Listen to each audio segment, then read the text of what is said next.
Hello and welcome into the live stream. For everybody tuning in on YouTube, thank you so much for being here and welcome to the 325th episode of the Dean Withers Show. If you've never been here before, well, welcome in. It's going to be a crazy 4 hours. It's a roller coaster indeed, because in this live stream, we talk to Trump supporters. We have conversations. We try to change their minds. That's what we're all about here, is good faith debates in an attempt to better the United States of America by changing the minds of the people, getting them to engage in a little bit more critical thought and less cult-like behaviors like we see out of a lot of Trump supporters. Why? Well, because Trump is the worst president of my life. He's the worst president of your life, and that's what we're here to prove. Now, every single day before we hop into the debates, we also like to go through the breaking news. And the breaking news of today is pretty insane because it's good. We rarely have good breaking news on this channel. And let's go ahead and hop into it. People on the left, right, and center are sounding the alarms and turning against the Trump administration and many Trump administration officials. They are drowning in the court of public opinion, crumbling in front of our eyes after Pam Bondi's, Trump's attorney general's, terrible performance in front of Congress yesterday, where she was supposed to be talking to the House of Representatives about the Epstein files, answering their questions, but instead was caught lying under oath, pivoting, deflecting, refusing to even look at the survivors, and just trying to talk about how good of a president Trump is. In fact, there is even one circumstance where they were asking her about the files, and in response, she said, "Oh, the Dow Jones is at $50,000. Yes, the attorney general that was supposed to be talking about the Epstein files in front of a House subcommittee spent her time talking about the stock market. And that actually kind of plays into the breaking news that we're about to get into. But anyways, in response to this, obviously people on the left have been pissed off. But what I'm more so focusing on right now is the fact that people in the center, people in the middle, and people on the right are turning on her, are turning on the administration. Take Kyle Rittenhouse, for example. You probably know who he is if you're watching this live stream. Very pro-Trump, alt-right Republican influencer with a massive following. Even Kyle Rittenhouse went on Twitter and was talking about how he thinks that Pam Bondi needs to resign, on top of the minds of many other Republican influencers. We're finally starting to see the tide shift. And then the second order of business here that I want to go through is that the atrocities of the Trump administration are now starting to become a mainstream apolitical meme. I was telling you earlier about how, in response to one of the questions she was asked about the Epstein files, she brought up the fact that Dow Jones was at $50,000. Well, now we see apolitical young Americans, apolitical old Americans, people that aren't really too politically involved on social media, starting to meme that shit. One of my favorite examples that I actually came across earlier today was this random guy on Twitter with a large following, not political at all, so probably why I've never heard of him, named Douglas. Douglas tweeted out, "My wife, how late were you out last night? Me, the Dow Jones is over $50,000. And it got 120,000 likes. And of course, what this, quote unquote meme is getting at here is basically the notion that the Trump administration is just full of these sinister weasels that are making this country worse off. And whenever they're faced with opposition, to call for them to be transparent about how terrible they are, or to answer the damning questions, damning for them, they don't. They just pivot away. The Dow Jones is at $50,000 in response to a question about the Epstein files. How late were you out last night? Well, guess what, wife? I'm not going to tell you how late I was out last night because the Dow's at 50K, right? But anyways, so that's the breaking news of today. Finally, a thumbs up for me. It's good to see the tides turning. At this point in time, we are going to go ahead and hop into the debates. In fact, we already have our very first Trump supporter of the afternoon here loaded up into the live and ready to go. If you want to go ahead and take yourself off mute so we can hop into the dialogue, hop into the debate, that would be great. Okay. Tell us, what is your response to the breaking news? How do you feel about Pam Bondi's absolute abysmal performance in front of Congress, the inability to answer any question, lying under oath about Trump's incrimination, not looking at the survivors, talking about the stock market when asked about survivors of rape? What's your takeaway, sir? I don't really care too much about any of that. Oh, I think that you should care, because this is the Attorney General of the Department of Justice that is actively obstructing, lying under oath, okay, illegally redacting the Epstein files. She can't even look at the survivors. She doesn't care about truth. She just wants to protect, the 8 individuals in the Trump administration that are in the Epstein files. And your response is that you just don't care? Well, I don't really know too much about any of that, and it's not really what I'm focusing on with Trump. Okay, so it's not that you don't care, it's that you just don't really know too much and you don't really plan to do the research to learn more. That kind of sounds like you don't care. Well, yeah, kind of. Okay, so why don't you care? Because I like Trump. Okay, so you don't care about things that represent Trump as a bad person or a bad president because you like Trump. Um, yeah, basically. Okay, well, what you just described is tribalist bias, where you don't really Well, care about information, and which would conflict with your positive view of your quote unquote tribe, your people, MAGA, Trump, so on and so forth, because they're your tribe, they're your people, they're the people that you like. So, can we agree that tribalistic bias is a bad thing? yes. Okay, okay. All right. So then you just admitted, the reason insofar as why you don't care about the damning information that makes the Trump administration look bad is because of this unfounded emotional bias that you shouldn't hold. Well, all my siblings and my parents like Trump, and they, Okay, you told me that you're 19 years old. You're a goddamn grown man. Well, not really. 19. I'm 21. Who the hell am I to talk? But you get what I mean. You're an adult, and I think that it's time you start thinking on your own. But if you're just telling us here that the only reason why you support them is because your family does, well, just keep in mind your family's not always right. well, that's true. But I also feel like people fail to mention that under Obama, more people got deported and more people died than under Trump for So, ICE. so nobody fails to mention that there's more people under Obama that were deported. We kind of expect that. Because Donald Trump is only 1 year into his second term. Obama had 8. But if we actually look at the numbers, Trump is deporting significantly more proportionate to Obama. I mean, he did 3.1 million deportations in 8 years. Meanwhile, Trump has done over a million in 1 year. Then you said more people died. So there's 56 people that died in ICE custody in Obama's 8 years. According to multiple human rights watches, immigrant advocate organizations, so on and so forth. 8 of those were because of medical misconduct at the hands of ICE. We'd all condemn those 8. But let's keep in mind that 9 people have been murdered at the hands of ICE, not in the last 8 years under Trump, okay, but in the last 1 year under Trump. In fact, 3 of those murders have been in the last 4 months. Oh, well, I didn't know that. So, um, You haven't heard of Alex Preddy? You haven't heard of Renee Good, Keith Porter Jr.? well, I've heard that they like were assaulting and getting interfering with ICE officers. I believe you. I believe that's what you heard, but that's not what you saw, considering the fact that we have video recordings that prove otherwise. Well, don't the videos show like them interfering with ICE and like trying to drive off and stuff? And Well, I mean, Alex Preddy certainly wasn't in a car. And I'm actually going to have to put you on mute for 1 second because I got to go run to let my girlfriend inside because I accidentally locked the front door. Be right back, folks.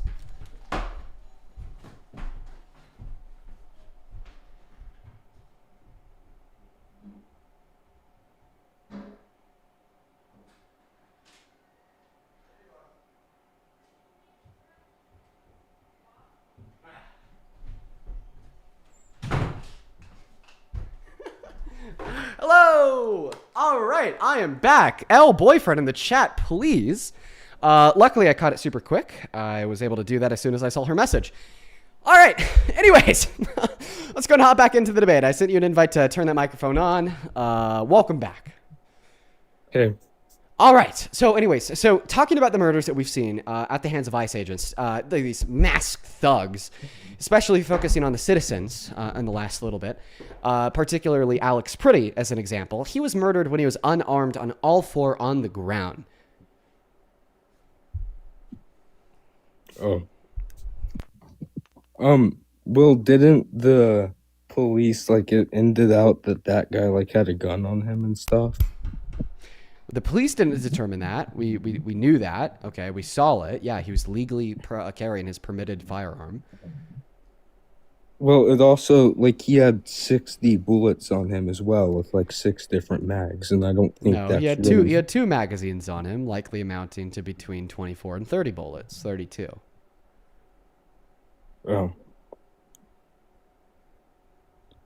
well, I didn't know that either. Okay, it honestly sounds like you'd probably be a lot better off watching the stream compared to being on it. I feel like maybe you should use this as more of like a learning opportunity than a debating opportunity, you know? Okay, I'm sorry. No, don't apologize, dude. I appreciate you. And like, seriously, do tune in. Do hear me out for what I have to say here. And I hope that you have a good rest of your day. Moving on to the next guest. We got that very first super chat in of the day. I appreciate you so much, Angel, for the $20. Thank you so much for that, love, Angel. Angel says, what's up, Dean? You should add these songs, add some sleep token to your workout playlist. You will thank me later. You know what? I'll have to do that right now. Thank you for the very first super chat of that day. Go show some love to Angel for the $20 down below in that comment section. And then Quentin Jacobs, I appreciate you so much for the Galaxy on TikTok. Welcome in, one of the only. How you doing? Hello? You should probably unmute your mic. You have a picture of a guy on your screen down there. If you want to explain who that is, tell me how it's relevant to why you support Trump. I guess we're just kind of cutting the intro short here. Take it away. He doesn't know that he's muted. I'm going to go to get the live stream up or the feed up over on YouTube so you guys could see what the hell he's putting up. One and the only, are you there? Yeah, you ready? Yeah. So we know that you're a Trump supporter. You hopped in here and you put a man on your profile picture. I'd assume that this is relevant to why you support Trump or what you have to add on to these very fruitful conversations. Yeah, this is an El Salvadorian gang member that has 18th Street on his face. And he actually has 666 on his forehead. Okay. And I didn't know if you know that those gangs worship the devil. And you and Parker say thank you to 666 donations and all that all the time. Yeah, if somebody sends me a donation, I'm going to thank them, even if it's for $6.66. Yeah. Really? You don't think that has anything to do with the devil at all? Well, I mean, I'm agnostic. I'd understand maybe why like Christians would say there's some symbolism between 666 and the devil. But I don't think I'm selling my soul when I'm thanking somebody for a donation. I'm not a Christian. I just believe in God. Okay. Well, if you're not a Christian, so you can either believe in God or you could believe in the devil. If you can believe in both, but if you're it's not who you walk with. If you're not a Christian, then 666 has no symbolism for you. If you believe in God, it does. No.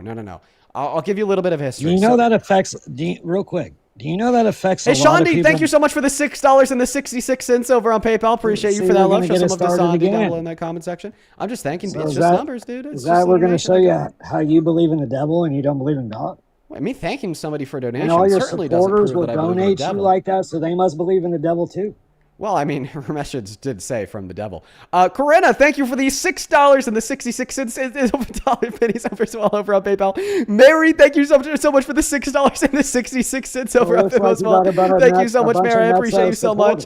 Lord T, thank you for the $10 over on YouTube Super Chat. Who says the Dow? Yes, the Dow's at 50K. Actually, it dipped. Shannon, thank you so much for the $6.66 over on PayPal. Thank you so much for that love, Shannon.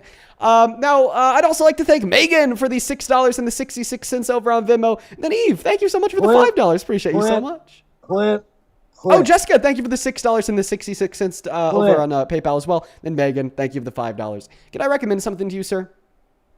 Do you know what this guy was charged for? No clue. Azula, thank you for the $6.66. Jenny, thank you for the $6.66 to take my devil money. Brittany, thank you for the $6.66 with a black heart. Taylor, thank you for the $6.66 from hell for our lovely guest. Karen, thank you for the $6.66. I appreciate you so much for that love. Eric, thank you for the $6.66. This is a tongue twister, dude. Lisa, thank you for the $6.66. I just had to. Billy with the $6.66 says Tina's pals eating babies has nothing to do with the devil. Apparently not, right? Well, why do you think it's funny? Because a lot of your supporters don't believe in the devil, you dumb fuck. Oh, JD, thank you for the $6.66 as well. You're getting clipped like a motherfucker. No, I'm getting rich like a motherfucker. Oh, I got that too. Off the devil. They're sending me money. So 50% of your followers don't believe in the devil. Kim, you dumb fuck. Kim, who just sent me $6.66. You're a dumb fuck, Dean. No. Like I said, over 50% of your... 1 second. No, so I'm not getting money from the devil. I'm getting money from people who are sending me donations. You don't think the devil works through people? Yeah, I don't think that. I guess you don't know how it works. Control the free will of humans. Yeah, So you think that the I devil guess is you just forcing don't know them to how donate? it works, Dean. So this guy was wanted in El Salvador for Wait. Can you just answer my question there? Oh, well, it looks like I got to remove you now because you violated TikTok TOS. That one was pretty quick. Apparently, the devil's forcing y'all to donate. Haley, thank you for the $6.66 straight from the devil. Kat, thank you for the $6.66. I don't even got over the devil. Kim with the $6.66 for being a sinner. Heather with the $6.66 paying her hell cult dues. Thank you so much, Billy, for that same amount as well. Claire with that same amount. Then Lindsay and Heather, thank you for the same amount. Where the devil's working through y'all. Then Alejandro, thank you for that same amount. RLK with the same amount. Jessica with the same amount. Ricardo with the same amount, saying the MAGA dumbs are offended by 666, but Trump on the Epstein files they know he's not there and they don't care. Then Nicholas, thank you for the same amount as well.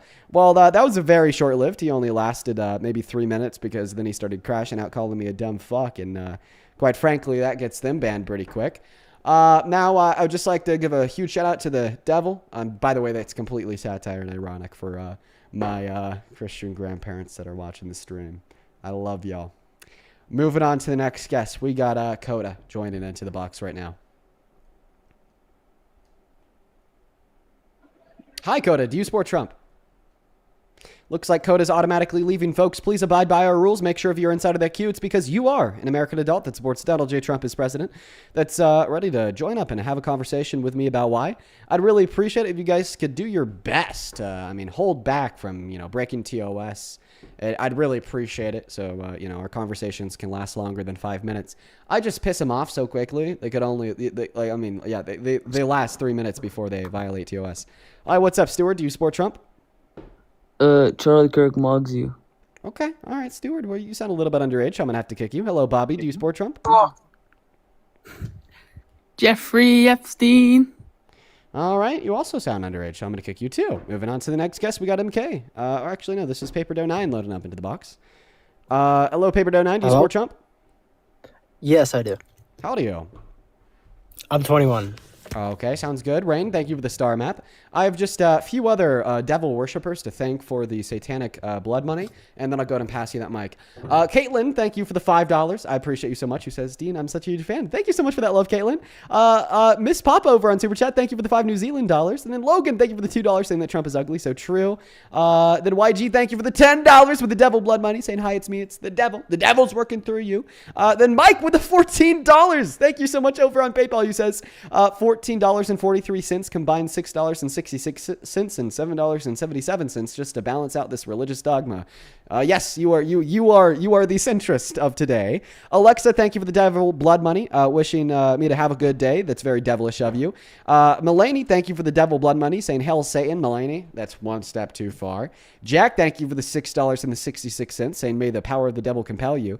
Well, I'm just compelled to do all these good things, right? And then Jordan, thank you so much for the $16.66. Appreciate you for that devil blood money. Show some love to Jordan down below. Thank you for the $16. Courtney and Nicholas and Heather, thank y'all so much for the love as well. We're all caught up over there on PayPal. Vanessa, thank you so much for the devil blood money. Don with the devil blood money. Mike with the devil blood money. Ricardo with the devil blood money. And it looks like we're all caught up. Thank you guys so much. And take it away, Paper Dough 9. Tell us how the hell you still support Donald J. Trump as president after all of the madness that we've seen from their administration in recent times.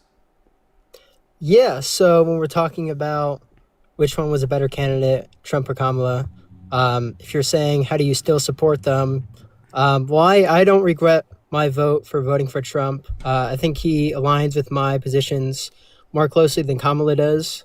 For example, I think he's more conservative on abortion than Kamala. I would say one of the big issues that I vote on is abortion. I would say I'm pro-life. So I think that Kamala had a very pro-choice stance. And I understand Trump is not my ideal of pro-life, but he's more conservative on it. Do you mind if I ask you just a couple clarifying questions? Yeah, of course. What's more important to you, the economy or abortion? Abortion. If you're talking about me personally. Yeah. What's more important to you, preventing an illegal consolidation of a power to potentially give rise to a wannabe dictator, or abortion? Abortion, absolutely. Okay. All right. Sounds good. What's more important to you, upholding the Constitution or abortion? That's a good one. I think they're about even. And the way the metric that I'm using to weigh these things that you're giving me, and I'm happy to answer more, of them if you have them. But the metric I'm using is just what's going to yield the least amount of harm. I think that uploading the Constitution prevents a lot of harm. But I think abortion also yields a lot of harm too. You may finally be caught there on violating the Constitution. What's more important to you, having a rapist president that defends murder and calls for murder, or abortion? That's another close one, but I think abortion yields more harm. Wow.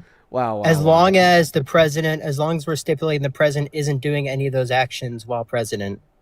Okay, so if or he's Trump not encouraging those actions. So hypothetically for you, I mean, this is a hypothetical for you. Hypothetically, if Trump were involved with everything Epstein ever did, okay, until 2015, meaning he never did it as president. I mean, we're talking everything. All right, we're talking everything. So many things that I can't even say on TikTok. Would you still have supported him as president, considering the fact that he wants abortion to be legislated on by the state, and the alternative was somebody who wanted to codify federal protections? Are you saying, when you say he's involved with everything Epstein did, you saying child rape, island, everything? Yes. Oh yeah, no. If it was there's substantial evidence. When I say substantial evidence, I mean without a reasonable doubt that he was just as bad as Epstein, then no, I probably wouldn't support him. Okay, and so maybe that's not from a rational. So there's seemingly there's a level here of if he does this set of bad things, then yeah. And to be honest, maybe that's not from a rational standpoint of what's gonna yield the least amount of harm, because I still think that abortion is probably going to yield more harm than you very obviously want to have a conversation with you about abortion, right? Well, I mean, if so why do you think that abortion is so harmful? If you're inviting me to, why do you think that abortion is so harmful, Paperclip? Okay, my name's not Paperclip, but yeah. So I think abortion is wrong. Sorry, you should change it to Paperclip. That's kind of funny. Yeah, so I think it's wrong for a few reasons. I'm really glad you asked, actually. So I think the first reason is going to be that it violates an obligation. And the second reason is that it's significantly harmful to the fetus. Take it away. Significantly harmful. Okay, so when we kill zygotes, is that significantly harmful? It is, yes. Okay, all right. And what obligation? Yeah, it's going to be a causal type obligation. Okay, they caused it into a state of dependency, so they have to care for that dependency? Yeah, until it can be transferred. Okay, so these two factors do seem to be true of zygotes as well, right? Yes. Okay. And in sex that was consented to by two adults. Sounds good. So if a woman it's going to be any to any person, and zygotes are going to be persons to me. Okay. Yeah, sounds good. Crazy view, by the way. Unicellular organisms are persons. Insane. Next question. So if a woman had an IUD, a form of birth control that in some circumstances will allow for conception to occur, but it will then prevent its implantation, killing the zygote, and a woman were to have an IUD knowing that the IUD, does this in some circumstances, and likely would do this to a zygote that would grow inside of her, a zygote that would attempt to implant inside of her uterus at some point in the future if she were to be sexually active. And then she is sexually active, conception does occur, and then her IUD does kill that zygote. Would you argue that she's culpable for murder? Okay, I want to answer this. I really do. And last time I answered this, you kicked me. So please We've been through this hold before. some self-restraint. But before I answer, do you want my pragmatic answer or my strictly normative view? Well, I mean, are you telling me that you don't apply your strictly normative view to your pragmatic answer? Or what did that? No, not one to one. No, of course not. No, okay. I don't think anyone does. Well, I mean, I just want you to tell me what you believe. Right, from a pragmatic view or a strictly normative view? Are you basically saying what we should pragmatically do today compared to what idealistically should be I'll done? give you both the answers. I guess what I'd like is your idealistic answer. I'll give you both the answers, and it'll be really short. I think she's doing an immoral action, but I don't think that there should be any legal repercussions for that moral actions because it's unpragmatic. Okay, but you'd argue idealistically that is murder? Well, I think schmurder is a legal term. I don't think that's just is a legal term. Were Jewish people murdered in the Holocaust? Well, now we're just going to get semantical. I mean, I just define murder as the unjust unaliving or the illegal Okay, unaliving of a person. the unjust unaliving is not synonymous Well, nor I know. identical to I the mean, illegal unaliving of a person. Those two answers are contradictory. well, the legal unjust. The I mean, illegal unjust okay, termination I don't of want to human get life. caught up on Okay, the so semantics. when slave owners would like kill the enslaved people and murder them, like the enslaved people were not murdered, They were unjustly unalive, but if but they you were want to murdered. say, look, I mean, if this is just a gotcha, like this is a really Well, bad it's just a gotcha, you're clarifying arguing question over on your view. I semantics. mean, you're just telling me that I'm No, trying to use a legally, gotcha they here. were No, not I'm just murdered, clarifying no. on your view. I agree. Legally, Legally, they they were not weren't murdered, and no. that was a problem with the legal system. But in order to identify that was a problem with the legal system, we have to use a word to identify said problem, and that word would be the fact that it, in all reality, is murder. The reason why there was listen. The reason why there was a problem with our legal system when you could kill a black person and not go to jail for life for it is because what you did was murder and the legal system is not punishing you. That's why it's like wholly immoral and terrible, okay, to hold to this view that murder is only what it is legally defined as. Because when you accept that view, well, then it's hard for us to like linguistically articulate motivating reason to ever change the scope of the law. Because if I can't say the reason why we should change the scope of the law is because this person was murdered and their murderer went unpunished, it's just a little bit harder to describe it, right? That's why we should absolutely hold to a definition of the word murder that is not solely in accordance with the scope of the law, or else now we would say that in the way that we use the word murder, slaves were never murdered, Jewish people in the Holocaust were never murdered, so on and so forth. Well, I don't think it's very hard at all. You can just replace murder with unjustly unaliving. But, I mean, I can just agree with your definition of murder. That's fine for the sake of the conversation. Okay, so in accordance with your view, right, you would say that when a woman is sexually active with an IUD, knowing that IUD could kill a zygote, and it does kill a zygote, she's a murderer? Well, I don't think... I mean, it depends on how you're saying murder. Like, do you think you just anyone conceded who to a definition of murder, which would be an is... unjust unaliving, so... Yeah, are you saying a murderer is just anyone who commits any sort of murder? I define murder as the intentional, unjustified killing of a human being. Okay, then yeah, I would say she's probably committing murder there. But I don't think that it should be like legally enforced in that case. Okay, so I don't like think it should be legally punished. So you went from arguing that, well, we need to just like discard our economy. We need to ignore the fact that our president is a rapist. We need to ignore the fact that our president is attempting to illegally consolidate power. One moment. From SCOTUS and Congress to the executive branch of our government, so then he could attempt to overwhelm the Constitution. We need to ignore the fact that he's having people killed he's defending the killing and murder of people in the streets of this country, including citizens in broad daylight. That's a straw man. Wait, no, because in consumption of all these facts, which are true of the Trump administration, you're still ultimately saying that there's this overriding value of abortion that still makes you support them. So you're saying that we need to ignore these things in furtherance of the conclusion that we should still support the Trump administration. But my point is, because you interrupted me and called that a straw man, if you'll allow me just one more moment to finish. Well, that still is a straw man, but yeah, go ahead. It's not a straw man. Is a view true? No, it's not true what you just said. Okay, so it's not true that you set aside things of the type that I just listed. No, not the type that you just listed. No. Okay, so I set aside other things, such as the things you asked me to compare in the beginning. But the things that you just listed then you don't were support not the Trump of those administration sorts. because he's okay with the murder of citizens? I'm sorry, repeat that? I didn't hear the first So part. then you don't support the Trump administration because you do not set aside the fact that he is okay with the murder of citizens. Well, when you're saying the word support, I don't look at that as like a true dichotomy of either you support or don't support. I support some things the Trump administration does. I don't support other things. I think you do the same thing for Kamala and Joe Biden. There's an underlying assumption here that we're speaking all things considered. Like in consideration of the totality of the circumstances, do we support the administration? Is there a net benefit or net detriment? Well, I don't think that's a true dichotomy. Yes, it is. I think... Okay, so you don't think somebody can be, like, for example, agnostic on Trump administration? No, I said that is either true or false, that they are a net benefit or a net detriment. And then I thought in response you said that is not a true dichotomy.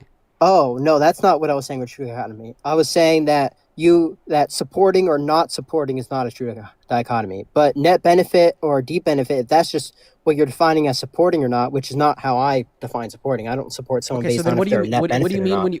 Then what do you mean when you say you support Trump? Yeah, I hold similar views. You hold similar views to Trump. But like I'd assume that there's some like threshold here, like beyond an extent, if your views become so dissimilar, you're no longer going to support him.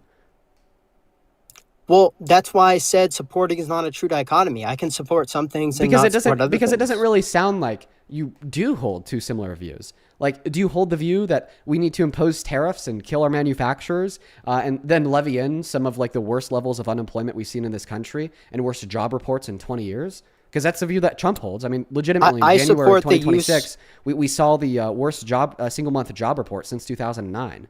Do you hold the view that like you also think that the most manufacturing bankruptcies since 2008, which is exactly what we saw in 2025, is a quote unquote A+++ economy, because that's what Trump said? Do you hold the view that it's acceptable, okay, to like just allow 16 million American children to starve, even when in doing so you're violating the order of a court that told you otherwise? Because that's Trump's view. Do you hold the view that it's acceptable to like give full and complete presidential pardons to 174 people that tried to insurrect our capital, literal domestic terrorists, and in an attempt to kill cops in the process, that he then just let out of jail for their violent crimes? Like, I assume not, right? Do you like hold the view that it's okay to infringe on federal Wait, how law many are over you gonna list? 950,000?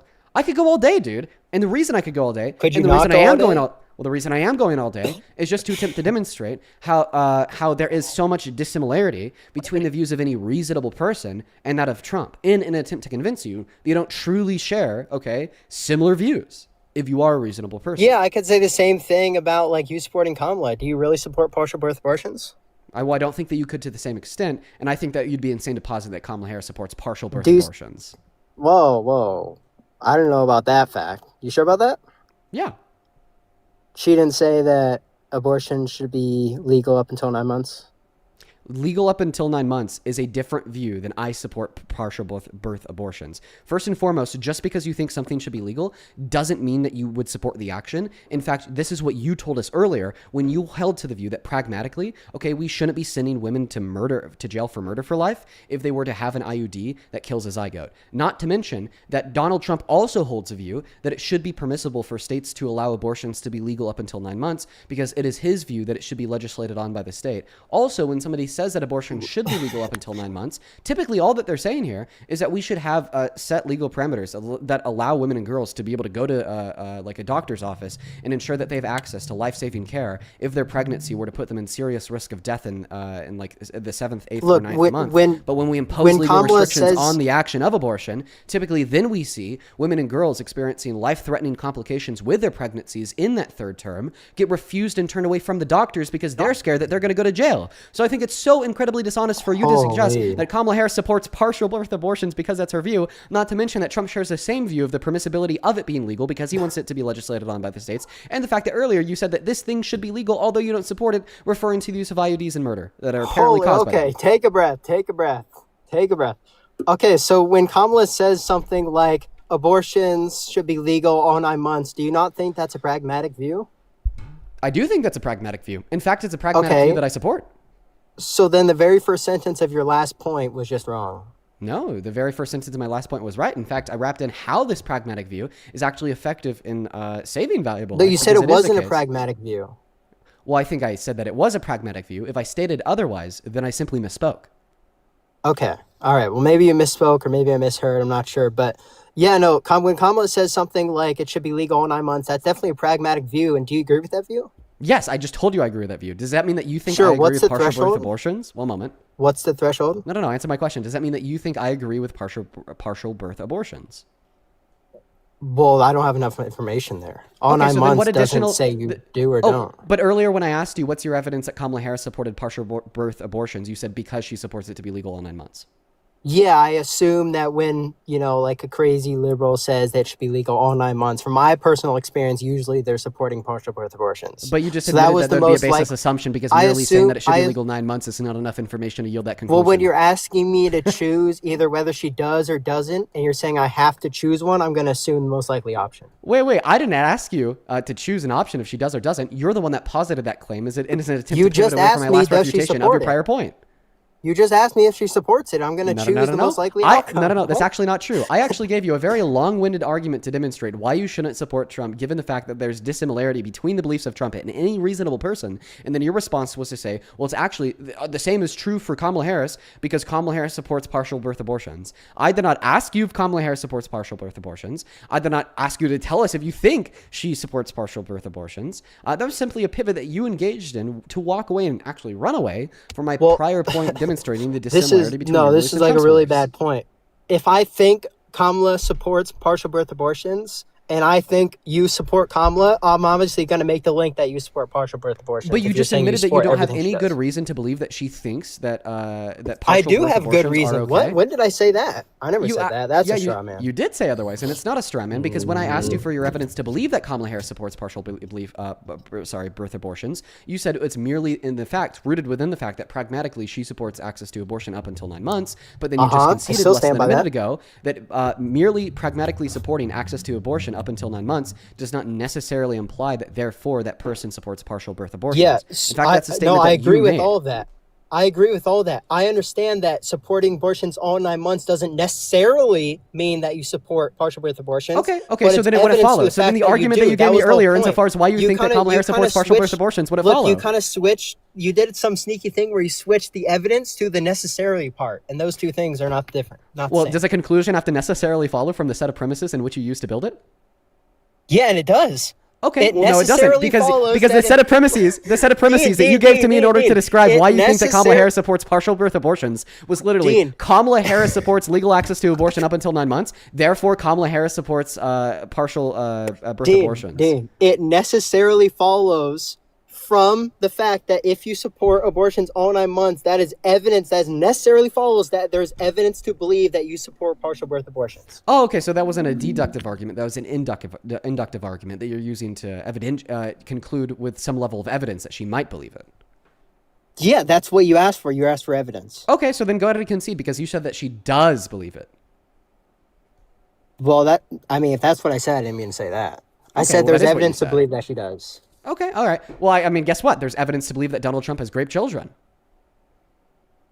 Sure, I don't think that's substantial evidence. Right. So, because obviously you're telling me that I shouldn't support Kamala Harris because there's evidence to believe that she supports partial birth abortions. Well, there's evidence to believe that Donald Trump has raped children. Therefore, you should stop supporting Trump. Okay, sure. We don't support either then. Perfect. Is that, awesome, is that your conclusion? I'm happy that I could change your mind on your support for Trump. Good to hear. Let's go to move on to the next guest, folks. Only hop inside of the queue if you happen to be an American adult that supports Donald J. Trump as president.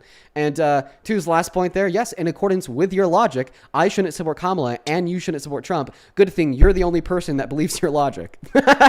Welcome in. Do you support Trump? Yes, I do. How old are you? I'm 23. Awesome. What year are you born in? I was born in 2002. Sounds good, man. I'm going to thank a couple people, then I'm going to go to pass you that mic. So if you wouldn't just mind giving me 1 moment to do that, I'd be very grateful. First and foremost, over on Super Chat, Anthony, thank you for the $5. Who says, the caller says that women can't have abortions, so you can never be pregnant. Yeah, that guy can never be pregnant. I'd also like to very quickly thank, let's see who else we have here. Chester, thank you for the $5. Appreciate you so much for that love. Show some love to Chester down below. Thank you so much. As well as, let's see who else we have here. William, thank you so much for the $10. Who says, Rokana came out and said that the files he was able to view at the DOJ were sanitized by the FBI. No fucking way. All right. I'm actually going to reach out to Rokana's stream, folks. We'll try to get him on the stream in the next couple of weeks so he could talk to us about that. Thank you for the $10, William. Then Fassi, thank you for the $20 donation over on PayPal. Thank you so much, Fassi, who says, happy early Valentine's, Dean. I just want to support and love. Oh, thank you so much for that love, Fassi. Yes, today I actually asked my girlfriend to be my Valentine. I put rose petals on the bed, made a cutout of a heart, painted it red, said, will you be my Valentine? Got her some chocolate. And so now she's my Valentine.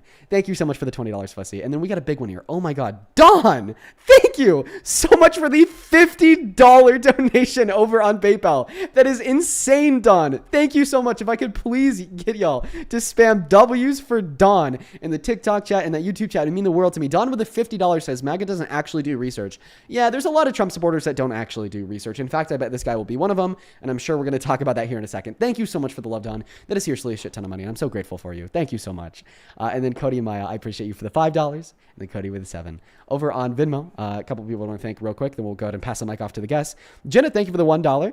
Aya, thank you for the $2. Then Josh, thank you for the $10. Who says, not sure if you mentioned this, but Pam Bondi admitted that DOJ hired one of the J6ers who screamed, kill them. Yeah, man. I mean, it's an administration of domestic terrorists. Thank you for the $10, Josh. Jenna, thank you for the $10. Who says your daily notification brings me joy, knowing I could watch you change minds and bring more Americans to the right side history. Oh, thank you so much, Jenna. Thank you so much for being here, and I appreciate you for the love. Then same thing goes to you, Audrey and Margaret. Audrey and Margaret, thank you both for the $20 and the $25 donation. Margaret with the $25 donation of Venmo says thank you, bro. Thank you, Margaret. You are here like literally every single day. Just know that I love you. Show some love to Margaret down below. And then Audrey with the $20 says, my niece is no longer a Trump supporter, and she wanted me to say that the reason a lot of victims don't come forward, one second, sorry, is because they are afraid of losing everything because of being threatened by their perpetuators. That's why she stayed quiet for so long. Yeah, man, we hear that every single day, Audrey. And, thank you. Thank you for the $20 and for sharing that. Then same thing to Alexia. Thank you for the $6 and the 66 cents. Jack and Melanie and Tani, thank you for the $6 and the 66 cents. And then Rachel, thank you for the $3. If you're watching and you want to support me, you can find my Venmo, my PayPal, and the link tree in my bio on TikTok, pin message on YouTube, as well as the handles at the top of the phone screen. Go ahead and take it away. Tell us why you support Trump. Yeah, so I was trying to talk to your buddy Parker there. I got kicked out for bringing up a couple solid points, and he said that I was someone he's already debated before, and everyone in your comment section are saying the same thing. Okay, one moment. So- For everybody in the chat spamming Brock, I agree that he kind of sounds like Brock, but I don't think it is him. Go ahead and take it away. I mean, I can talk about, I try to bring up violent crimes underneath the Trump administration and how they're plummeting, and also brought up the fact that there has been a you record mind if low I of actually ask you a illegal question real immigrants who quick? have came across over here. Do you mind if I actually Go ask ahead. you a question real quick? Have you ever heard Go of ahead.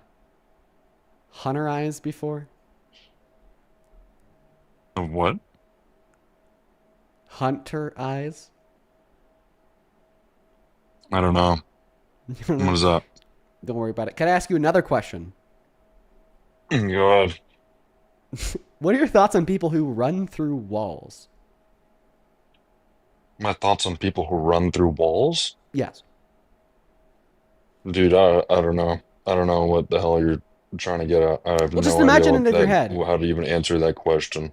If you were to hypothetically run through a wall right now, on the other side of that wall, after you ran through it, would you feel stupid, or would you feel like a self-described alpha male with plump lips? I mean, I genuinely don't know how to answer that question. I feel like you guys are trying to get me with a gotcha or something, or what this is, but I don't know. I probably wouldn't ever run through a wall unless I had to go save someone on the other side or something. I mean, What I if don't Trump know. was That's on a the other side of ridiculous the wall? question. Would you run through the wall to save Trump?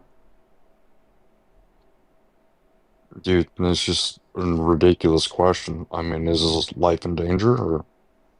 Well, I don't know. There's a blue-haired liberal screaming at him.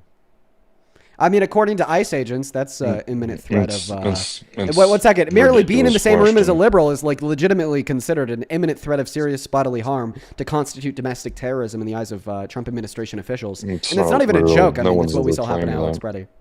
That's exactly what No Kristi one's Noem ever claimed. claimed Yes. that. Yeah, the fact that Alex Preddy was a fucking liberal is what made him a domestic terrorist and justified Is that what they said? the ICE agents killing him. Yeah. I don't think that's what they said. I think Yeah, it's they said because he was a they domestic said he had a terrorist. firearm on him, and he was withstanding the process of him being arrested. So So do I you don't think think that they merely had being in anything possession of to a do with firearm him is an being a imminent threat to liberal. justify killing someone? No, not at all. He was Okay, so he then was the doing Warren his was First murdered. and Second Amendment right. Okay, so then he was murdered. I don't know. I mean, it was horrific. The video I saw was horrific, but definitely when there's agents who are trying to go throughout law enforcement and do their jobs, I mean, the smartest thing to do would definitely not interfere with them. I So, wouldn't say so, that so you what think that happened to not them doing is what you good. think is the smartest thing constitute an imminent threat of serious bodily harm to the LEOs, justifying them in killing you? Yeah, I mean, whatever happened that day, that was horrible. It was a sad day, but I don't think this is what. I don't know. I saw the video. It was horrible. He was definitely. I mean, he was killed for sure. He's no Yeah, but longer with us. was he So. killed in self-defense, or was his killing an act of murder? I don't know. I mean, I don't. I wasn't there, so. You weren't there? You just told us you watched the video of someone who was there, and what we saw was a defenseless man on all four No, unarmed. I saw it getting shot in through the back. lens of a photographic camera, but I don't think. I don't think So- that so you has think that- anything to do with what we were so you think talking that maybe, about. You gotta like- come up here You ask me if I want to run through a wall, and ask me what the hell else you asked Well, me. you said that you saw it through I the don't lens of need. a photographic camera. I know, right? But the photographic camera was capturing what was happening in the moment, giving us enough Yeah, that's information to know not what that happens normally. it was murder. Yeah. Okay, nice. So it was murder. All right. Okay, so then you think that the president you support defends murder? Well, I think people defend murder for certain reasons. Yeah. Really bad people defend murder for certain reasons, right?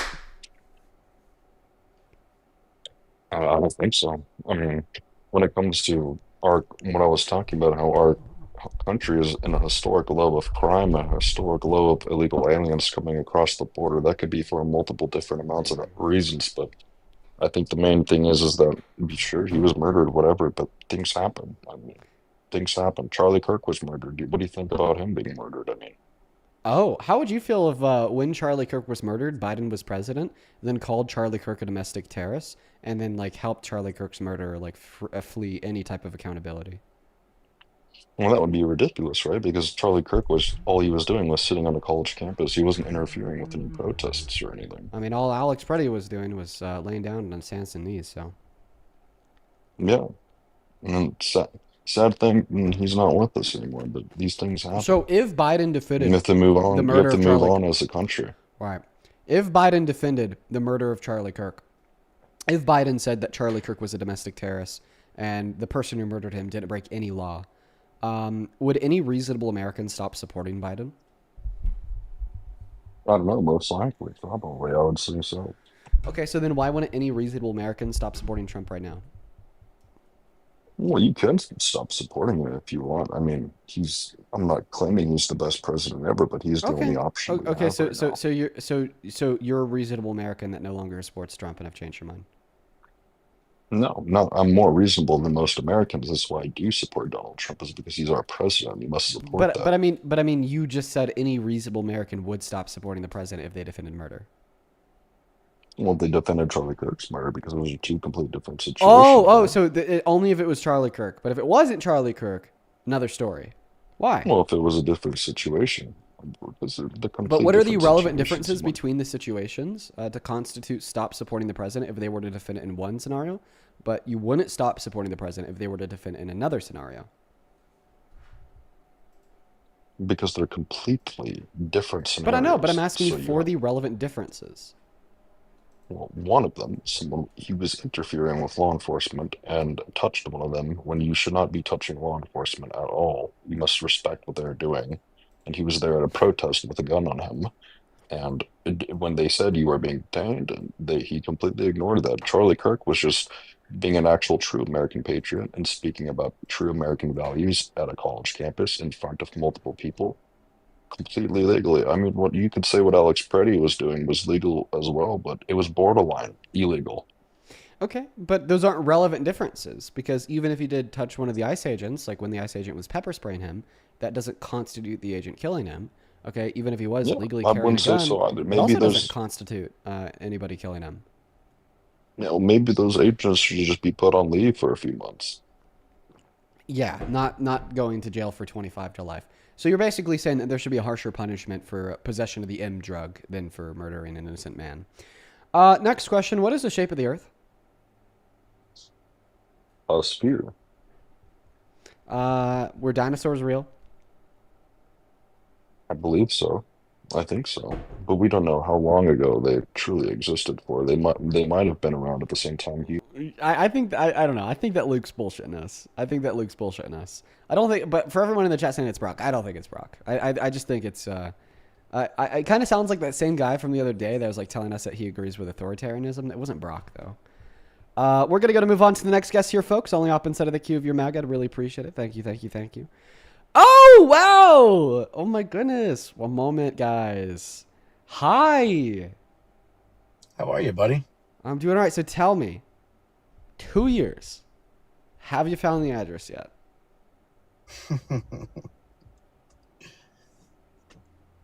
How you been? Been good. But have you found it You look yet? good. You look good. Okay, thank you. Have you found it yet? You seem happy. I'm happy for that. Good. So have you found the address yet? Why do you like playing these games? No, it's just a question that I ask you every 6 months. Like, right? Like, right? I ask you this every 6 months. It's been a couple years. How do you know we're not buddies? Maybe I'm just looking out for you. Well, A, we only talk for like 2 minutes every 6 months. That's definitely not. What if you come to find out I was looking out for you this whole time? And how have you been looking out for me? And trying to find where I live? You watch too much Law and Order, Dean. Well, I do. It's a real question. Like, for those that don't know, like Ambush, this story of us, really goes back quite some time now. You came up on this live one day. We debated. I was pretty blunt with you, and then you left by like naming off like local parks where I live, and then you're like, I could really easily find where you live, and then ever since then, this was like years ago. Every so often I'll bring you up and I'll ask you if you've figured it out yet. And now it's been like 2 years since you told me that you could just find where I live after naming parks nearby. But now you're saying, well, how do you know that I just haven't been looking out for you? So, I mean, how have you been looking out for me? Tell us.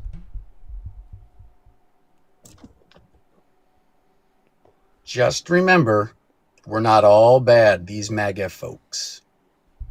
All right. Be good, buddy. Like he's going to answer the question. Let's go to move on to the next guest. We got Chloe loading up into the box here, folks. Dude, oh my God. Dude, Sandra, thank you. Thank you so much for the 50 euros over on YouTube Super Chat. That is like maybe $70 USD. I want to see 500 Sandra W's. Thank you so much for the love. I really appreciate you for the support. Sandra with the 50 euros says, men can't tell women what to do. Our bodies are choice, and an unborn can endanger the life of the mom until the end. A woman chooses for her own life. Well, I appreciate you so much for the 50 euros, Sandra, and I agree.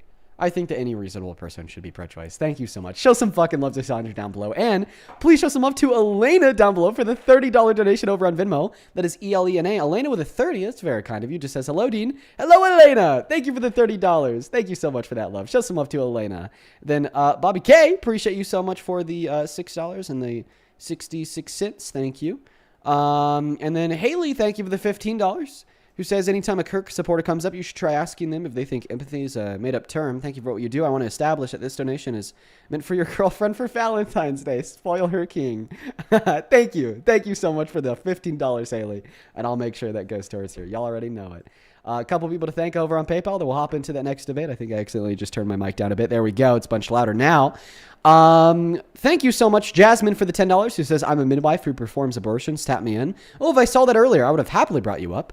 Joey, thank you for the 5. Sophie, thank you for the 5. Hannah, thank you for the 5. And then Julie, thank you so much for the $10, who says, I'm a chemistry major, and listening to your lives while I do my homework every night helps inspire me to not give up, because the world needs more people who actually understand the science and facts of the world. You know what, Julie? That is honestly some damn good motivation. That is so fucking true. I wish you the best of luck with the major, and thank you for the love. Chloe, welcome in. Age right now, please.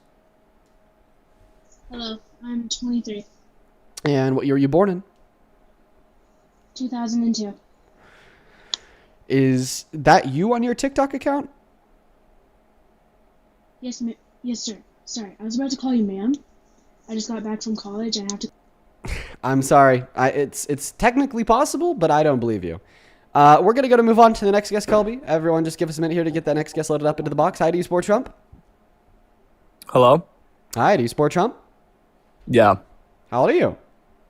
I'm 20. And what year were you born in? 20-year-old Kobe Hoffman. 2005. Very nice, 20-year-old Kobe Hoffman. Okay, so tell us, 20-year-old Kobe Hoffman, why do you still support the worst president of your life? Well, I just think that he's like the best option, like better than Biden or Kamala. So I just want to know, like, but the country's worse right now than it was under Biden and Kamala. I just think that, like, you can't say that what Biden was like with his health and where his thoughts were going. You can't. Bro, you're still on that? No way. Explain to me how your brain works. Because you're like, Biden was old. Therefore, I could never support him a day in my life. Well, no, I don't even Donald think- Trump is I an adjudicated rapist, 34 count felon that's infringed on the Constitution 4 times, and he's Okay, very yeah, old yeah. and very mentally But- deteriorated, peddling conspiracy theories about the 2020 election after pardoning 174 people I'm that tried not to kill cops on the saying- I'm steps of not the saying Capitol on that he's January the 6th, best guy on out top of posting incredibly racist depictions and caricatures of the Obamas as apes, attacking women, attacking marginalized communities, and I didn't say he was a unconstitutionally, great illegally sending person. people to be tortured in another country because of the color of their skin, as he has now allowed ICE to detain people because of the color of their skin. Explain to me how that works. I didn't say he was a great person. What I said was I think he's the best option. I think. And you're like, I compared think he's to- the best option because of this very small thing that is true I of just Biden, don't but think also that- true of Trump. Okay, they're both old, yeah, but I think the way that Trump is operating things is better than the way Biden is. I think Trump is keeping us safer in ways from abroad, not the ICE standpoint, but I think taking down the Israeli nuclear site is a big deal. I think keeping the nation strong. What was that? We definitely did not take down any Israeli nuclear site. We've kind of just Yes, we given did. more billions and billions of dollars. Do you mean Was it not Israeli? no? Do you mean Iran? Yes. Iran? Sorry. Yeah, I think that Talking he's about the keeping Iranian us safer from nuclear obviously, site, yeah. but I think he's keeping us safer and keeping us as a powerful nation. And obviously, I don't think he's best option. Yeah. Like you answer this, who's in your lifetime? Before who's your I do- favorite president? Obama, for sure. Before I do, can I please tell you a little story about history? Please. The year's 1953, I think. Somewhere in the 50s, 53, 54, 56, one of those years. The CIA coups the legitimate Iranian government by arresting their prime minister, ousting him from the position, and then this gave way and led to the government that Iran has now. And because of this, we witnessed this very large and strong anti-American sentiment because that original prime minister that they had, was duly elected, not necessarily terrible for the people. And then what led way after that, through this revolutionary movement, leading way to religious extremism and oppression of their people because the wrong sect of this revolutionary movement gained power, was a lot of oppression for their people in the 70s, 1973, and a lot of anti-American resentment because ultimately America kind of played a orchestrating role in what led to the 1973 takeover with their current regime. But Obama was able to break through this anti-American bullshit. All right? He was able to reach out to Iran, and he was able to say that we understand that we wronged y'all, and the anti-American sentiment that you'll hold is legit, and that historically you guys haven't been able to trust us because our CIA literally couped your government in 1953. But here's a deal that I want to offer to you. If you sign this piece of paper that forces you to deconstruct all of your nuclear enrichment facilities, ship all of your enriched uranium to other countries, and to give us 24/7 access and surveillance oversight over all of the facilities that you already have, then we will release the sanctions on your country, and your country will be able to prosper a little bit more. That was called the not the USMCA. What the fuck am I saying? That was an economic deal. The JCPOA. And the JCPOA was an instrument that safeguarded us and the rest of the world from any threat of Iranian enrichment of uranium and prevented Iran from constructing any nuclear weapons. But under Trump in his first term, he actually pulled us out of the JCPOA. Okay, and then what happened after that? Well, then all of a sudden the sanctions were reimposed. We restricted access to their bank accounts in South Korea, and then they started to redevelop nuclear weapons. So the very first statement that you just made was that Donald Trump was able to successfully thwart this notion that Iran was really dangerous and could hurt us with these nuclear weapons that they had, when in all reality, he is the one that created that dilemma in the first place by pulling us out of the JCPOA, and the Democrats were the one that were able to reach back out to Iran and get them to agree to this denuclearization agreement, even with very strong anti-American resentment, considering our coup of their government in the 50s. Okay. And I agree So you should that be thanking Obama's Democrats here. No, here's what I think. I think that I'd say I'm pretty independent mostly, but I think that currently Trump was a better option than Kamala or Biden. But I mean, on the topic that you brought up, Iran and nukes, we were demonstrating that. Yeah, I didn't. I obviously that's a new literally fact been the to me. I worst did not thing know to that. happen to our relationship with Iran since we did what we did to them in the 1950s. But don't you feel like Obama and Trump have pretty similar standpoints on some topics? I mean, the similarity in the standpoints on their topics are probably where we see the Uni Party being bought out, shilling for Israel. But I mean, even then, I mean, there's an extreme difference between Obama's position on Israel and Trump's position on Israel. But I mean, that's, just you know, overall, that's like the they're pretty- 3%. But when we look at like the 97% of values, there's staunch differences. Like, no, like Obama wanted to focus on, you know, the furtherance of racial equality. Donald Trump wants to focus on re-engaging agents of the state to possess the ability to racially profile people while posting explicit, historically dangerous racial tropes of a depiction. And I'm of not black saying people as all monkeys. those things are right. Like I'm not You know, on top defending of like a billion that. other things too. Like there's significantly much more differences between Obama and Trump than there is similarities. I just feel like they're more similar in their, I guess, ability to get things done. Well, that's a baseless view. One got a Nobel Prize for a reason, and one stole a Nobel Prize for a reason. Thank you.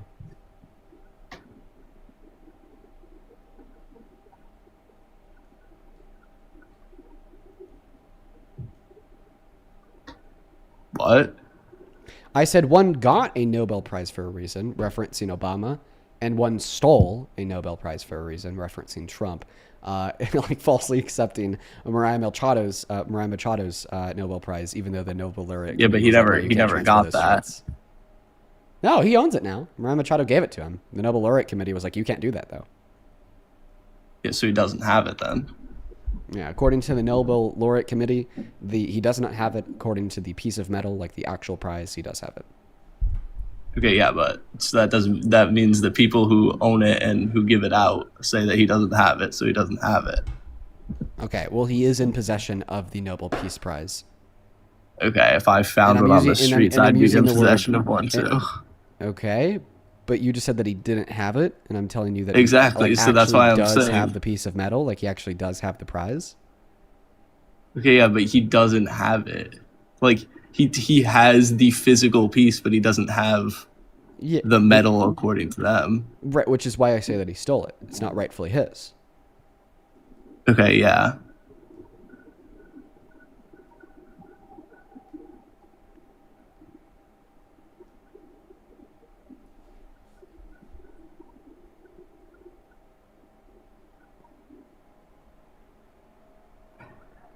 So are you gonna respond? What?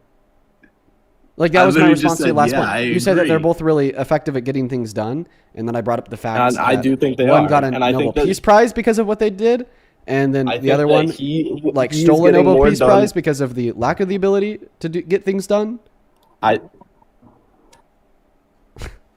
And then I mean, even about And that getting things Joe done, the only thing that Trump is really effective at getting done is the destruction of this country.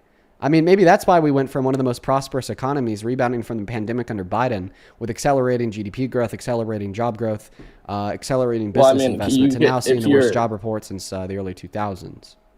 Yeah, but those numbers are inflated because you're gonna have like obviously they're gonna be lower when there's a global pandemic going on, and then when you get out of that, the numbers are gonna be inflated, no doubt.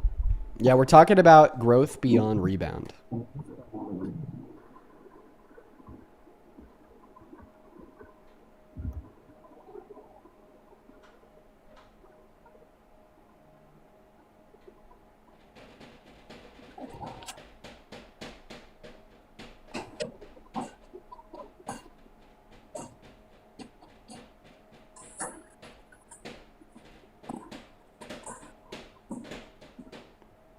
He left. Okay. Moving on to the next guest here. Only hop inside of the queue if you happen to be MAGA. I'd really appreciate it if y'all would follow our rules to the very best of your ability. Thank y'all so much. Thank y'all so much. Couple of people to thank here real quick. Full Band, thank you so much for the $20 over on YouTube. Thank you so much for that love, Full Band. Full Band says, if I steal this guy's car, do I have his car? Yes, the answer to that question would be yes. According to his logic, the answer would be no, because it's not rightfully yours. Thank you so much for the $20. Then Jono, that is J-O-N-O. Thank you for the $20 as well, who says it's hard to even listen to these debates anymore, but I still support you. No, man, listen, Jono, I get that. I really fucking get that. Sometimes we'll have people join on this live stream to have a conversation with us about how the hell they still support Trump. And, oh boy, it is just terrible listening to them like hope and whine and see. It's terrible. But thank you. Thank you for the $20, Jono. I appreciate that. Welcome in, Jessica. Do you support Trump? Yes. To a point. I asked Jessica, not you, Justin. Oh, sorry. Oh my gosh, I didn't mean to join. No worries. So, Justin, you were on the live a handful of days ago calling me some really mean names. Did you come to apologize? Couple of things I want to say. Do you pay taxes on these donations or no? I'll plead the Fifth Amendment. Freedom of silence. The other thing You're just going to braze over that? Yes, I fucking pay taxes. The other thing I was wanted just trying to rage bait you. Wait, why did you ask that question? Because donations, you don't have to pay taxes on donations. Silly goose, you certainly do. You definitely have to report your total income, your whole income, including money you get from donations, including money actually, according to the IRS, that you get from theft. Like if you steal someone's car, technically, according to the IRS, really? You have to report the value of that car and pay taxes on it. Yeah. Really? That's hilarious. yeah. So I do have to pay taxes on what is donated to me. The other thing I wanted to say was my wife has been talking to me a lot about what was going on, and I wanted to ask you also. Now, when they state the Epstein files, now, is it like files meaning as in papers? Is it like a huge stack of papers with documents, or is it like has like pictures and videos and all that stuff? Yeah, there's documents, there's pictures in the documents, and there's also videos in the documents. Yeah, that makes my stomach turn, and I'm sorry to say this on your live, but I hope they hang him by the balls in the middle of... Well, we could say with certainty he's no longer a Trump supporter. Okay. All right. Hi, do you support Trump? Yes, I do. How old are you? 26. Okay. Give me one moment here to thank a couple of people, then I'll pass you that mic. First and foremost, Evelyn. Evelyn, thank you so fucking much for the $100 donation on PayPal. Evelyn, all the love of the world to you. Thank you so much for your kindness and your generosity. That is literally so much money. I do not deserve it, as I've repeated many, many times. Thank you so much for your kindness, Evelyn. I would really appreciate it if we could see at least 1,000 W's for Evelyn on TikTok, 1,000 W's for Evelyn over on YouTube. Thank you so much for supporting me and what we do. It means the world. You've been by here a handful of times, showing up and showing out, so just know that I appreciate the ever-loving hell out of you. Show some love to Queen Evelyn down below. Same thing with Amelia. Thank you so much for the $15. Who says, my son was coming home from school expressing some pro-Trump ideals. Thankfully, he found you, Parker, and Santana, and you've completely changed his mind. Keep doing what you do. Thank you so much. Oh, Emily, I love that. Oh, my God. I love that so much. Tell your son that he's awesome. Tell your son that he's so awesome. And then William, thank you for the $10, who says the CIA actually took down the Iranian government because the British were mad that Iran nationalized their oil company. Cool history fact. No, William, you're right. And the thing is that's not even a conspiracy theory. This is what the CIA admitted to. They admitted to overthrowing the Iranian government because they're working towards the nationalization of their oil, production and consumption, meaning that the British weren't able to make much money off of it anymore if they were to do that. Isn't that insane? That's like a fact that our government admitted to? It's insane. Joseph, thank you for the $10 over on Venmo. I'll take a look at that. Let's get 100 Joseph W's. Let's also get 500 Matthew W's. Matthew, thank you so much for the $50 donation over on Venmo. Thank you so much, Matthew. Show some love to Matthew. Thank you, Billy times over, man. Show some love to Matthew. That is so much money, dude. Thank you so much. Show some love to Matthew down below. And then Lucas with the $10 says, thank you for what you do. Thank you so much for the love, Lucas. Courtney with the 10 who says, thank you for talking to these brick walls all day. I do my best, Courtney. Thank you for the 10. And then Taylor, thank you for the 5. Haley, thank you for the 15. And then Samantha, thank you for the 5. If you're watching and you're like, hey, I like this guy, you want to support me, you can find my Venmo, my PayPal, and the link tree in my bio on TikTok. Then message on YouTube, and the handles are also at the top of the phone screen on TikTok as well. Go ahead and take it away, Katie. Tell us why the hell you support this terrible administration. You know, I support like their immigration policies because like I think that it's good that they're deporting all these people, and I think that they just don't belong here, and it's just better off with less immigrants in this country. Says who? A lot of people, actually. Okay, and why do they say that? What's the evidence to back that claim? You know, like less immigrants is just like better. Better because better, good because good. Yeah. Yes. Okay. All right. Well, you're wrong because wrong. No. Why? Why do you think that? Why do I think that you're wrong? Yes. Because the evidence demonstrably demonstrates. Let me go to walk that one back.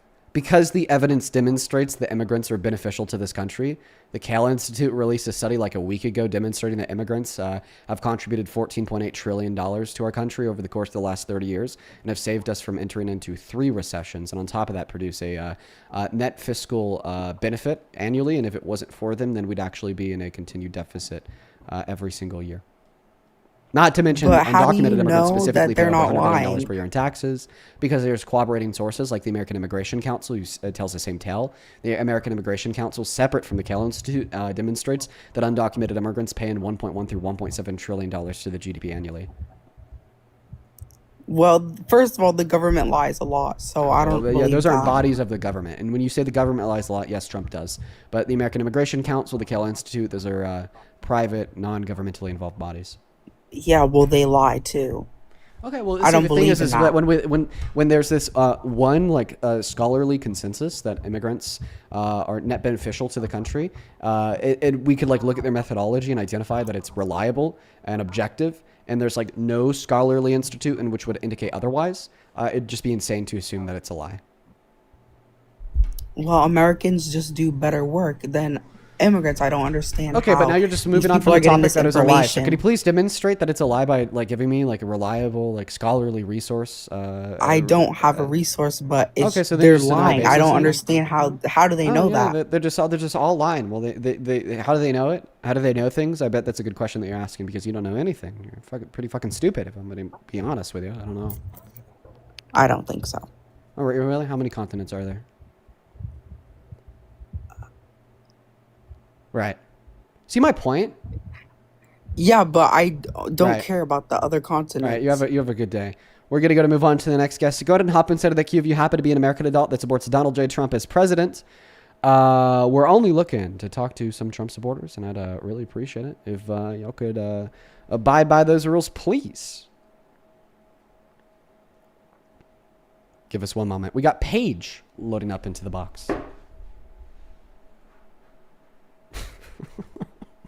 Oh, I did not. No. I did not mean to join. No worries, Paige. You take care. Moving on to Yoked Vlad. What else do we got over here? Hey, dude, Caitlin, this just came through. Thank you so much for the $20 over on Venmo. Thank you so much for the love, Caitlin. And I'd consider it. Send me some specifics on it. Let me know. Thank you so much for the $20, Caitlin. I'd also like to thank Nicole for the $3 on PayPal. And then Jordan, thank you for the $5 on PayPal. Then over on Super Chat, Omega, thank you for the $20. Thank you so much for the love. Omega with the $20 says, immigrants enrich America, full stops. America is only America because of immigrants. Full stop. Right? And I mean this in positive senses and negative senses. America was founded on illegal immigration. America was built on immigration. And America thrives on immigration. Right? Immigration is so instrumental to this country. Kick that guy because of the echo. America is immigration is so instrumental to this country that we see it riddled throughout the history of this country in many necessary ways that are both negative and positive. We're going to move on to the next guest, Michael. Here we go. Hi, do you support Trump? Hey, little bitch, shit, pussy ass bitch, shit, pussy motherfucker, bitch. Dude, fucking coworker music. What are you doing, dude? Get out of here. Moving on to the next guest, we got Olivia joining. Follow our rules, please. Corny. Cornball. All right, who's next? We got Diamond loading up. Hopefully, Diamond will be a debate. All right. Hi, Diamond. Do you support Trump? Yes, I do. And how old are you, quite frankly? I am 18. I've debated Parker before. What year were you I born? annihilated him. 2007. You annihilated him. Is that rage bait? No, it is not. God, this is gonna. Why do y'all always think that you just like absolutely annihilate like me and Parker when it's just like never true? Well, I mean, define annihilate. Destroy, defeat, badly. I'd assume that's how you're using the word. Well, then yes, by that standard, yes, I would say I annihilated him. Just absolutely annihilated him. Do you mind if I ask you a question? Yeah. If Biden called for no, the execution I don't of his mind. political opponents in Congress baselessly, would reasonable Americans stop supporting Biden as president because of that? Did you say that? Did Biden do that? Listen closer. Thank you. If Biden, all right, keep in mind, if Biden were to call for the public execution of his political opponents baselessly, his political opponents being Republicans in Congress, would any reasonable American stop supporting Trump as president? Sorry, as Biden as president. Well, we're going to get there. Yeah, I was kind of confused what you meant by that. Would they stop supporting him, and would they be reasonable for doing so? Yeah.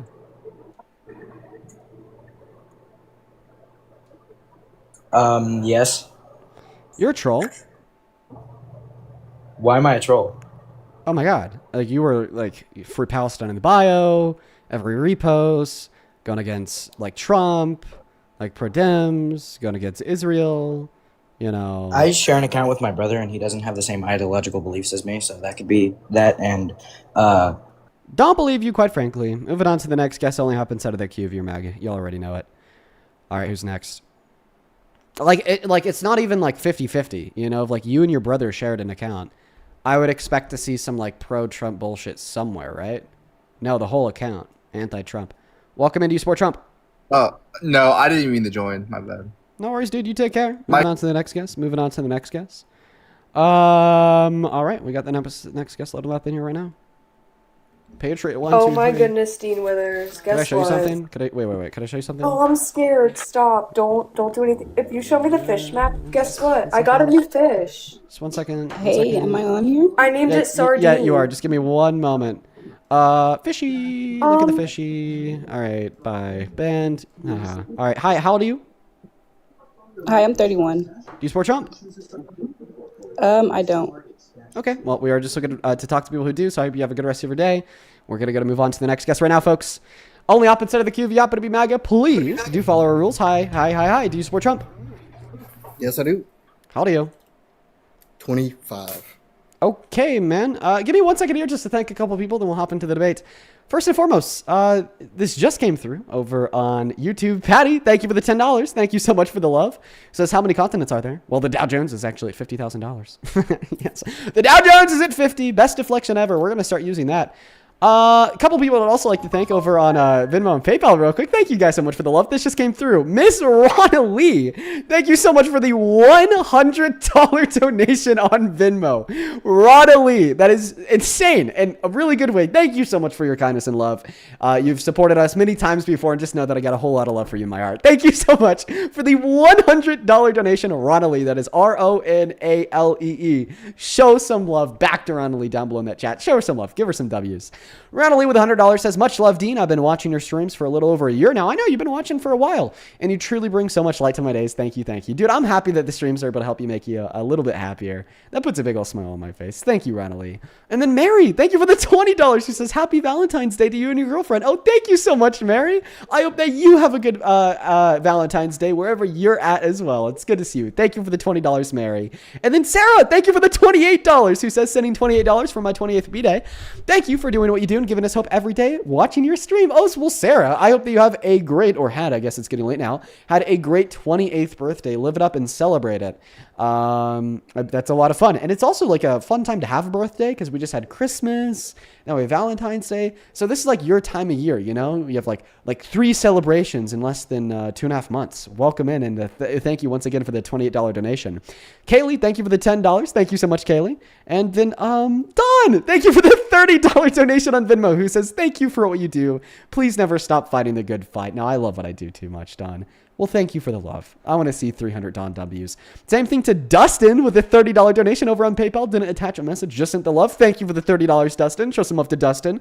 Miranda, thank you for the 5. Jordan, thank you for the 5. And then Nicole with a 3. We're all caught up. Go ahead and take it away. Why the hell do you support Trump? Multiple reasons. Bringing our country out of debt. I mean, helping a lot of jobs come out there, helping the lower class. I mean, really, you can't go wrong with it. Do you have any other reasons? Oh, multiple. He's trying to bring back family. He's trying to bring back the Bible into the school, what this country was raised on.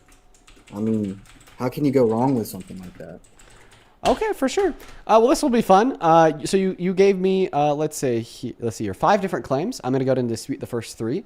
Once you concede on the first 3 because you're irrefutably wrong, we'll talk about the second 2. So you said that Donald Trump is bringing the country out of debt, Donald Trump is creating jobs, and Donald Trump is helping the lower class. To your first claim that Donald Trump is bringing the country out of debt, that is false, quite frankly. In fact, he just signed the most expensive bill ever into law.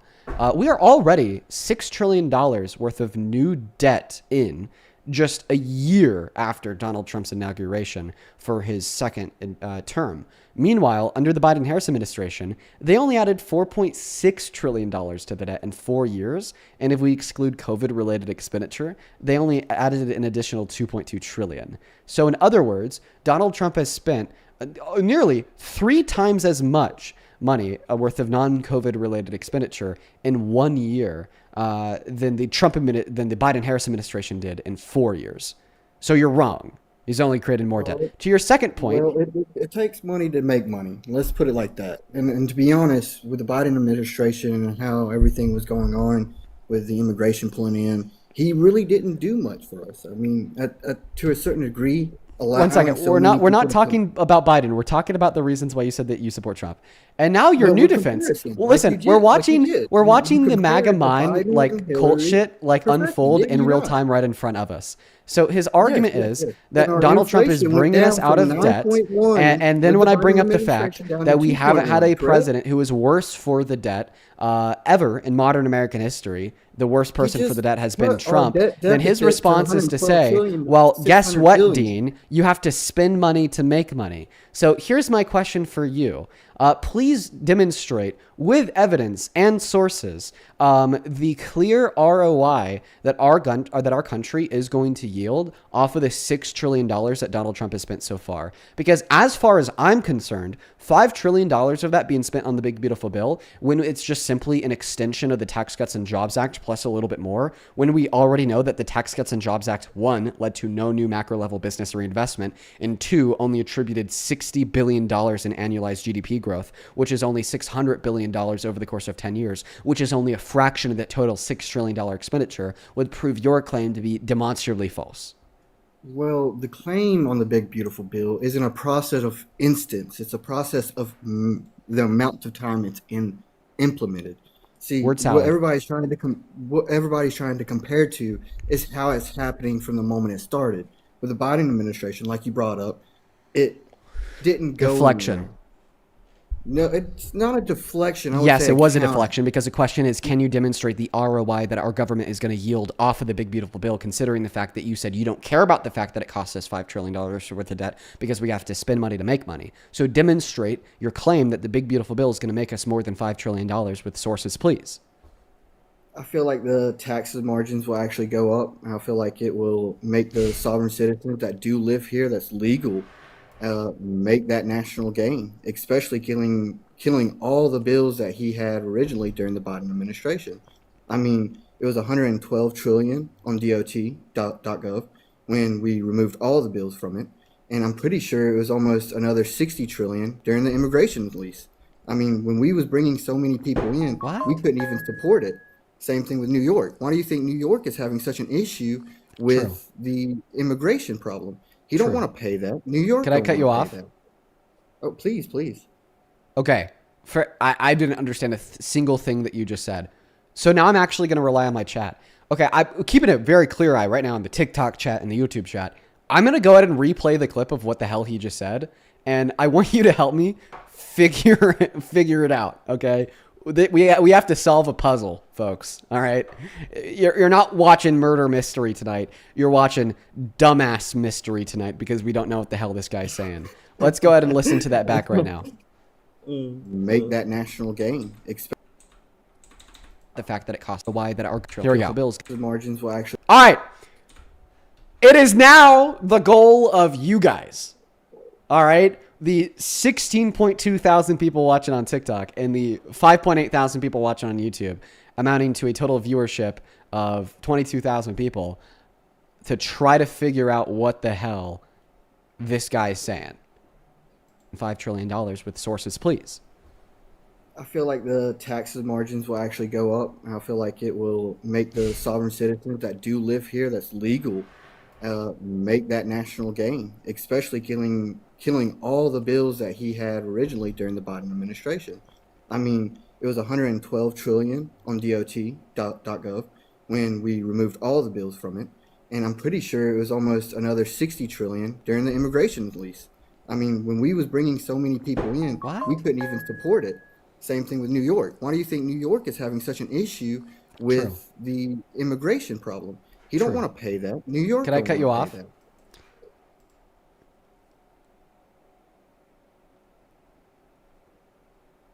One person on YouTube says he's trying to say that taxes will go up because he said tax margins would go up. Yeah, he did say that. But then he followed that up with bills and 120 trillion. All right, my friend.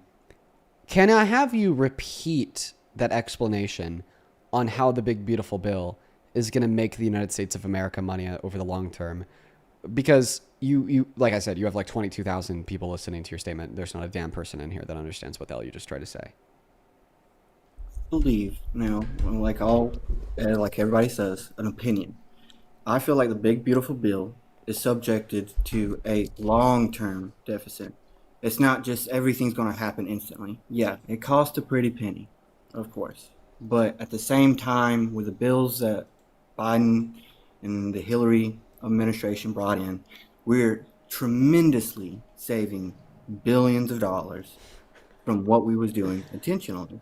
I mean, with helping other countries, with helping all that, we are putting that big beautiful bill on point because we are trying to sovereign our country. We're not trying to open our mouths. Can I make a recommendation? Our taxes are going to be cut. Or I pay for a house. Can I make a recommendation? Please. We should stop talking about economics. Here's why. You don't know any... Well, that sounds mean. You don't know enough about economics to have a conversation with me about economics. Probably not. So I think that we should talk about something else instead. Do you want to move on to the last two claims that you made about the Bible and school and whatnot? Before that, what do you think about the opinion of the total debt, the inflation going from 9.2 down to 2.1 during the Biden administration and the Trump administration? Inflation's not at 2.1. And that 9.2 It is is. a peak of the pandemic that was experienced worldwide, not because of the Biden-Harris administration. And you're wrong. According to the Federal Reserve, the latest quarterly report of inflation was Q4 of 2025, which was down from 3% in Q3 to 2.7% in Q4. Ooh, 2.7. Yes, you're right. You're right. From 9.2 down to 2.7. Like I Do you said, not see? the statement is misleading. Once again, that 9.2 is a peak under the pandemic, okay, that we experienced globally. In fact, if we want to talk about the rebound that we saw from that peak to a more stable level under the Biden-Harris administration towards the end, we were actually able to more effectively and disproportionately reduce our inflation rate in America under the great leadership of the Biden-Harris administration compared to the leadership of any other country in the G7. So he actually did very, very good with the economy, very good for inflation. Now, I do agree that inflation has now continued to decline under Trump. I actually don't think it's a good thing for this reason. When inflation is going down and everything else is going up, like more jobs, more GDP growth, more prosperous citizens, so on and so forth, that's a good sign. But when inflation is going down and everything else is going down, less jobs, worst job report since 2003, slow GDP growth, negative GDP growth, less business investment, I'd actually argue that is a bad thing and a sign of a recession to come. Okay, we've heard the recession stories. What makes you believe that Trump will bring us back into recession? Because we have the worst annualized job report since the last recession. We have the most manufacturing bankruptcies since the last recession. We have the highest level of unemployment since the last recession. Can I interrupt you right there? Yeah. If we opened up our factories, open up our oil lines, we maintain our own stuff, our supply, don't you think that will increase our job experience? Don't you believe that would tremendously It depends on what we do to cause more factories to open, but generally yes. But Trump is doing the opposite. How do you say? Do you mind if I ask where your resources is coming from that? Yeah. The Bureau of Labor Statistics tell us that last year we had the most manufacturing bankruptcies since 2009. I'll definitely look into that. Can I also show you a graph?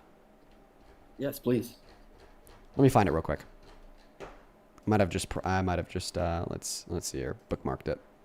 So, are you one of the people that thinks that Donald Trump's tariffs were, great for manufacturing? I don't think they were potentially the greatest idea, but I think the reason why he done the tariffs was to show that we do have power. But I mean, look at this. It's actually taken our power away. One moment. There we go. Well, no one liked us for it. Okay. I mean, we were so the U.S. lost 68,000 manufacturing jobs last year in 2025. And in fact, we just started to lose these jobs immediately. Give me one moment here. I'm just sizing something up over on the YouTube stream. I know that you see that OBS overlay. It's fine. You're supposed to see that right now. There we go. So we're actually experiencing the largest decrease in manufacturing jobs. Once again, since the Great Recession in 2009. And this only started when Donald Trump announced his tariffs. I kid you not. All right. April 2nd. That was the Great Liberation Day. That's when Donald Trump turned around and then imposed tariffs on every other country in the world, while simultaneously then revoking them, then increasing them maybe a little bit on China, then reducing them on China, imposing them on Argentina, reducing them on Argentina, imposing them on Cuba, Colombia, Canada. It's been a mess ever since. And that mess has hurt us. That mess has hurt our manufacturers. Why, may you ask? Because there's a lot of American manufacturers that are, at least to a degree, reliant on raw materials produced in other countries that they then have to import. And because of these tariffs, okay, one day American manufacturers are paying X amount for the price of the raw materials they have to import. And then the next, that amount is multiplied by, 100%. The next day that it's reduced by 50%. Then the next day it's increased by like 250%, right? He's destabilizing our manufacturers so much by causing there to be so much fucking volatility within the price of the raw materials that they import to create their products, and so much volatility within consumer confidence in the market as a whole, which is leading many people to maybe save a little bit more money, stop buying out, going out, getting dinner at restaurants, buying, particular like luxury goods, so on and so forth. I see your point, but at the same time, we're talking about raw materials outside of the country. There's also going to become an agreement of old relationships involved in that. I mean, when you look at it, yes. Sorry, you're doing that gibberish thing when you respond to a point that I make with nonsense. This is why I kind of said that I wanted to stop talking about the economy with you, but I'll let you finish. Oh, no, we can go on a different topic if you feel like it. But I do think that raw materials from other countries is going to be cheaper because of the bulk size we are getting in. So, of course, we're going to lose that value. Like I said, another gibberish statement. We're buying less from other countries because of the tariffs. All right. So, if anything, the prices will increase. Yes. Wait. The tariffs make the price increase. That's why we're buying less. Because he wants us to buy from in-country instead of outside sources. But the issue is that we don't have the productive capacities to produce all of those raw materials here. And that's why instead of the market shifting to raw materials produced here, it just collapsed. And we experienced the most manufacturing bankruptcy since the Great Recession.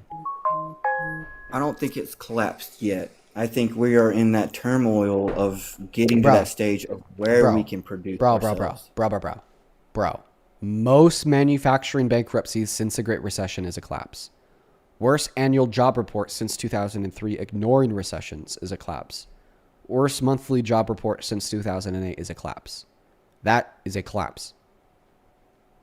If it's a collapse, then why are we dealing with such a great country right now? It's not great. The only reason why you think it's great is because that's what Trump tells you. It's not great. I'm living in it every day. I'm 25 with my own house. I own 3 vehicles. I mean, I'm not trying to. And you are not a macroeconomic variable or the average American. No, I'm not an average American. There's a lot of going on, but if I can do it, why can't they? If I can do it, why can't you? I know, right? If Elon Musk can become a billionaire, why can't you? I don't have a college education. Can you become a billionaire? Yes. Can you? You think that you could become a billionaire? If you really put your mind to it, yes. Dude, this pull yourselves up by the bootstrap mentality is insane. No, you can't become a billionaire. All right? You are incapable of becoming a billionaire. No, not happening. Tell us, how are you going to become a billionaire? Depending on if I wanted to go through stocks, depending if I want to go through home shares, depending if I want to do a, let's say, armed military agency. I mean, either way, you're gonna start making missiles for Israel. That's what you're gonna do. You're gonna start. Well, if I just started making, fuck, man, maybe you could become a billionaire doing that. Yeah, you're gonna start making missiles for Israel. Yeah. Shoot, if I wanted to become a billionaire, yeah, it might not be the best way to do it, but I'm going to become it. This is so unserious. Okay.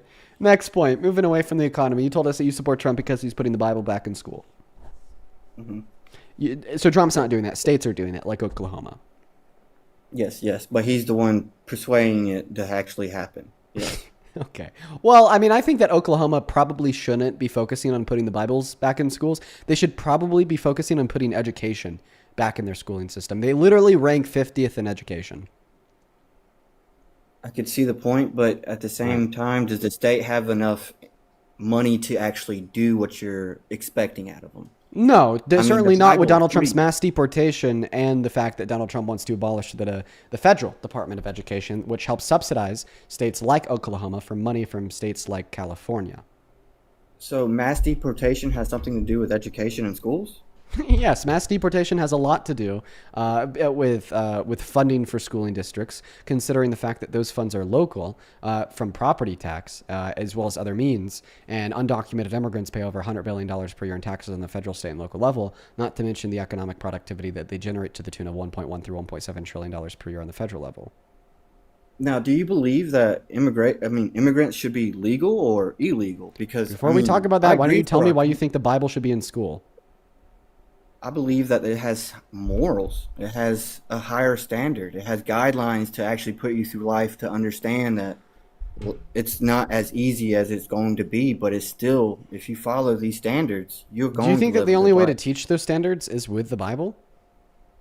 It's better than, let's say, LGBTQ guidelines. LGBT. So do you think that there's like a bunch of schools in like Colorado and California that are operating off of the LGBTQ guidelines?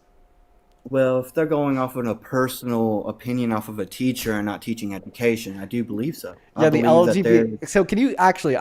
I'm dumb. All right, I'm not too smart of a guy, so I don't know what the LGBTQ guidelines are. Can you tell me what the LGBTQ guidelines are? I can't go diving in there. I haven't even looked at it. You haven't looked at the I don't know. I believe you. Sure you weren't looking at the LGBTQ guidelines on that incognito tab? Ooh, don't tell all my secrets now. No, but seriously, I don't know what you're referring to when you say LGBTQ plus guidelines. That statement on its own just kind of like sounds insane. Okay, there's no guidelines to being gay. You just kind of are gay. There's no guidelines to being trans. You just kind of are trans. There's no guidelines to being bi. You just are bi. Right?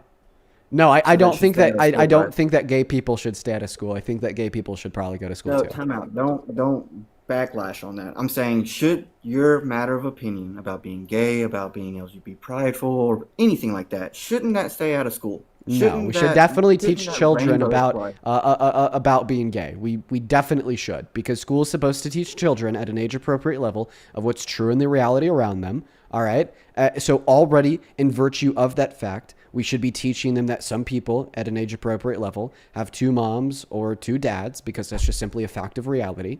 But the overwhelming reason why we should be teaching children at an age appropriate level about the LGBTQ plus community, and more specifically, all right, gay parent dynamics, is because when we don't do that, well, then that leads to children with parents that are gay getting bullied because the other kids with parents that are straight don't understand. All right. So I think that we should probably teach for more inclusivity within schools to ensure that there's a lower level of bullying and there's less children that want to self-unalive because everybody else hates them because their parents are gay, by just simply teaching early on at an age-appropriate level that although you might have a dad and a mom on typical circumstances, there's many other children that don't. There's many other children with two dads, and there's many other children with two moms. And this even extends beyond just the LGBTQ plus community, but we also need to be teaching children that some people just have a dad and some people just have a mom, or even some people aren't raised by dad or mom and they're raised by their grandparents instead. All right. That reduces confusion, that reduces bullying. And I think that's a very good thing. In fact, this is pretty personal to me because my grandparents, you know, they're actually raising a very young boy who's in school. And I know that one day his friends are going to see, you know, an older 80-year-old couple picking him up from school. And, you know, they're going to be very inquisitive or might even be mean to him because, you know, his parents look a lot older than their parents. So I think that we should be teaching children about various family dynamics. That's the matter of opinion, though. I'm asking, why does it need to be in education? We're learning something. I just told you to reduce the level of bullying in schools. Okay. To reduce level of bullying. Don't you think that's an administrative thing? Don't you think that's something that we could add on PO, something that we could add in a therapy class, something in schools that doesn't really need to be educational? Shouldn't we have that as an after-class program that parents can sit there and talk about instead of having it during class? Like, let's say you went through sex ed when you were No, because then not everybody will know. Therefore, more people will be more likely to bully. See, you're going off on the fact of bullying, but you're not. Bro, why are you pro-bullying? It's not pro-bullying. It is. This is a bullying of small children position. We could materially reduce the amount of small children that are bullied by teaching about the various family dynamics in school to all students, not just limited to LGBTQ plus family dynamics, but all family dynamics. Like I just went over, older parents, like grandparents raising a kid, single moms, single dads, or like foster care systems, so on and so forth. Like, it's just like, well, I kind of like don't care that under my view, more children will be bullied. We should do it anyways because I'm homophobic. See, now you're putting words in my mouth. That is a very fair reduction of your position. Big help in somebody's life, because if you're going to be sit there and told everything's going to be okay, it's not. You can't just sit there and have that idea in the back of your mind. Oh, I'm going to get my way every single time. You got to be told no. You got to be told, hey, this ain't going to be how things work. And Okay, I mean, if you're going but to like, why be say, reactive? Why be reactive instead of proactive? We can ensure that there'll be less Reactive. children who bully other Because there'll children be with less gay debate. parents by being proactive about it and teaching them from a young age at an age-appropriate level that not everybody has a mom and a dad. So then we don't even need to Well, let's have that talk about reactive the conversation number of it. after the bullying has already occurred, saying, hey, knock it off. Okay. Let's talk about the age of when you want to tell them. What age do you think is appropriate? As for a soon kid as they to could comprehend family dynamics. I'm not a like fucking Einstein on children's brains, okay? But as soon as a child's brain can reasonably comprehend the bare bones of family dynamics, we should start teaching them age appropriate educational material surrounding various family dynamics. Maybe that's, first grade. First grade. That's a big thing to talk about. I don't Family know. dynamics. Can people in first grade like understand the basics of family dynamics? Some people have mommy and daddy. Some people just have daddy. Some people just have mommy. Some people have old daddy and old mommy, grandparents. Some people have two mommies. Some people have two dad. I don't know. Like I said, it's just literally based off of whenever the mind of a child is developed enough to just understand the very basic foundational facts of family dynamics.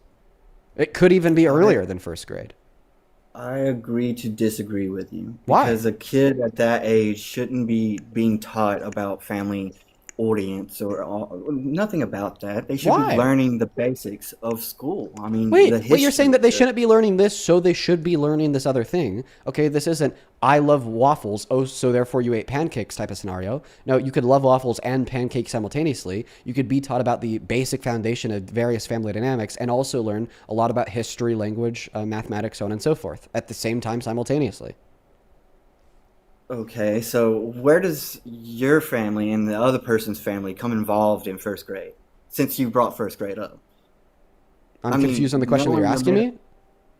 Knowing the matter of asking somebody else about their parents, especially if you're stating first grade age. No, I don't think that we should ask parents because some parents will say no because they're bigoted. No asking parents, no getting parental consent. We teach young children about very family's dynamics, regardless of their parents' bigotry or not.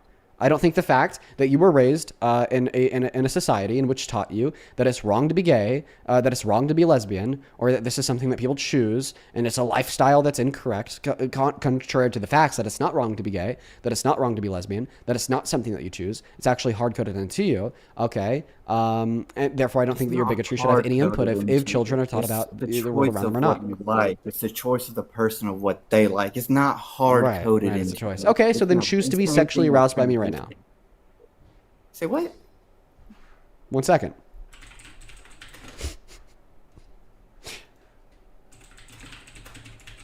You said that it was a choice to be gay, so then choose to be gay for me right now. No. If you talked to me about this, let's say 15 years ago, maybe.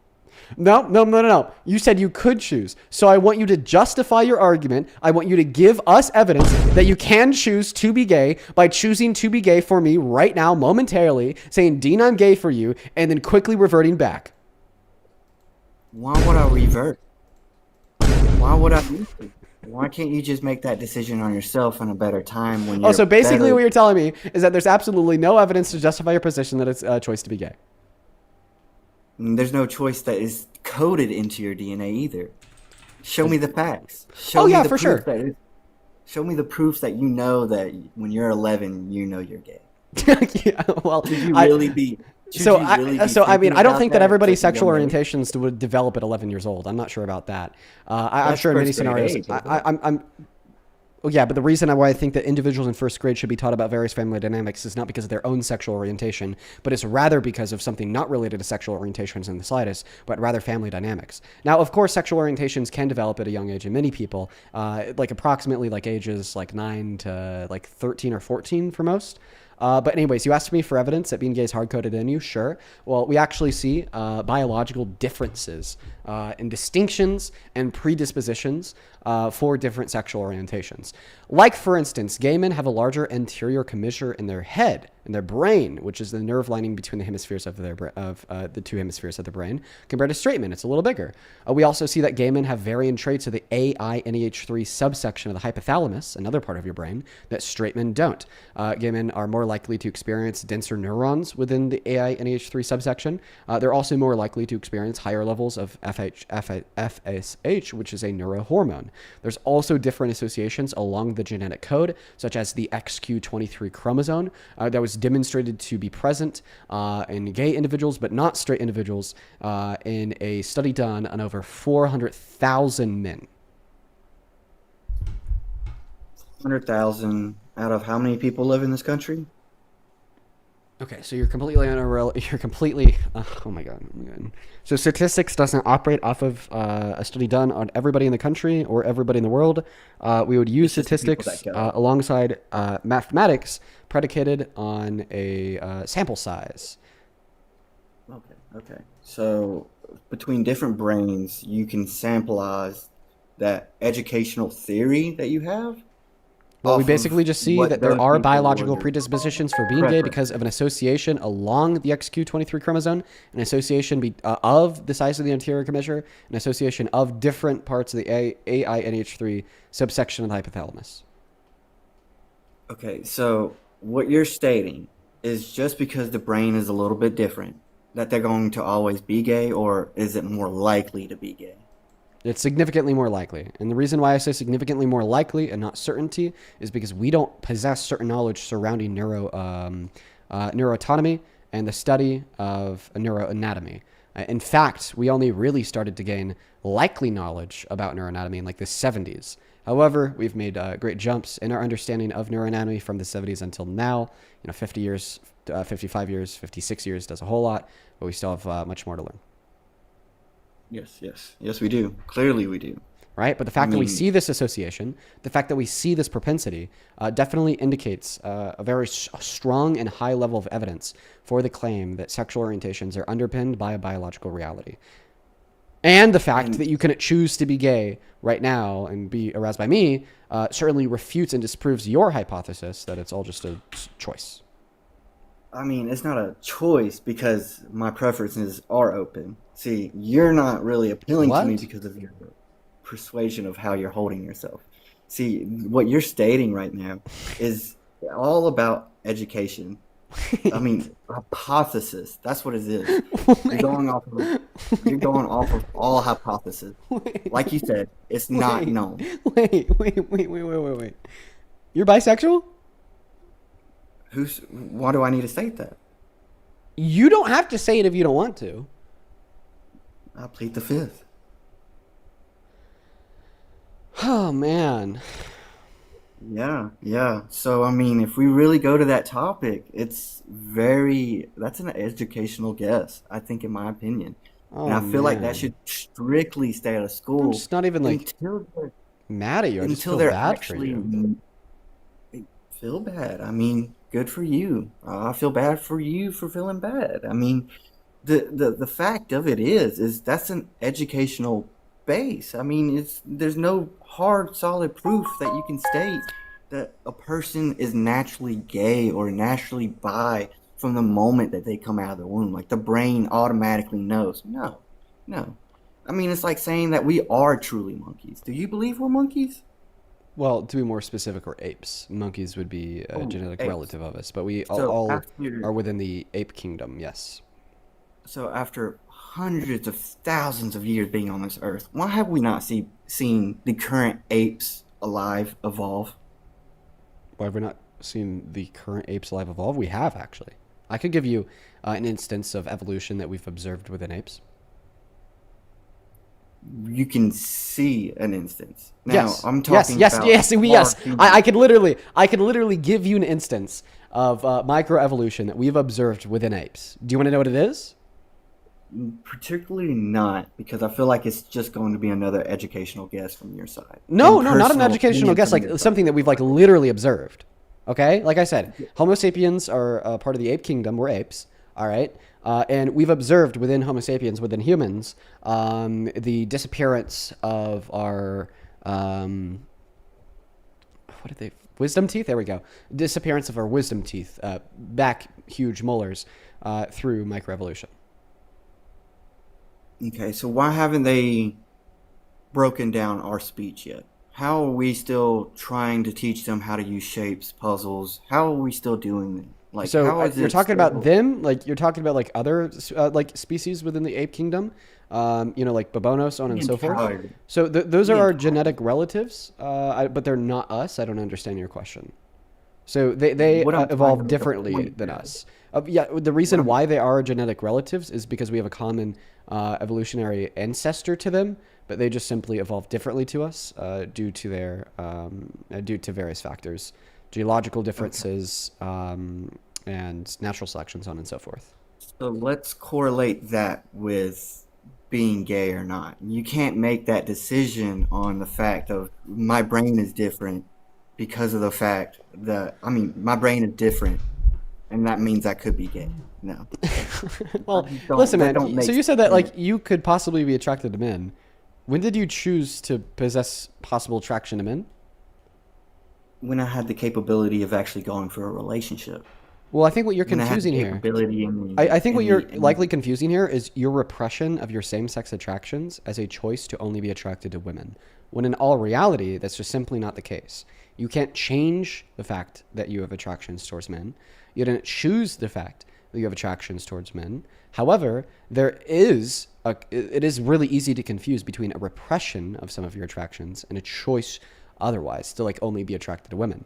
And this is why there's actually, a study that indicates that closeted like gay or bi men are significantly more likely to be homophobic compared to heterosexual men. And it's because that confusion is much easier to make. Like I'll give you an example. I am a heterosexual man. I know that I'm not attracted to men. I know that I can never be attracted to men. So like I very clearly understand the fact that it's not a choice because I can never make that choice myself. But kind of what it sounds like from you is that, Have you tested it? Well, the thing is, man, I don't need to in order to understand that. Okay. So you understand that, correct? You know that, correct? Yes. And the reason why you might think that like you need to test it before you do it, before you know it, is because like you actually do possess same-sex attractions. Okay. So to that point of the matter, to what you said, it's a choice, correct? What's that? Because to what you just stated, it's a choice, correct? No, you know that the attractions are not the choice. No. But when did you find out that you're only attracted to women? From a very early age, I'm assuming. Correct? Yeah. Okay. So, did you test that theory with a man first or with a woman first? Or did you get taught that at a very young age? Well, the test for that theory was looking at, at the time, because it was very young girls, and saying at the time I was attracted to them, and then at the time looking at boys, and saying at the time I wasn't attracted to them. Okay. So, does that mean that your brain is different from mine, per se? Well, there is a high likelihood that there is different associations along the genetic code, variances within the AI-NAH3 subsection of the hypothalamus, different levels of neuronic density, FSH, a neurohormone, and differences within the density of the neuronic lining between the hemispheres of the brains, the anterior commissure. Now, can I ask a personal question? Not too personal, but can I ask honestly, yeah, go for it, man. I want to talk to you about this. I really do, because I'm kind of now realizing that maybe you just need someone to talk to you about, like your experiences in the world. Was your family religious? Was your family bi? Was you raised by two moms, two fathers? Like, give me the background a little bit. For the most part, it seems to me that this is a personal opinion to your own circumstances for what you was raised in. I don't think the way that you're raised would change your sexual orientation. Like, for instance, I was raised in a Catholic, religious, Republican household by a mom and a dad when I was very young, later on just by my mom, and later on just by my dad. But I don't think that is why I'm straight. Like, for instance, there's another guy that I knew that I grew up with. Let's just call him Bob. I'm not sure his real name. And he was raised by two moms, okay? And yet he's actually been in a heterosexual relationship with the same woman since freshman year of high school until now. So let me ask you this: have you asked Bob if he's tried dating a woman? No, Bob is and has been dating a woman for like the last 10 years. Okay, but he knows that he goes both ways. No, he doesn't. He's straight. Okay. So with that being said, if a relationship, like during a young child's age, they consume so much information. They get taught from what their parents are teaching them. They're learning everything from what their parents do, from how their parents do. Do you think that's replicating on your mind? Don't you think you're... I think that the theory that sexual orientations are going to be learned at a young age is inconsistent with the biological outcomes that I've already denoted. Because although there is this phenomena called neuroplasticity, where your real world environment can slightly morph and change certain things to do with your brain, that phenomena of neuroplasticity would not reach to the extent of changing the density of the lining between the hemispheres of your brains, nor the associations along your genetic code, like your chromosomes. So just simply the evidence that we have to suggest that there's a biological basis for your sexual orientation, it's just inconsistent with any narrative that your sexual orientation is a choice, or that your sexual orientation is caused by your environment, such as the family dynamic in which you're raised in. Another thing that's inconsistent with the hypothesis that your sexual orientation is caused by the family dynamic that you're raised in is just the testimonies and stories of gay, bi, lesbian, queer, and asexual people, so on and so forth, that were raised in family dynamics that were very oppressive and hostile towards themselves. And I'm sure that there's many people even watching this stream right now that probably have a story like that they could share with you, of being raised in a very evangelical Christian household by mom and a dad, always being told that being gay is wrong, being bi is wrong, being lesbian is wrong, and yet they are gay, they are bi, they are lesbian, so on and so forth. Speaking from a Christian family, don't you think that's the ideal behind it, though? Being told no, you can't do it, just makes you want to do it more? Well, I think that that's a very bad theory as well, because wouldn't this be indicating that if they were telling you that you could do it, that it would make you want to do it less? Or like secondarily here, like I just don't see any evidence for that to be true. Same as coding being gay from the moment you was born. I mean, it just kind of sounds like you're trying to like find a possible explanation in like every scenario for how one's environment made them gay, and you're just not willing to accept the fact that it's not caused by one's environment. You know, like when you're first talking about, oh, like does this person have lesbian parents? Oh, well that's probably, you know, like why they're gay themselves. But oh, if this person actually doesn't have lesbian parents but has a mom and a dad that are straight and very homophobic, all right, then like, oh, that explains why they're gay, because they push back against what their parents taught them. But matter of fact, okay, we see gay, bi, lesbian, queer people come from parents that are lesbian and gay. We see gay, bi, lesbian, queer people come from parents that are straight. We see gay, bi, lesbian, queer people come from parents that are straight and homophobic. We see gay, bi, lesbian, queer people come from parents that are straight and not homophobic. And because we see, okay, gay, bi, lesbian, queer people, you know, born and raised in all family dynamics, irrelevant and irrespective of the family dynamics, that it would refute your theory that it is caused by the family dynamic. Now, all of this is being built up to the Bible. Now, let's say this. Let's say we bring the Bible back into the school. I'm not saying everybody needs to preach it. Free religion. I'm not saying everybody needs to have a Bible on them. I'm not suggesting that. No. I'm not suggesting you have to follow it, because I know some people are Muslim. This is a country built on immigration, like you said earlier. I completely agree with immigration as long as they're legal, as long as they're paying for their visa, as long as they're doing what they're doing for this country and not for their country. I mean, when you come to this country, I feel like you need to learn the history of this country. Like if you move to France, you're going to learn about the French Revolution. Okay. Does learning the history of this country, including learning the history of the Stonewall riots? I believe so. Okay, so now you think that we should have children in school learning the history about the revolution of the pro-LGBTQ plus movement, and the rise of enlightenment, that it's actually not a sin, wrong, and you're not banished to hell of you. Ordinance. That's sexual ordinance. I'm learning about education. No, that's history. Like the Stonewall riots, okay, which led rise to like the modern era's revolution of acceptance regardless of one's sexual attractions, is history. It is history. I'm not going to decline They should be learning that in school? I think there's higher priorities instead of learning Okay, your okay, sexuality. so there's some history that they shouldn't be learning in school as long as that history relates to the LGBTQ plus community.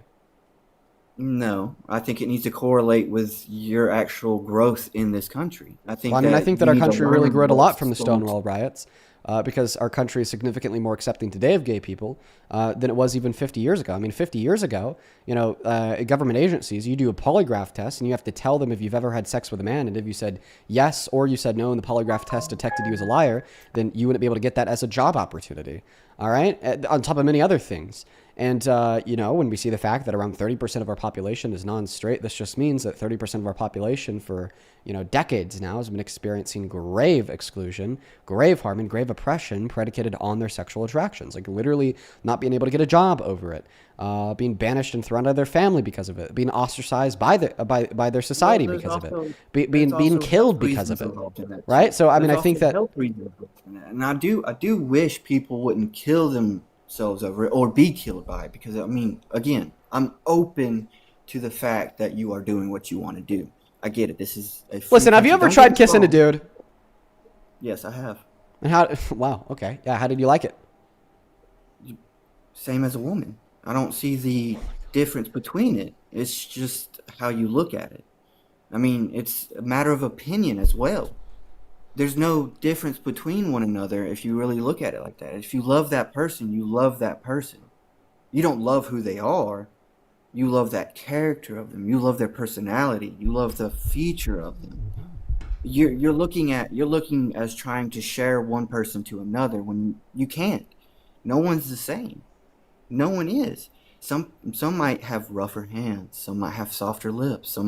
You can't just sit there and say one is the same as the other. You can't compress that into an agenda. That was like the most beautiful description I've ever heard of what it means to some to be bi, what it means to others to be poly. That was like literally like the most. You have like tears in my eyes right now because of just how like beautiful of a description that was. All right, like my guy. But I mean, again, like sorry, not poly, pansexual. My bad. Like that was like literal poetry. Like that was beautiful. All right, 110%. But where does the separation fall between? Like I'm being serious. Like that was like actually like wow. That was great. Where's the disconnect coming in between you, like having this realization that you have these attractions, that you're either bi or pansexual, and the fact that society as a whole, in many scenarios, is not accepting of you and people like you because of your attractions, has excluded you and people like you for those attractions for years, all right, for decades, for centuries, that people have died because of those attractions, that people have, had their relationships with their friends ruined because of those attractions, had their relationship with their parents ruined because of those attractions, been thrown out and by society condemned and banished to hell for eternity because of those attractions, been labeled as a traitor to God and a missile of the rebellion of Satan because of those attractions, and about a billion other things. And that is exactly why I'm here on this live stream having this conversation with you, just trying to advocate for the greater betterment of society as a whole, all right, saying that we should teach age-appropriate materials surrounding the various family dynamics in school so children like you aren't bullied, or children with parents like you aren't bullied. And then why can't you agree with me there?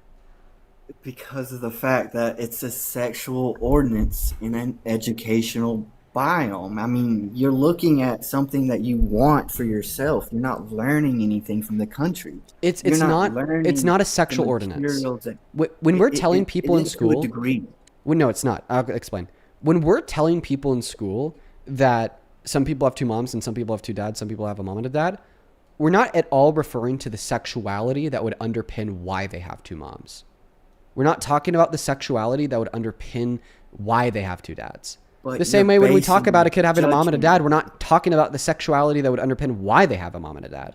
We're just simply denoting the descriptive fact that they do have two moms, they do have two dads, they do have a mom and a dad, and that we should be accepting of all these family dynamics. Or like even when, maybe we get a little bit older and we start talking about the acceptance of people because of their sexual orientations, Okay, That's we're not the talking country about that the we're living in. sexuality behind their Free sexual to orientation. express. We're talking about the acceptance of a person regardless of their sexual orientation. The need to be pride flag accepted? and the LGBTQ plus community, okay, is not one revolving around sex, lust, attraction, and fucking.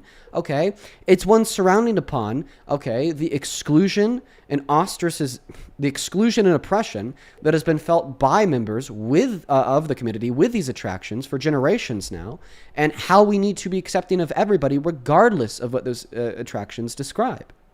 Why do I need to be accepted by everybody? That's what I'm trying to get at. Like, why do I need to have somebody else's appraisal from that? Because I like what I like. Acceptance but isn't you might praise. like- No, it's not. Yes. Let's rewind then. Let's say I'm straight. And I'll answer Let's your say- question. let's I'll say- answer your question. Why do you deserve to be accepted by everyone? So you Why could can't be you on the just same accept grounding yourself? as me in the fact that I'm accepted by everyone, simply in the context of my sexual orientation. I've never been ashamed to tell somebody who I'm attracted to in my life. I've never been ashamed to tell somebody who I've kissed in my life. I've never been ashamed. Exactly. I've never been ashamed to tell my parents, okay, about my new partner in my life. All right? See, never. I get Never in my shamed life for have I saying that. have I felt shame because of me telling other those things. And the reason why, like, you, insofar as what your question was, why do you need to be accepted by everyone else in society, is so you could be on the same footing as me, because you deserve to be on the same footing as me. We're on pedestals though. Everybody is. Everybody has greater power. Everybody has more money. Everybody has less money. We can't all be accepted for what we believe is right though. That's a matter of opinion. We can't just go out and say, hey, because I'm gay, you need to accept me. No. I don't The think fact that's that it correct. is a matter of opinion, and opinions can change, is why we should advocate for said change. You're getting it confused. Homophobia is simply a matter of opinion, a matter of one's mental states and beliefs about the world around them. That's all homophobia is, a fucking opinion. But this opinion that can be changed generates real world material harm that we've been talking about for the last 30 minutes straight. And because homophobia is merely a matter of opinion, and opinions can change, is why we need to advocate. So we could change that opinion and ensure that there are not people like you that are harmed in the real world around us. But that's where you're getting off topic with it. It doesn't matter about everybody. It doesn't matter about thy neighbor. It doesn't matter about your friends. That's why I strictly tell everybody that. Well, that's the thing. You're saying that it doesn't matter what your sexual orientation is. True. That's why we should advocate again for individuals to change their beliefs if they do think it matters, specifically those in which would condemn some individuals because of who they're attracted to. And I mean, at the same time, if you're the one sitting there needing to condemn somebody for not accepting it, that's their belief. That's their religion. I Just will like the Muslim religion. I will condemn people for not accepting you while simultaneously accepting me. I will condemn people for not accepting BIPOC individuals while simultaneously accepting me for no other reason than a race. I will condemn people for not accepting my sister, but accepting me for no other reason than our gender.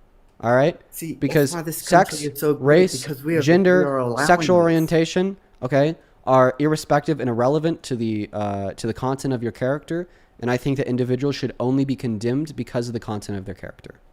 Specifically, the content of the character that we just went over with homophobia, racism, and misogyny.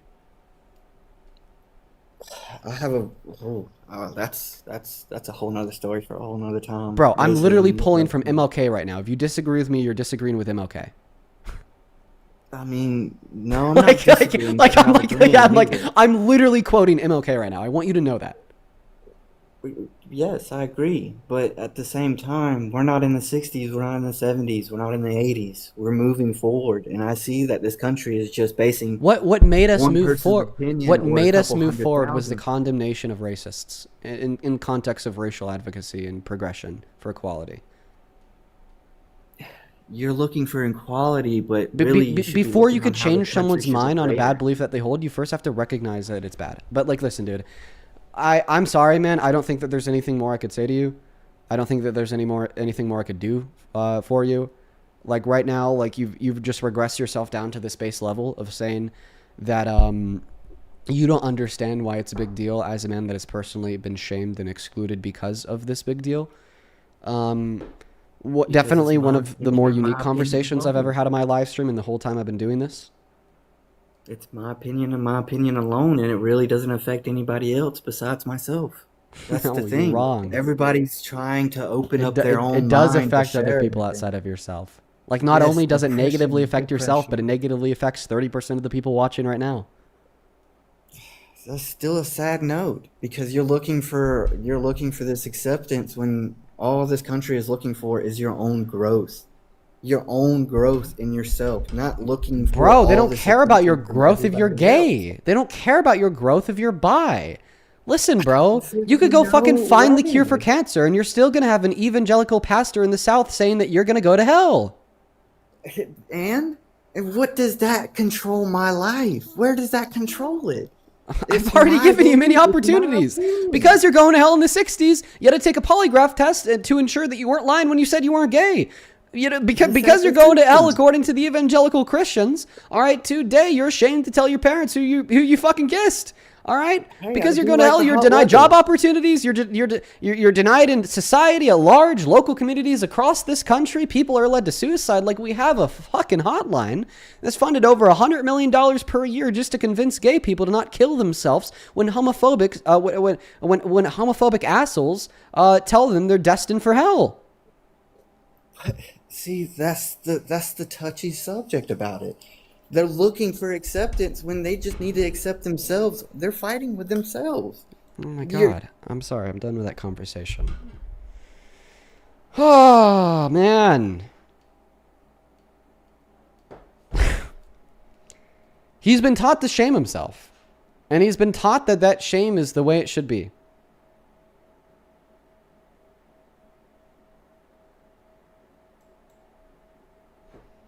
Poor guy, dude.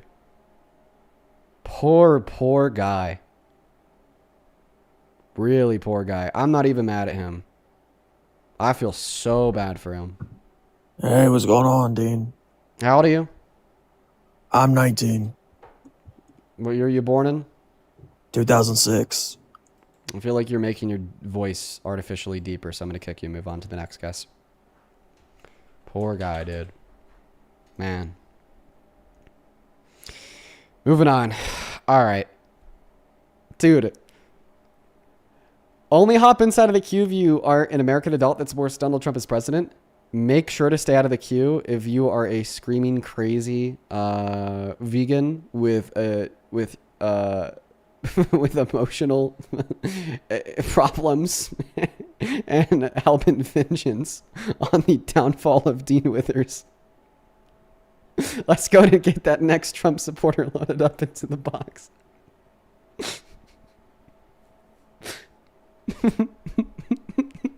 Hi, just to make sure that you're following our rules. Are you an American adult that supports Trump? Not a crazy fucking vegan Dane, with emotional problems. Can you just tell us why you're not vegan? I'll listen. Just tell us why you're not vegan, even though it's the path of least harm. Just tell us why you're not vegan when trillions of animals are killed each year. Oh no! You are a crazy vegan! You broke my rules! Is it a joke? Just go ahead. I'll listen. You broke my rules! I just said that if you're crazy... Go ahead, I'm listening, Dean. Can you be mature for a second? Oh, says not you. bully people? You were talking about bullying before, weren't you? Says you, the last time you came up here, you fucking did like a 2016, 17-year-old Call of Duty lobby rage quit on my ass, bro. You came up here, you screamed into your mic as hard as you could. You started saying, fuck you, dude! Fuck you, dude! Other time, dude, you tried to invoke my dead dog. Like, I mean, days after me and my dad had to put our dog down, you're like, oh, Dean, you're sad about your dog? Why aren't you also sad about cows? Oh my, dude, the first time you came up, what was that? That was a couple months ago. You were like, oh, you think it was wrong when Trump raped a woman? Guess what? You're a hypocrite because you drink milk. Like, so I appreciate you calming down a little bit. Thank you. Feel free to unmute.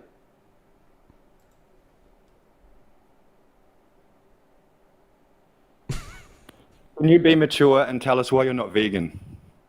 After you apologize for everything that you've said every other time you've joined the live. I'm I'll tell sorry you why if I'm I not hurt your vegan. feelings, Dean. Can you tell us why you're not vegan and why you have animals in your tummy right now? Trillions of sentient beings killed each year. It's not a joke. Can you be mature? You were talking about bullying. Stop bullying me. Yeah, well, the reason why I'm not pragmatically vegan is because although I'm unconvinced but leaning towards vegan ethics, it just doesn't make sense for me to make a significant lifestyle change to a vegan diet So the animals while being don't matter enough, unconvinced is what you're surrounding saying? vegan ethics. So you can. You're acknowledging you could go vegan, but you just don't want to. So what I'm acknowledging is that I'm not certain that vegan ethics hold up. So I'm while not trillions of certain. animals are being killed, you're just not certain, so you don't want to do it. Though you're capable of doing it. Well, I you're said in, that you're in a financial position to do it, right? So like I said, but instead I'm- you want to bully me, and because I'm a bad capable vegan. of being vegan. When will a good vegan I'm just come along that will unconvinced of convince you? vegan ethics. When will a good vegan come along that will convince you? While the planet's being destroyed by animal agriculture and you're Well, taking the piss out of me, I've had really good when will Dean Withers be convinced? Well, you know I have your a lot of Wagyu, really good it's vegans about that a are. caloric loss of about 40 to 1. You think I calories, eat Wagyu? right? While you're talking about school lunches, You think I eat Wagyu? your Wagyu is made at a caloric loss of 40 to 1. Wait, do you know what Wagyu right? is? 40 calories of plants for 1 calorie of Dean's Wagyu. Wait, one moment. Do you know what Wagyu is? Can you be mature? Can you answer my question? Can you be mature? It's I dead am. animal. Can you dead Dean? animal? What kind of dead it's animal? meat. It's dead animal. What Do you know what specifically? What caloric loss kind? means? Do you know what caloric loss means? After you stop fucking running and So invading the away from my average question, I'll beef happily takes answer your about question. 25 to 30 to 1 calories. It's not good answer. So to that. 30 calories of plant fed to livestock to make 1 calorie of beef. Yeah, I'm And sure it's that about that's true 40 for or Wagyu. 50 to 1 for Wagyu, while you Yeah, sit they in make your those little cows fat. fancy apartment having Wagyu off, Steen. Well, I don't Tell have us a why fancy you're not apartment, vegan. nor well, I already Tell told us you. why you're not vegan when 'cause you're I'm not- financially able to do it. Because I'm not convinced of You haven't vegan given us ethics. a reason yet, Dean. Is it because I'm a bad vegan? Are you It's that, bec- are you I- that I just gave easily you the manipulated answer. that because of one stranger in Australia you can't do it? No, my What answer was is that Jade I'm. for Justice not nice enough to you? My answer Tell is us that why you're not vegan, Dean. I'm listening. I'm Are you stumped? You unconvinced play of those vegan. crickets. Play the crickets, buddy. The answer to your question is that I'm unconvinced of vegan ethics. Because you don't want to. No, it's because I'm literally unconvinced of So you vegan have to be ethics. convinced while trillions of animals are dying each year. Can you answer? Yes. Are you capable of going vegan? Yes, Are I'd you have to capable be of going convinced vegan? of vegan ethics in order to be vegan. No, are you capable of going? Not whether you have to be convinced. Are you capable? Yes. Financially. Yes. Okay, why aren't you? Because Give us I'm a good reason. unconvinced of vegan ethics. That's not a good enough reason while trillions of sentient beings are being killed each year. And Can you're I taking the explain piss why out of that me. is a good? Could I explain why that is a good Go ahead, reason? I'll listen. Go so, ahead. it is good reason for me While to say that people I'm who not, are less financially able than you are doing it, why aren't you? Go ahead, I'll listen. Because And while I'm children are unconvinced starving, of vegan and ethics. you're having Wagyu at 50 or and 40 to they 1 are caloric loss. Go convinced of ahead, I'll vegan listen. ethics. Sorry. Go ahead. Sorry to hurt your feelings. Go ahead. So Sorry the to push reason why you. there's people that are less financially able than me that are vegan, and I, being more financially able than them, aren't vegan, is because they are convinced of vegan ethics, and I am While not you talk about convinced school of vegan lunches. ethics. One moment. I'm still Are you not speaking. convinced that, And the that reason I'm why- correct? You want to go look up the numbers? One moment. And the reason why I am unconvinced of vegan ethics, A, has to do with a lack of good motivating reason to be vegan, okay, that doesn't entail either logical contradictions, absurdities, so on and so forth. And that's about it. Right? I'm very sympathetic to veganism. There's a lot of really good friends that I have that are vegan, that I have great conversations with. How are you sympathetic, Dean? Is that bullying? All those people in the comment section bullying? You're going to call them out for that? Why aren't you vegan yet? Yes, stop bullying the vegan by spamming fucking You meme didn't care. You don't emojis. care. I am. I told them to stop Animal bullying. Iconography. One You moment. think it's a joke? Again, No. I still haven't heard a good enough reason why you aren't vegan yet. Because I'm unconvinced of vegan So ethics. you don't believe, so what about caloric loss? Do you not believe in that? 30 to 1 I for believe beef. the fact that you shared 30 about calories of plants to Wagyu is livestock to true. make 1 calorie of beef while you talk about school lunches. Have you ever seen And have Wagyu? how fat they get the Wagyu cows? So let me educate you. Yeah. Wagyu So you were beef, talking about evolution before. One moment. You were talking about, it's not double. Wagyu beef comes from the Kobe region in Japan. they get those motherfuckers fat as hell. They do. They load them up with very special feed. Stop muting all me. of their life. Then stop fucking rambling. Why are your followers using modern technology to bully me with dead animal iconography? And why aren't you vegan? Wait, did you say iconography? Iconography. What's that? Why? Excuse me? What? Are you hard of hearing, Dean? No, I don't know what that word means. Why are your followers bullying me with dead animals, bro? It's a fucking emoji! What, you think it's funny? What? So it's No, okay now? I think that what you're saying is before it was absurd. bullying, so it's not bullying. No. Okay, You so said, it's only bullying when you said that define my it. followers... That's upsetting to vegans, obviously. 1 second. Because we are ethical. You said that my followers are bullying you with dead animal, quote-unquote, iconography. It's a goddamn emoji. Listen, I understand why you as a vegan would see that as like very immature. Why aren't you vegan? Why and why you do as you a keep vegan muting me? would because you're steamrolling would Stop see that. muting me. Well, then stop steamrolling. Stop muting me, victim. Then stop steamrolling. Why aren't you vegan? No, I'm not. You keep muting me, Dean. Well, then why can't I? I'm not If you're not steamrolling. steamrolling, then why can't Okay, I so it's speak a for joke, more is than it? 5 seconds? Well, because you keep muting me, mate. Every time I start talking, I notice you've muted me. You're a bully. I'm not bullying So it's okay you. If when I Dean just want to be bullies. able to speak an equal Okay, amount listen, of go time as ahead. you. Why aren't you vegan even though you're able to go vegan? And why are your followers still using dead animal iconography? Iconography. What do you have to call it that? That's like just... I feel like if you just said they were immature What by is it, spamming Dane? the meat emoji in the chat, that's fine. But dead animal iconography, that's some crazy shit. But anyway, What's iconography? I don't know. I'd assume like pornography. Is it like a combination of the two words? Icons? Iconography. Like you don't know what that iconography word means? is? Oh, are you iconography? Have you got a so you're just dictionary? referring Yeah, to mate. like Have you got a the literal dictionary? like emojis? Stop misquoting me. Anyway, why aren't you vegan? Because I'm Although you've unconvinced of admitted you vegan can go ethics. vegan. Convince me of vegan ethics. What's not convincing you, Dean? Well, I just don't think I've heard a compelling argument. Okay, so trillions of sentient beings are killed each year and you're able to go vegan. Why aren't you? I just told you. Because what do you I don't mean? believe that I've heard a sufficiently compelling argument that accounts for Okay, contradictions so you and have to be absurdities. convinced. So even Yes. though trillions of animals are dying each year, you have Yes, to be convinced. I have to be even though you know there's convinced another way. of my beliefs with evidence. Okay. Okay, so before you were talking about evolution, right? And primates, how come are you you can't just- evolve and I can? One moment. Are you just asking me if I believe things baselessly with no evidence? No, I need convincing evidence before I hold to a belief. Excuse me? This is about people dying. This is about victims. Oh, well, Don't center yourself so on it. your goal What's your is problem? to Why can't you give put- me an argument to convince me that they're victims. Trillions of animals each year, and the animal agriculture industry is destroying the planet. How about that? Okay, so about your second Do you need claim me to then. hold your hand? So While you're insofar, muting me? Well, so I'm trying insofar to as your represent second claim, victims, and you want to keep Okay. muting me. Okay. Insofar as your second claim about ahead, saying tell us. the Go ahead. So, the are you denying environmental. that the animal agricultural industry is destroying the planet? Oh my God! Let me know when I can speak. Go ahead. Are you denying that? Let me speak. Thank you. Go ahead. Are you denying So, it? and oh, look at your screen. What did you just get a violation for? For telling the truth? For Get harassment reported and by all bullying. your fans? You got a Are violation you right? for You're right, harassment man. I'm and trying bullying. to save the planet and save animals, and you want to bully me.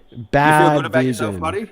Bad vegan. He got a flag for harassment and bullying. Bad vegan. Here, I'm going to thank a couple people real quick.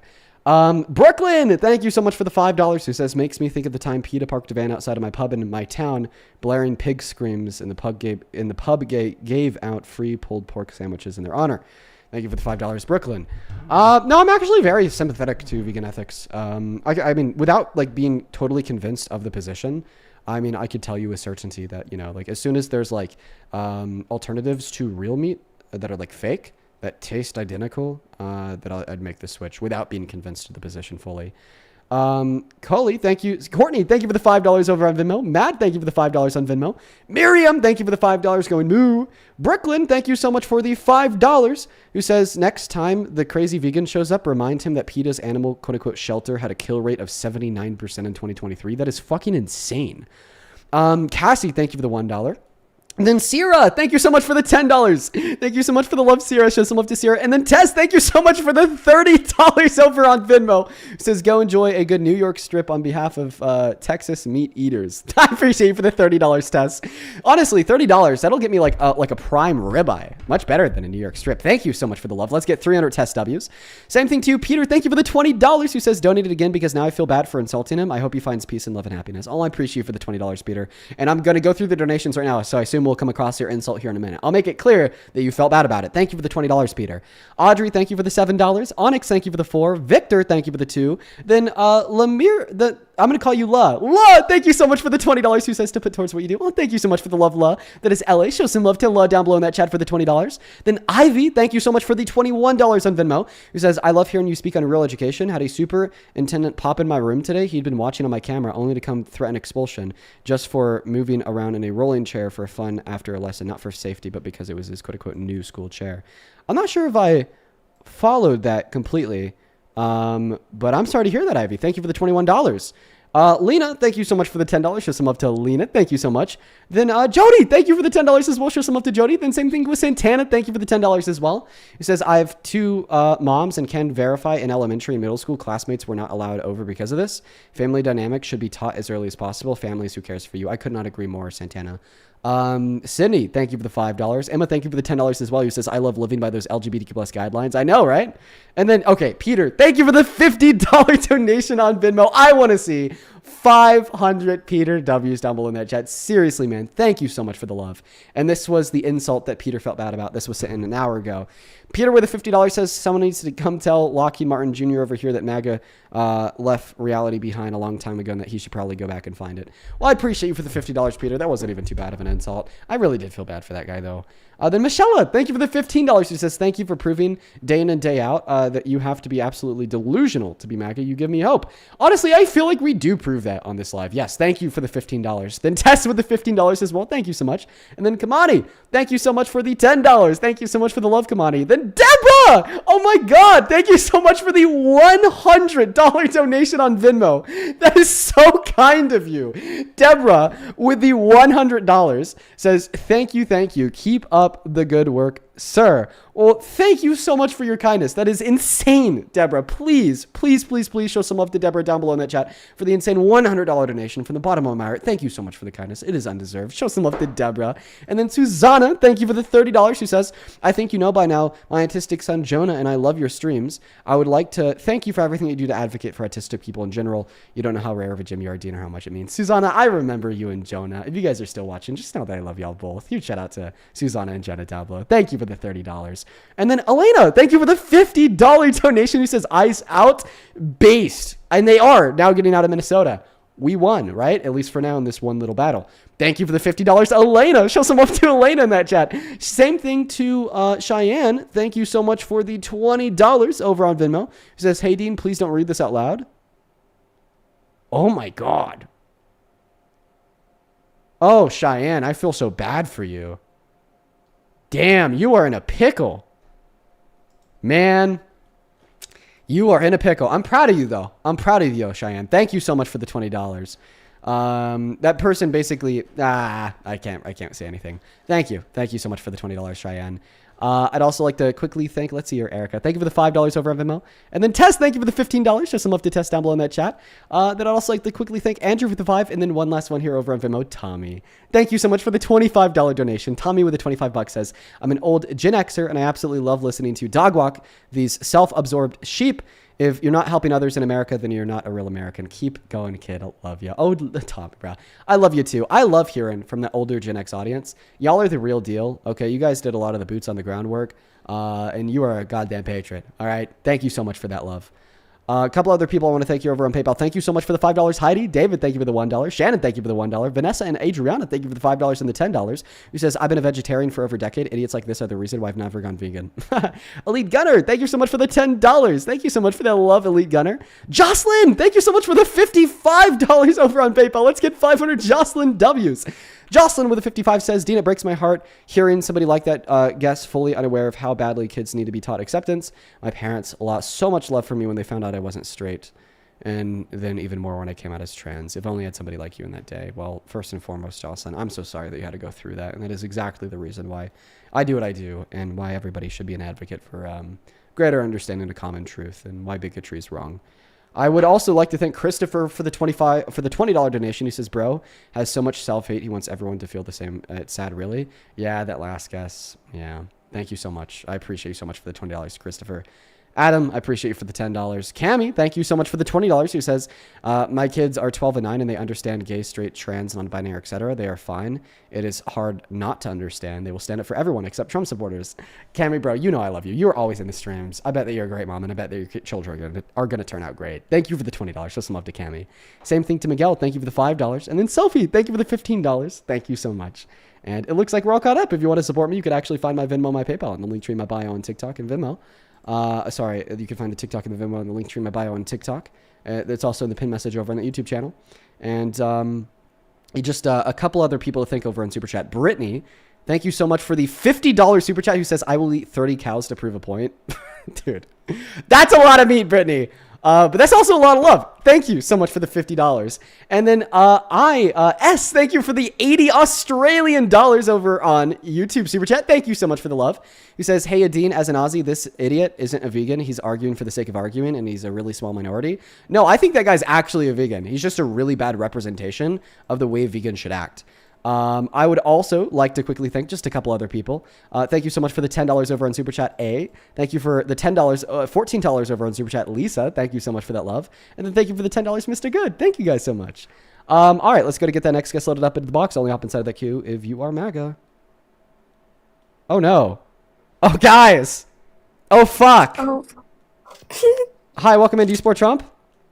Hi, no, I was just requesting because of the vegan, because I'm vegetarian, and I wanted to say something, because I love you, Dean, and I watch you all the time, but it was a little mean what people were, like, commenting, but I just wanted to say, animals are, like, murdered humans, well, not humans, but, like, murdered beings, I guess. Okay, listen. And I feel like it's wrong to eat them. Okay, all right. And I'm sympathetic to the position. I'm just simply agnostic and unconvinced as of yet. Maybe something like that on here is that I wish I could be spending this time on live instead of like having a conversation with you about vegan ethics. So like hopefully like go convince, some Trump supporter that it's like wrong to support Trump because he's raped a woman and is like actively deporting undocumented immigrants to be tortured in El Salvador. You know what I mean? Oh, I agree. I agree 100%. Then why did you request? Oh, I just wanted to piggyback off what he said and just say that animals are murdered beings that didn't want to be killed for us. No. Like I hear you, and I'm trying to be as nice as possible when I say this, but you just agreed that I should rather be talking to a Trump supporter. So like, if you agree with the notion that I should be talking to like a Trump supporter about like the heinous atrocities that we see downstream of the Trump administration, then like, I'll let it die. I hope you have a good rest of your day. Take care. And like I said, I'm very sympathetic to veganism, vegetarianism. It's not like, I'm one of the people spamming the meat emoji in the chat. Oh, fuck, guys. We've pissed off their king. Oh, no. Oh, no. Hello? Yes, hello, Dean. How are you? I'm good. Can you just state your name for the record so the people over on YouTube know what it is? It's Vegan King. Vegan King. Ellie, thank you so much for the diamond gun. The Vegan King. What brings you to my life? Yeah, so Dean, I just want to understand what's stopping you from going vegan. I'm a much more calmer person than the previous vegan, so I'll be very civilized. What is stopping you from caring about animals and paying for them to be, abused and exploited? Bro, okay, well, first and foremost, I appreciate you for wanting to have a more calm conversation with me compared to the last guy. But I've seen your lives before. You're definitely not calm. You're usually like screaming at people. Okay, but I'm calm now. So what is stopping you from going vegan? Well, I appreciate you so much for coming up to have a conversation with me about veganism. But this is a live stream to debate Trump supporters. And I also appreciate your calm approach. I think that it's actually very... Oh, no! Oh, no! Ellie, thank you so much for the pink star gun. Thank you so much for the love. Hi, can you state your name for the record too? Hey, Dean. I love you so much. I'm a vegan, and he was so embarrassing. Like, oh, dead ass. I hate him. As we are getting raided by their name was vegan. We're getting okay, listen. All right, this is why. Oh my god. Okay, listen. There was a time where me and Parker openly had conversations on the internet surrounding our thoughts on veganism, in an attempt to have good faith dialogue to hopefully convince us of veganism. There's actually times where me and Parker were quite close. But the reason why we stopped having those conversations is because I got more hate from some vegans on the internet than I do some Trump supporters today. And I'm just going to keep it real. Okay, I'm just going to keep it real. But I do appreciate the last two people. Thank you for coming up here, wanted a calm, cool, collected conversation. Right now, we are only looking for American adults that support Donald J. Trump to join the live to have a conversation with us. That is very obviously a child. Very obviously a child. We're going to go to get that next guest loaded up into the box. We're going to go to get that next guest loaded up into the box right now. We got CJ Howard connecting into the live stream. Hey, what's going on? Hi, how old are you? I'm 19. Okay, what year are you born in? 2006. And why do you support Trump? Because, the thing he's doing with deportation. Oh.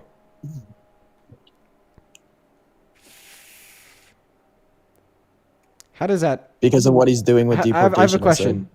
How does this sound make you feel? Are you saying like F or something? Like it's more like a PH. Oh, okay. So what are your thoughts on that? What does that have to do with deportation? Like Phil? Are you familiar with the name Phil? Is that like a new policy or something? Dude, what are you doing, Phil? Is that like a new policy or something? Phil, I just think it's. Why are you going undercover? You're making fun of people's fish and stuff. It's not funny. Yeah, Phil, it is you. Yeah. No, what are you talking about? How do you know that I was making fun of somebody's fish? It's because I know that person. Little trolls. Yeah, you know that person because you're Phil. No, I know the person who you call the P word. Get out of here. We're looking for Trump supporters, not you, Phil. We got that next guest loaded up into the box. Bro, by the way, I legitimately lose fans over just voicing my opinion that I'm not totally convinced of veganism. Every time I bring it up on live, I usually get a couple DMs saying, Dean, how could you? How could you? Hi, how are you? Hello. I am 18. I was born in 2007. Okay, and why do you support Trump? Sorry, I'm a little nervous, but I do have a genuine concern because I am not a Trump supporter. I know I'm wasting your time. I apologize. I apologize very, very much. But there was a genuine issue. There was an ICE walkout at my high school. I'm a senior in high school. And there was an ICE walkout, right? And oh my God, sorry. Got a little distracted. There was an ICE walkout and there were parents who were filming the video or filming the walkout, filming children. And it ended up getting posted on multiple news sources, Twitter, everywhere. And I saw a lot of people getting, harassed over an ICE walkout. So I just wanted to come up here and ask, how should I deal with that? Because I've been feeling some repercussions as well. Just from, being a part of that walkout and being a part of a protest, I just don't really know how to deal with the people coming at me and the people coming at people I associate with. Of course. I had to remove you because you likely lied about your age, being 19 in high school. But I let you finish speaking first, even though I think that you're likely under the age of 18, so I could try to respond to your question. There's a little bit of a multifaceted answer to this. First and foremost, an ICE walkout from high school is civil disobedience. All right? And with civil disobedience, you should expect some level of negative consequence. All right? In fact, if you don't have that level of negative consequence, then it's not truly civil disobedience. But when we're talking about ICE walkouts from a high school, that negative consequence that you would expect from said civil disobedience would be maybe a noted absence. All right? Not getting harassed all across the internet by adults when, you know, you're likely under the age of 18. So the way that I'd suggest that you deal with it, you know, dealing with a lot of things myself, is to do your best to ignore it. That is about the only thing that I could possibly suggest to you. So keep in mind that anybody who is, you know, giving that video of y'all shit on the internet, they don't know you. They don't know anything about you. They don't know the character or the content of your person. And that it's something that came across their feed. They dropped a rude ass comment because they're crazy, then they moved on. And that, you know, you only lived in their mind for 3 seconds. So only let them live in your mind for 3 seconds as well. And I also get how hard it is, because when I first started as a creator and I first started getting that hate, it was very, very hard to deal with. Okay. Very difficult to deal with. And what I've learned is that hate inevitably has no impact on my life. That inevitably doesn't change anything material about what I care most, which would be the relationship I have with my girlfriend, or the love with my family, or, you know, my cat, or my home, or my house, or what I do when I'm not live, like going to the gym or grocery shop and cooking food, engaging in hobbies, so on and so forth. Just do your best to ignore it. And not to mention that the internet usually has a life cycle of around 3 days. All right? Something will blow up. People pay attention, people hate, but 3 days later, it's usually gone. All right? So it'll be over just as quick as it started. And I wish you the best. Let's go to move on to the next guest. We got Last Man Standing inside of that queue. Let's go to get them loaded up now. I know how hard it is, man. I've experienced it a lot, man. Hi, welcome in. Do you support Trump? I do. How old are you? 27, and yes, I'd still vote for Trump. Yeah, is that why your name is Last Man Standing? Because everyone else is jumping ship? No, this is completely different. I'm not going to get into that. It's a whole nother debate. How many times have you been up here? I've been up here on this account probably once. How about your other accounts? I don't know, maybe twice.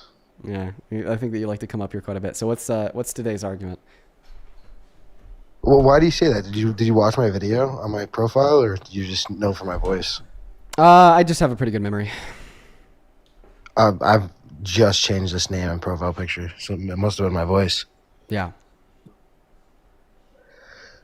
But yeah, I mean, I want to talk about all kinds of different things. I mean, I want to talk about Trump's first administration, his current administration, you know, the basics, you know, So why he's such a great leader compared to, yes, I mean, we can look at the crime rate. We can look at there's just so much. Like, do you want to start with crime rate? Because I don't want to, like, go off on a tangent and then have Sure. to have I don't you really start think that on crime rates are, you know, anything that we'd like to say thank you, Trump, for. I think that we've seen a continuation of a reduction in crime rates for the last 3 years. And I think that the further reduction in the crime rates that we saw in 2025 was just merely consequential of the trend in which begun to take place under the Biden-Harris administration. No, we're down 20%. Like, that's a big decline this year. We've been taking proportionately larger percentage declines every year for the last 4 years. Do you think that it's because of ICE being in every major city? Well, if it was because of ICE in every major city, then why would we also see the proportionately larger percentage decline in 2024 under Biden when ICE was not in every major city?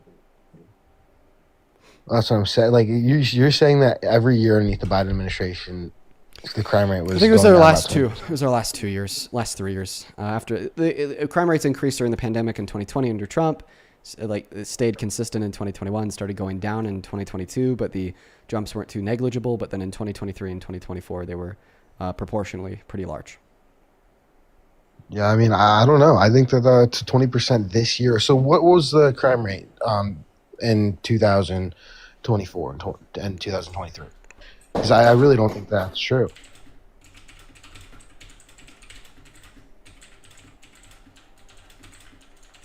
Let's see. Dude, yeah. Murders fell by 15% from 2023 to 2024.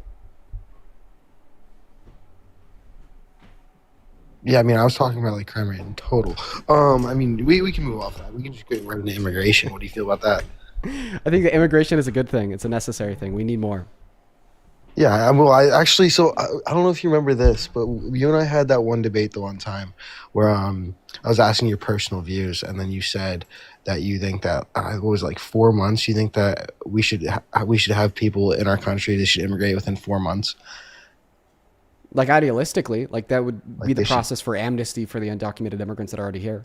But I mean, I want to talk to you about why you support Trump. So do you mind if I ask you a question about your support for Trump? Sure. If you care about, like, you know, holding people accountable for violent crimes and reducing violent crimes, you never support Trump considering his own violent crimes, rape, sexual exploitation, his nonviolent crimes, 34 felony counts, and then his crimes as president, infringing on the Constitution, and then his Department of Justice's crimes during president, including millions of different infractions of the Epstein Files Transparency Act via millions of illegal redactions not allowed by the Epstein Files Transparency Act, alongside the general theme and synopsis of protection for the predators and child sex exploiters within the Epstein Files Transparency Act. Within the Epstein Files. Did you see that in 2006? Actually, Trump was one of the original whistleblowers on Epstein. Well, you're actually just telling a big old fat lie. Thanks. No, that's actually true. No, it's actually not true. So what was reported is that after Epstein was arrested, he called one of the local authorities and said, "Thank God you got him." No, that's not whistleblowing. That's trying to get close to the authorities after they caught Epstein, okay, to say, "Oh, thank God you got him. We've known all along. I know that the only documented call that anybody could attest to that I made to you guys was after you arrested him, even though I just told you that I've known this always and could have called and could have whistleblew, but never did." Also, this contradicts Donald Trump's testimony that he's been telling us since 2019 now, that, yeah, sure, he was friends with Epstein in the 90s, but he never knew what was going on. All right. Because now, according to this new memo, he literally told the authorities that arrested him after they arrested him, that he and everyone else knew exactly the type of people that Epstein and Ghislaine Maxwell are and what they were doing. So A, this was not a whistleblow to the authorities that led to his arrest. It was a call made after he was arrested. And then B, it actually exposes Donald Trump as a fucking liar because he's been telling us a false narrative surrounding his knowledge of Epstein's crimes. I'm going to respond to that, but first I have a question for you, Dean. So can you tell me why you only debate the Trump topic, why you never debate like Republican ideology, and why you just use this exact same thing every single time? And most of it is bullshit. Most of what you said is bullshit. And we can go back on that. But really, truthfully, like, why don't you ever debate anything else? Is it just bad time to make that argument? I mean, I literally just spent an hour debating something else, the LGBTQ plus community, right? And plus, Republican ideology as a whole comes up during these debates, but I'd ask you to please stop pivoting. And if you think that what I say is bullshit, then prove it to be bullshit. What did I say that was wrong? Yeah, first you said that he's a rapist. Yeah, that's not bullshit. And that's probably one of the worst things that you could like point towards because that's what a court determined. You know, the courts that you're supposed to trust is like reputable and reliable to determine if somebody's an undocumented immigrant to deport, right? Like, yeah, those same courts are the courts that determine he raped someone. Yeah. So you said multiple different things that were just complete fucking bullshit. So you said that he was a rapist. Not true. You said, how's that bullshit? Tell me. You said exploitation of children. Yeah. No, that's how's that bullshit? Tell me. How's that one bullshit? Give me anything. Give me anything. Tell me. How's it bullshit? Give me anything in the files that give you Trump any exploited underage. Yeah, that proves he sexually exploited women and girls. Yeah. Yeah, for sure. This isn't coming from the files. This is coming from when he admitted to it to Howard Stern in 2005. No, that's bullshit too. That had nothing to do. So here, how many? Didn't mean to play that. How many pads? Wait. I didn't even mean to play that. 1 second. Have you heard the clip of him admitting to sexual exploitation in 2005? How many pageants did he own, and how many were of people who were younger? I don't know why you're. I can pull this up. Yeah, 1/3 of them, Miss Teen USA. Now, do you want to answer my question? Have you heard the clip of him admitting to this in 2005? Play the clip. Yeah, you got it. So say as the owner of the pageant, it's your obligation to do that. So you have done that. Now, I'll tell you the funniest is that I'll go backstage before a show. Yes. And everyone's getting dressed and ready and everything else. And, no men are anywhere. And I'm allowed to go in because I'm the owner of the pageant and therefore I'm inspecting it. I'm inspecting. I want to make sure that you're like everything a is doctor. good. You're there. Yeah, the dress. Is everyone okay? They're standing there with no clothes. Is everybody okay? And you see these incredible looking women. And so I sort of get away with things like that. Women. Oh, so you said that it was bullshit. Oh, so we want to use a literal interpretation of the word women. So then what does it mean earlier when he says that what does it mean earlier when he says this? 1 second. You're a powerful man, right? Right? You're a powerful man. Right. I want to sleep with you. Now, you're not the type that would say no. I don't want to hurt their feelings. Right. No, but I mean, you see a beautiful woman, you want to have that.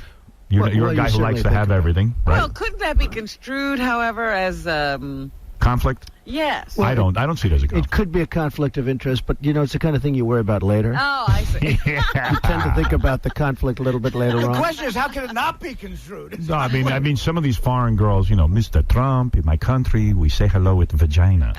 And well, you could also say, as the owner of the pageant. Oh, okay. So when Howard Stern is like these foreign girls saying hello to Trump with their vaginas, this is Howard Stern saying that underage minor girls would say hello to Trump with their vaginas? I don't see it that way. Oh, wait, why? Because you took the literal and strict definition of the word woman, but now you're not taking the literal and strict definition. Are you saying that Howard Stern is also a rapist? I mean, I don't hear Howard Stern admitting to grape anywhere within that clip, but I definitely say that Howard Stern is a crazy bad guy because of the way that he'd uphold people like Trump admitting and talking about these things. But what I want to say here is, first and foremost, you said that it was absolutely and complete and utter bullshit when I say that Donald Trump has sexually exploited women and girls. It is not complete and utter bullshit. In fact, the clip that I just played proves otherwise. Donald Trump admits to Howard Stern of barging into the dressing rooms of women and girls at the pageants in which he owned to then look at their naked bodies and that he'd see them with no clothes on. That is definitionally speaking sexual exploitation. Now, if you don't think that I have enough evidence to corroborate the claim that this happened to girls, well, my further evidence would be the fact that girls have testified to it, like Mariah Delgado. Mariah Delgado was a contestant who was 17 years old at Miss Teen USA in 1997. Her, alongside 3 other unnamed underage girls that were competing at that pageant, all came forward when asked and said that exactly what Donald Trump admitted to in this clip, is what Donald Trump did to them. And we also have many people from Miss USA and his other pageants that have come forward and given the same testimony, like Miss Vermont from Miss USA in 1997, Miss Arizona from Miss USA in 2001, Miss Massachusetts from 2000, all right? And many, many more. So because in the statement, he says it vaguely and generally, he doesn't specify the pageant and just says that he's done this to people at the pageants. And then we have the testimony from the people above the age of 18 that he unconsensually looked at them and the people below the age of 18 that he unconsensually looked at him. My takeaway is that he did this to both of them. I've actually made you concede in the past that you're going to stop saying that he did this specifically to underage women, because that's not the case. He owned multiple different pageants. You actually told me in the past that you were going to stop saying that. Oh, I don't believe you. Because look at me, I'm saying it. So go ahead and give me a refutation of the argument I provided. Yeah, I mean, it's complete bullshit. Dude, that he owned other pageants. He doesn't specify which pageant he's talking about. That was literally a part of my argument for why he did it to the girls. In the claim, he didn't specify what pageant he did it to, indicating a higher likelihood that he did it at multiple of the pageants that he owned, which is then corroborated by the fact that victims from multiple pageants that he owned, including the ones for adults and including the ones for minors, all spoke out and gave the same consistent narrative that this is exactly what he did to them. And the last time we had this debate, we got all the way to the point where you were like, does it make it any better if it was for women or if it was for girls? And I said no. And I conceded that it's bad either way. And then we moved on. Oh, so you actually already know that it's not bullshit that he's sexually exploited women and girls. Wow. And then oh my God, the gut and the goal to then come up here and accuse me of doing this. And the gut and the goal to come up here and say that you still support him as president, even though you know he's done this, arguing about violent crime. Girls is wrong. You're wrong when you say that. When he says that. Then refute my argument. Refute my argument about us having testimony from multiple underage girls that competed at Miss Teen USA to not only corroborate the story that the adults told from other pageants, but also to corroborate Donald Trump's admittance of guilt. Pull it up. From Mariah Delgado? You said there's 3 of them. Yeah, sure. It. And when you say testimony, this was in a court? No, this was just somebody asked them if this happened, and they were like, yeah, this is what happened. Let's go and read it now. All right.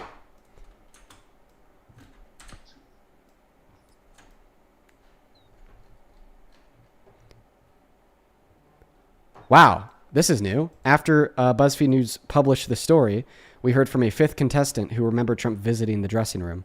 Holy fuck. Wow. That's new. That's actually a new update. 4 women who competed at the 1997 Miss Teen USA beauty pageant said Donald Trump walked into the dressing rooms while contestants, some as young as 15, were changing. Quote unquote, I remember putting on my dress really quick because I was like, oh my God, there's a man in here, said Mariah Bill the former Miss Vermont Teen USA. Trump, she recalled, said something like, don't worry, ladies, I've seen it all before. 3 other women who asked to remain anonymous for fear of getting engulfed in a media firestorm also remembered Trump entering into the dressing room while girls were changing. 2 of them said the girls were rushed to cover their bodies. One called it shocking and creepy. The third said that she was clothed and introduced herself to Trump. 11 of that year's contestants reached by BuzzFeed News did not recall seeing Trump in the dressing room. Some say that they do not believe that he would have been there.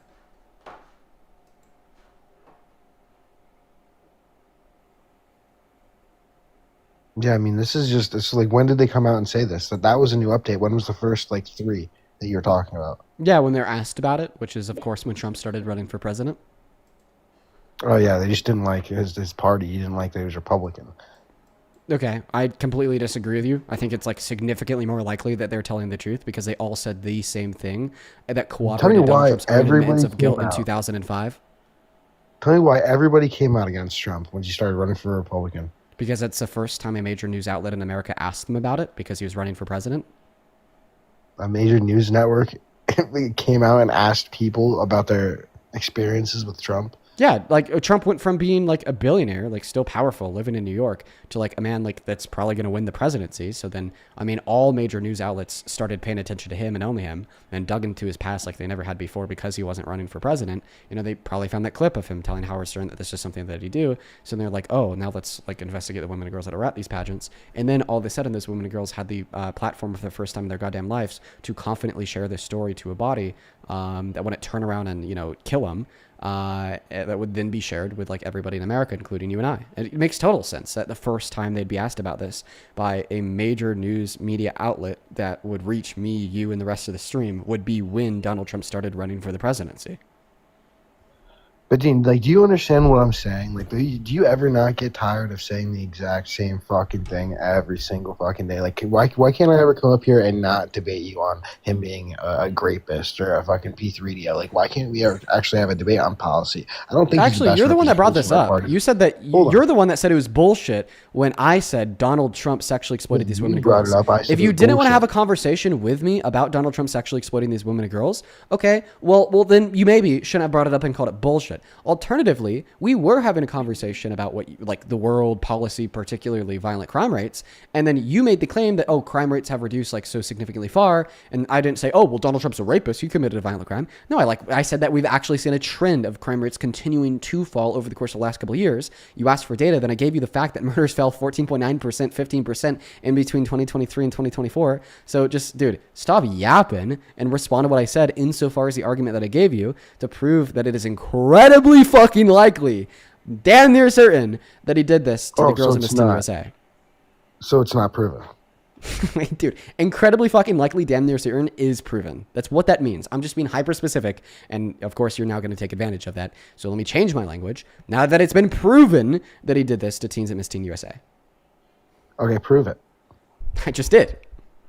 No, you didn't. Yes, I did. I gave you my argument to prove it. Then you attempted to ask clarifying questions in an attempt to refute the argument that I gave you to prove it, like the fact that they came out when he started running for president. Then I gave you good motivating reason to believe their stories and how we would expect them to come out when he started running for president, due to the fact that that is the first time a major news outlet reached out to them to ask them their story that would inevitably reach you, me, and the rest of this live.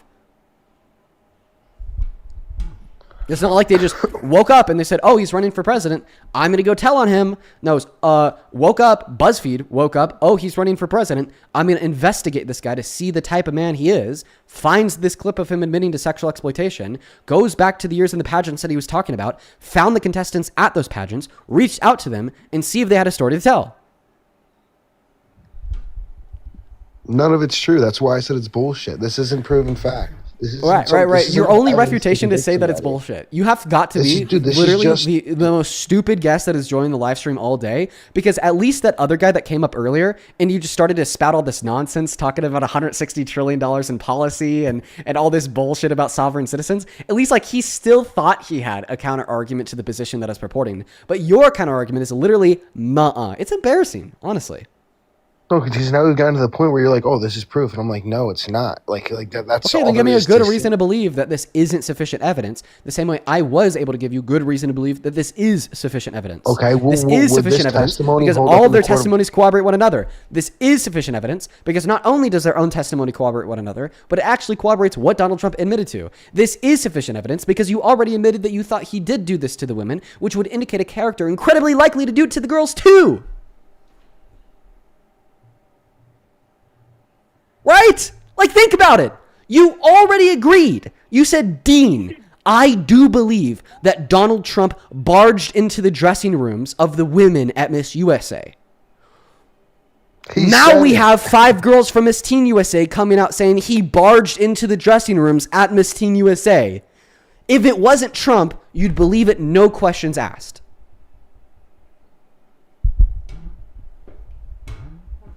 Dude, this is the shit I'm talking about, Dean. You gotta just cut this shit from your debates. Stop talking about the exact same thing every single fucking day. No response. No response. No response. Dude, fucking come debate me and fucking No and Wilkes-Barre on the response. 22nd. No response. We're not hearing a response. Listen, come to the Turning Point event on the 22nd in Wilkes-Barre, Pennsylvania. No response. No, there's nothing to fucking say. You got cooked so hard, you'll even admit that there's nothing to say. Damn right, Dude, bro. I told you you're wrong. It's not enough to hold up in a court of law. Oh, You're okay. telling me that it is Okay, so then evidence. basically, you're just giving me the nuh-uh again? Okay, how about this? Do you agree? We can talk about anything else. Do but you on agree this that a man that... conversation, One this is where second. it's gonna go. Do you agree that if a man has engaged in, like, violent sexual acts, and we know that that man has engaged in violent sexual acts, that that man is significantly more likely to engage in other violent sexual acts compared to a man that we know who hasn't engaged in violent sexual acts? He hasn't been proven of that. Gibberish. Mumbled nonsense. Just a yes or no answer, please. Then come to Turning Point. Oh, wait. Well, you said that he hasn't been proven of that. Yeah, you agreed that Donald Trump has been proven to engage in violent sexual acts because you accepted that he walked into the dressing rooms of the women at Miss USA and sexually exploited them. He hasn't been proven of doing anything maliciously to minors. I did tell you that if Wait. Violent sexual acts against minors aren't the only types of violent sexual acts. Like, you agreed that No, it has I been told proven you. that Donald Trump has engaged in violent sexual acts because you conceded that this is something that you think he did to the women at Miss USA, right? Would it be different if it was a gay man behind the pageant at a woman's pageant? You're not answering my question, bro. Stop dodging. No, Stop dodging. Stop even a pivoting. Stop trans running man away. back there is not. or a Stop trans dodging. woman, Stop whatever the pivoting. fuck you Stop wanna running call it. away. Answer my question, buddy. Dude. No answer. Oh, don't worry. I'll repeat the question just to make sure that you hear it. Earlier when you said, yes, Dean, I agree that Donald Trump has barged into the dressing rooms of the naked women at Miss USA to then look at their naked bodies and tell Howard Stern how good their boobs look. Was that a violent... Oh, well, he left, so I guess we'll never know. Rudder, quite frankly, get cooked. I don't know. Okay. All right. Well, let's go to move on to the next guest. Man. All right. Well, yeah. All right. Get cooked. Okay. Give me one moment here, folks. Why did he run, dude? Why do they always run? Like, why can't you just, like, admit you're wrong? Like, I don't want you to run because the point of these live streams is to try to change your mind. And if you run, your mind will never be changed. Let's go to get the next guest loaded up in here. Santana, what's going on? Do you think, they're going to actually change their mind, though? Like, not a lot of them are willing to do it. But that guy really got caught. Like, he got stunned. Yeah, he did. Like, no Yeah, he response. I would really hope that he changed his mind in that circumstance. But yeah, he doesn't. Hello, EB. Do you support Trump? Oh, sorry, me? Yes, I'm so sorry. I'm putting on it. I have a show in the background, and they're playing "Sucking on My Titties." You know that song? No. From back in the day? No. Okay. Sorry. Okay. So, all I want to say is you're doing such a good job, Dean. Well, thank you. Now, before you tell us why you support Trump, do you mind if I take a moment here just to thank a couple people? Oh yeah, go ahead. Thank you. What the fuck? I'm sorry. I'm just like, I just need a second. Now I'm so confused by this. I'm good. Dude, 1 second. What the fuck? Yo, can I show y'all this CAPTCHA real quick? I'm trying to load it. I'm trying to log in to my Venmo. What the fuck is this? What? Click the item that keeps you warm. What fucking item keeps you warm? I'd say a sweater. That's a sweater in that. Oh, is that a sweater? Right. Yeah. Is that what that is? Is that a Some sweater? type of like 3D I believe graphic so. something or whatever. Okay. Okay, yeah, And you're technically, actually... a dryer keeps things That's the warm. If first you thing throw I thought some as in well. the dryer, you warm up a blanket or some nice socks. I wish I could have shown that to you guys on YouTube. I'm sorry, you just missed out on like the worst CAPTCHA ever. I didn't even realize that thing at the bottom was a sweater. Like, I was just so caught in a bag. Okay, let me thank a couple people real quick. Dude, this literally just came in. Sailor. Thank you so much for the $100 donation over on Venmo. Thank you so much for the love, Sailor. That is SAYLOR. Show some love to Sailor down below in that comment section. Thank you so very much for the kindness. Sailor with $100 says, treat you're something to something nice. Love watching your lives. Oh, dude, thank you. Thank you so much for the kindness. I want to see 1,000 W's for Sailor down below in that comment section. That is so fucking generous of you. And I certainly will be. I already have a dinner reservation booked at like one of the nicer restaurants in town here in Grand Junction, Colorado for Valentine's Day. So you know what, Taylor, that'll be the something nice. Thank you so much for the $100. Good. Ivy, thank you so much for the $12. Who says, I admire you. I fear publicly speaking. I've gotten my parents to stop supporting Trump, but not blue. Honestly, I'm really proud of you, Ivy. Good shit. That's a lot of progress. Really, really good progress. Good job, Ivy, man. Hey, this person a Trump supporter? She said yes, but I think she's. Hey, EB. What's up? How many boxes? Boxes on the screen? No, boxes of wine. How many boxes of wine have you had? Oh no, I haven't had any wine. No, but no, listen, are you actually a Trump supporter though? Oh no. She said she was. Is that without? Okay. EB, I think she maybe did have a couple glasses of wine there.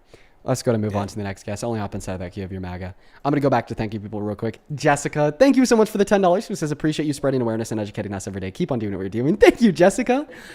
Sophie, thank you for the $5. Ivy, thank you so much for the $33. Thank you so much for that love. Who says, please don't share anymore. Okay, I will keep that all to myself. And that's actually a total of $63. Please show some love to Ivy down below in that comment section for the $63 donation. And Ivy, I will keep that all to myself.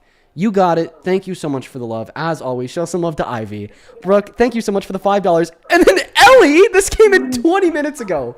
Holy fuck. Thank you so much for the $200 donation on Venmo. Bro. You know what, Ellie? Thank you. Not just for today, but for all the fucking love. So let me tell y'all a story. Every blue moon, Ellie will hop into live and just like make it rain. For like just out of the kindness of her goddamn heart. Ellie, thank you so much for supporting me in what we do here. If I could please see 2,000 LEWs down below in the comment section, it'd mean the world, because that is seriously so much fucking love. Holy cow. Show some love to Ellie. Wow. Oh my God. Madeline and Carlita, thank you both for the $5 as well. Thank you so much. And then Ashley, thank you for the $10. She says, I beg you to kick the vegans, please. I'm forcing my best friend to listen to you right now, and I need it to be about Trump. Yeah. Dude, Ellie actually sent another $100 too, 35 minutes ago. So Ellie, thank you for the total of $300. Oh my God. Listen. Oh my God. Thank you. From the, like I just said, dude, honestly, I feel it's hard to put into words, man, how much it genuinely means to me. It doesn't mean any less to me than it did 2 years ago when I had 30 viewers, you know? Thank you for the love, Ellie. If we could just please take the next 10 minutes to show some massive love to the GOAT, Ellie, down below in the comment section, it would make my night. Please show some love to Ellie. As well as Mackenzie, thank you for the $15. She says, thank you for creating such a safe environment and honoring truth. I used to get nervous when talking to MAGA, but because of you, I know the facts, and the facts don't change. Fuck yes, Mackenzie. I love to hear that. Ariana, thank you for the $10. Huge shout out to you. Then Rachel, thank you for the $20 as well, who says, I wish he would calm down and debate the whole of the vegan argument. Will you share your view on the full environmental impact of animal agriculture and the justification that you found? Yeah, sure, I'll do that in 1 second, Rachel. Thank you for the $20. Then Lillian, Danielle, and Lauren, thank you all for the $5. Mackenzie, thank you for the $2. Madeline, thank you for the $5. Then Doria, thank you so much for the $10. And then Alex, thank you for the $25 to go buy myself a steak. These were coming through when we had the vegans on.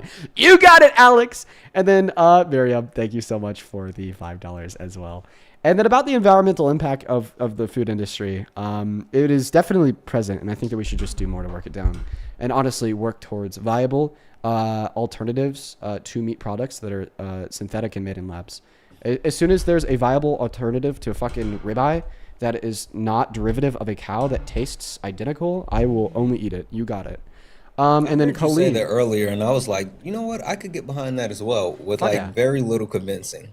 Oh, dude, no convincing at all. I just automatically switch, right? Because of the environmental impact, you know, like, of course, like the level of harm that I think exists by like ending a life, like I'd for sure get behind that.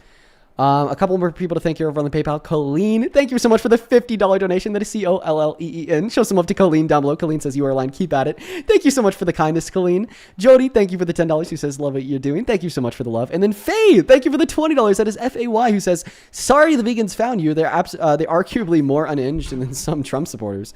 Hope you and your lady can have a fantastic Valentine's weekend. Get dessert on me. Dude, thank you. Thank you so much, Faye. I will happily be using that $20 to get some dessert. Jocelyn, thank you so much for the $10. Who says, thank you so much, Dean. Oh, thank you so much for the love, Jocelyn. Then Courtney and Olivia, thank you both for the $5. And then Dylan, thank you for the $15. Show some love to Dylan. And then Marie, thank you for the $20. Who says, speaking of animals, thanks to your live, Shed Aquarium got a $700 donation on Sunday. I'm the person who did the matching thing. Wow, Marie. You know, I've actually been waiting to hear back from you on that. So it's super good to hear back from you on that. And that is so fucking kind of you. Good for you. Good for you, Marie. Show some love to Marie. If you don't remember, she was matching donations for like 30 minutes and then sending them to an aquarium. So I think that's awesome. And yeah, let's go cut up. All right. I appreciate y'all for your patience. We're going to go to get the next guest loaded up in here right now. Well, welcome. And do you support Trump? Yes, I do. How old are you? 18. Okay. All right. Sounds good. 2 super chats to thank. Then I'll pass it to Mike. Ryder and Gene, thank you both for the $20 over on Super Chat. Gene just says, love you, Dean. Jeannie from New Orleans. And then Ryder says, W, Dean. Appreciate you both. Show some love to Gene and Ryder down below. And Will, what year are you born in? 2007. And take it away. Tell us why the hell you support Trump, the worst president of your life. His economic policies. Worse reason to support him, arguably. Do you think that we've seen good economic outcomes since the beginning of his second term? Yes, I do think we've seen important outcomes, specifically in the Ukraine mineral deal. Would you argue like the worst analyzed jobs report since 2003 ignoring recessions, or the worst monthly job report since 2009 in January of 2026, or the most manufacturing bankruptcies since 2008, or declining business investment after it was booming every quarter under Biden for the last 2.5 years of their presidency, or a 1% reduction in the growth rate of the GDP, or the highest unemployment of 5 years, or the most layoffs in 7 years? Do you think that that's like good? No, I think that some of those things are. So I think that the economic policies, especially with the oil deal, with Britain mineral deal for electronics is good. I can see how you can pull up those reports, but that's just a temporary effect of tariffs that will go away once the economy has fixed itself. I'm not convinced of that. Convince me of that. Okay, so do you know about Alexander Hamilton's policies of centralizing banking? Hamilton. I'm not familiar with Alexander Hamilton's policies. I know the 10 dual commandments. Okay, so Alexander Hamilton, he wanted to centralize banking, make it so that there was a strong federal government that could regulate finance, right? Did he make the Federal Reserve? No, but he had the idea for it. So he essentially laid the foundation for that. Okay. The idea. So how does this relate to you convincing me of the tariffs destroying the economy right now? Right? Like, I actually think that like the tariffs are like a part, but not really all of it. Like, I think the main thing that's really hurting the economy right now is mass deportation and the big beautiful bill. And the reason why I'd say the main thing that's not hurting the economy is tariffs is just simply because, you know, like, he imposed them on every other country in the world for sure, and that hurt us while they were imposed, but then he revoked them like 3 days later. Okay? Right? So it's like, if you're going to say the reason why the economy is like temporarily in a down spiral is because of the tariffs, could you like specify like what tariffs? And also, just to add on to that, if we didn't have a competent Fed chair and Jerome Powell, it would be worse. So like that's something that's kind of offsetting it as well. Yeah, truth, Nuke.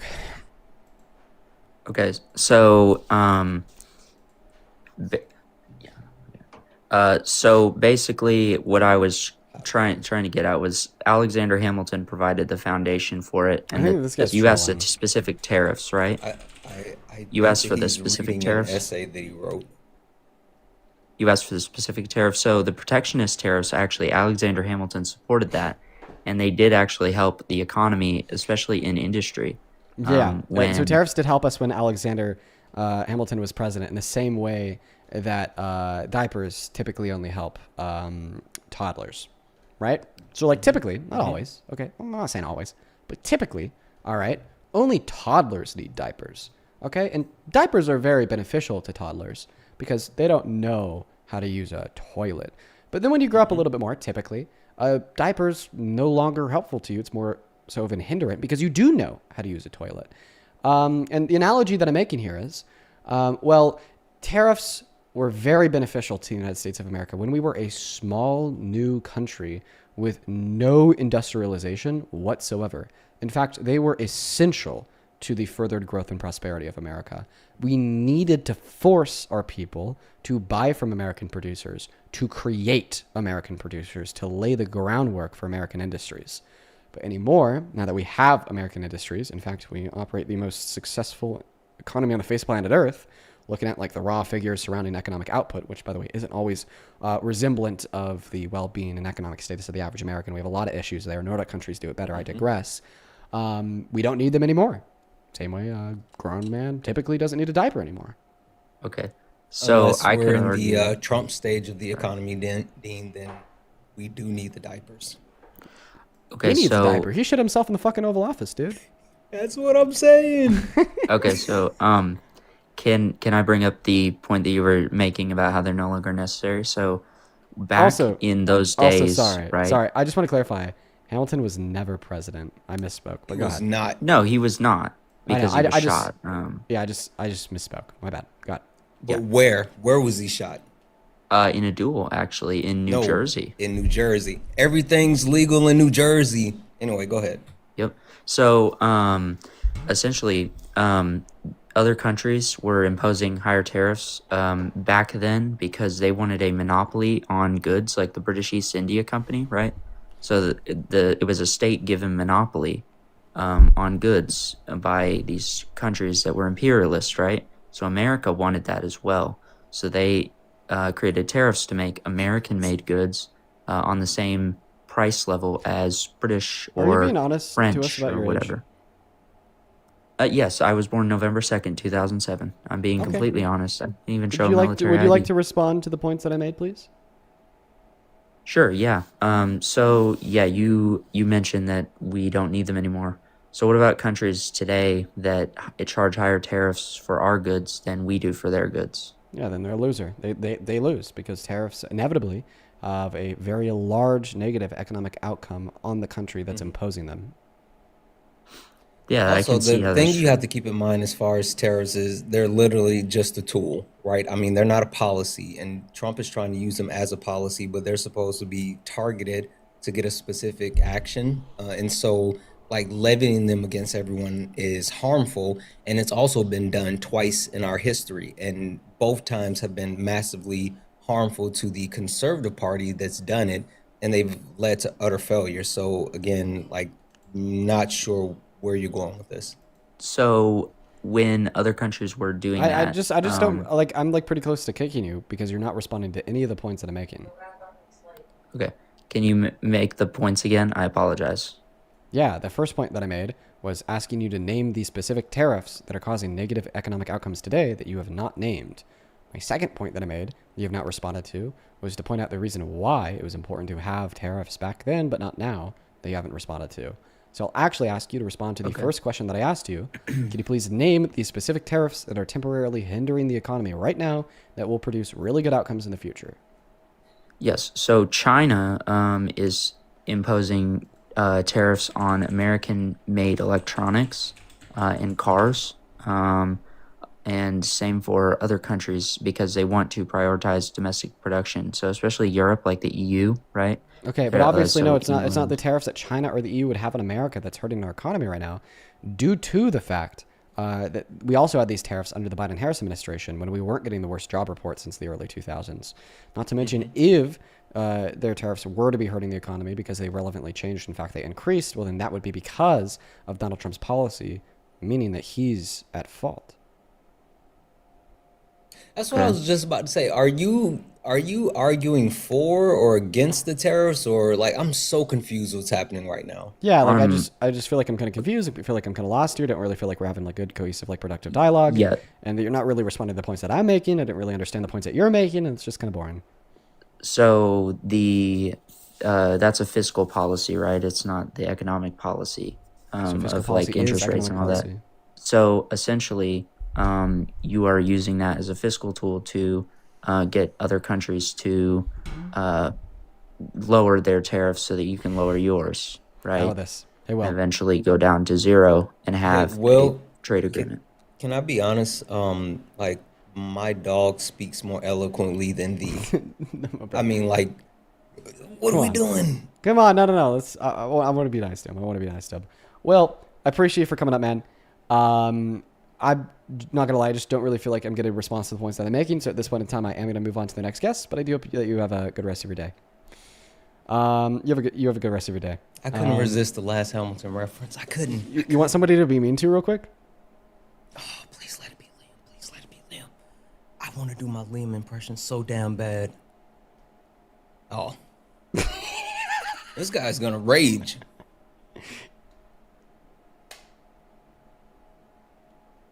Is he gonna connect? I don't know, but if he starts yelling, I'm gonna go grab some broccoli stalks and like snap him in half. Dude, that's not funny, Santana. So it's about. Is it about? That's funny. You want to bully someone? Cool. Is it about taste and preference? Do you feel better now? Vegan King pat you on the head. You know, Vegan King. He probably called him. Look, it doesn't matter. It's not. It's about the animals. Do you feel better now that you're pat on the head? You good little boy. How did he pat Unlike me on Vegan the head? King, I wouldn't go gift someone who was bullying an ally. That's not really ethical. Wait. So no, I don't. How did he pat me on the head? Let's not get into that. So I want to you get said into that it's that. about taste and preference, Well, right? no. I Because want to get into when that. meat goes, like when it tastes good enough for you and it's all synthesized and synthesized meat perfectly for you. You don't dictate this conversation, and honestly, I don't. I do. I do dictate this conversation, but more so, linear dialogue dictates this conversation. You made a claim. I want you to explain it. How did the quote-unquote Vegan King pat What's me on the going head? on? So why can't? Is it about taste and preference, Dean? Oh my God. Bad boy. How did Vegan King pat me on my head? Why can't you answer? Is it about taste and preference, and do you feel better now that? I can't answer because I believe in linear dialogue. Keep and I want to muting answer me. the question that I asked you before you asked yours. How did the Vegan King pat me on my head? Because he literally gifted you, and I screen recorded that, which I wouldn't gift someone who was bullying an ally. It's not very Patted ethical. me on my head by giving me money? Okay, you just want to get into, you want to split hairs?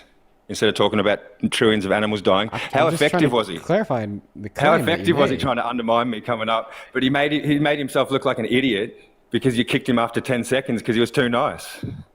How effective was he? Like shadowing me. Oh, Vegan Prince. He was much more effective than you. He's somebody that I'd actually have a conversation with. Not just like, he's not like a lol cow. You know, like, you're a lol cow, dude. I brought you up just to like laugh at you again. Like, At least they didn't start with the iconography again. dude, that was crazy. That was crazy. Oh, Hello? there it is. God damn it. The iconography, the dead animal iconography. Get it off my screen. You're cyberbullying. Hi, do you sport Trump? Yeah, I'm 15, but I have my mom right here. Is that okay? Hello. He's dying to do this. Listen, if it was up to me, I would actually have a conversation with you if your mom was right there with you. But unfortunately, She's right here. But listen, unfortunately, it's not up to me. It's up to the terms of service of the platform. And the terms of service of the platform strictly prohibit and limit anybody who is under the age of 18 from being connected to a TikTok live. But I will repeat, if it was up to me and not the terms of service of the platform, I would happily be willing to have a good faith, like super calm and chill conversation with you, with your mom right there. But it's not. You know that was about him not wanting to miss his chance to actually speak to you, right? Like What's that? she was ready. It was about him not missing his chance to speak to you. Like that he had to get that first part off before he passed her the phone. Yeah, I would, you know, and not necessarily because I just think it'd be beneficial, you know, like to responsibly and appropriately, you know, like help like a younger dude. Hey Ellie, I appreciate you for the pink star gun. You know, maybe that's like awesome. Start forming, you know, various beliefs and engage in use of critical thought. You know, like if I were to have a conversation with him, it'd look a whole lot different than the other conversations that we have on live. You have to keep in mind what I told you the other day. Like you're molding the next generation. Yeah. But with a parent right there, like literally like watching right over it, like I don't really have a problem with it, you know. But like I said, TikTok does. Hi, Reckless. Do you support Trump? Yeah, I do. Kind of. I mean, there's some things that I don't like that he's doing, but I do support him. Yeah. Okay, how old are you? 35. Okay. Yeah, somebody in the Discord said, does Dean know Mark Ruffalo? I do know Mark Ruffalo. All right. Before we hop into the debate here for a moment, I'm just going to thank a couple people, and then I'll pass you that mic.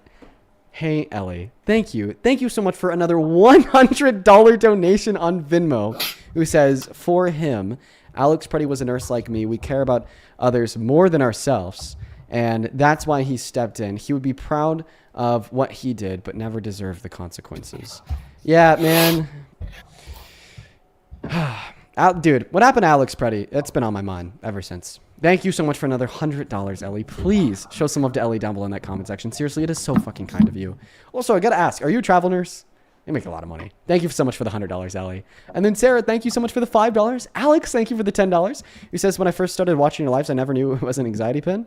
I always thought that you're cold. Anyways, here's $10 for a blanket. I actually have a blanket. But no, yeah, it's an anxiety pin. Thank you for the $10, Alex. And then Brianna, thank you so much for the $10 over on Venmo. Show some love to Brianna. And then Keith, thank you so much for the $20 on Venmo. Says no Valentine's Day this year, so sending to make yours better. Thank you for all that you do. Bro, Keith, I'm sorry. That's really sad, man. Listen, I want you to take yourself out to your own Valentine's Day, okay? Because we could all use a little bit more self-love, all right? All right, Keith, that's what I want you to do. Self-love. Take yourself out to dinner, my friend. Thank you for the $20. And then Jay, thank you so much for the $20 as well. Let's get 200 JWs. And I just read your message. Yeah, man, that was a crazy conversation yesterday. Then J.E., thank you so much for the $10. Emily, thank you for the $15. She says, I'm having a baby in a couple weeks, and she probably knows yours and Parker's voices because of how much I watch you, lol. Keep up the good work. Well, I wish you the best of luck with the childbirth process and becoming a new parent, Emily. Oh, your life is about to change a whole lot. You know, actually today I learned that one of my girlfriend's best friends is pregnant. So yeah, a lot of babies. Thank you for the $15, Emily. And then Tess, thank you so much for the $15 over on Venmo. Says, I'm grateful when I don't hear your cortisol laugh. That means that you're doing your job and getting people to the right side of the street. Do I have a cortisol laugh? Is that a thing, folks? I don't know. I've heard that one before. That's funny though. Let me thank a couple more people here. Thank you so much for the $15 over on PayPal. Sophie says, I've been in the ICU sick with sepsis, and there's been some very long, hard, and scary nights alone, and I'm often lonely too. You debate at night in the UK time Ian Parker have kept me grounded throughout the most fear and pain and everything. So sincerely, thank you. I'm so sorry that the Trump supporter just laughed at that, but seriously, Sophie, thank you. No, so much he for was $15. like mocking me. I don't think he was listening to what you were saying. Yeah. Oh yeah, he turned his camera on. Yeah, I had my hand up, and so he started doing this. So I don't think he was listening. Yeah, for sure. So I just have a couple more people to thank, but if you just No. I was just waiting. You're good. Okay, yeah. All right, let me just thank a couple more people. Thank you for the $5 Summer. Thank you so much for that love, Summer. I appreciate you. And then Tiffany, thank you so much for the $150 donation over on PayPal. Y'all have been literally so kind tonight. Thank you so much for the $150 donation, Tiffany. I want to see 2,000 Tiffany W's. Seriously and sincerely, Tiffany. Thank you from the bottom of my heart. That is so fucking insane, y'all. And with that, it looks like we're all caught up. But thank you so much for the love, Tiffany. While we're hopping into this debate, I want to see 1,000 Tiffany W's down below. And Satana, the mic and the floor are yours. Thank you to all the amazing people sending donations. If you check your pay links, I'm sending you messages back so you get them quickly. But Valerie, Tish, Danielle, Brianna, Madeline, Corey, Kyra, thank you all for your donations, but a couple really big ones. Allie, thank you so much for the $40. I love watching you, Dean Parker. I hope your wife, kids enjoy Valentine's Day and dinner on me and my family. Thank you so much. And Tip, thank you so much for the $100 donation because Santana needs more love. And also, Susan, thank you for the $100 donation. Saying love you. Have a great Valentine's Day with your wife. We will. We are absolutely gonna have a great day. Thank you all for the love and support. Dude, people are being so fucking kind tonight. It's a crazy. I know. It always blows me away. Like I know people may think that like we're disingenuous when we say we're shocked, but like no, like actually. Shit.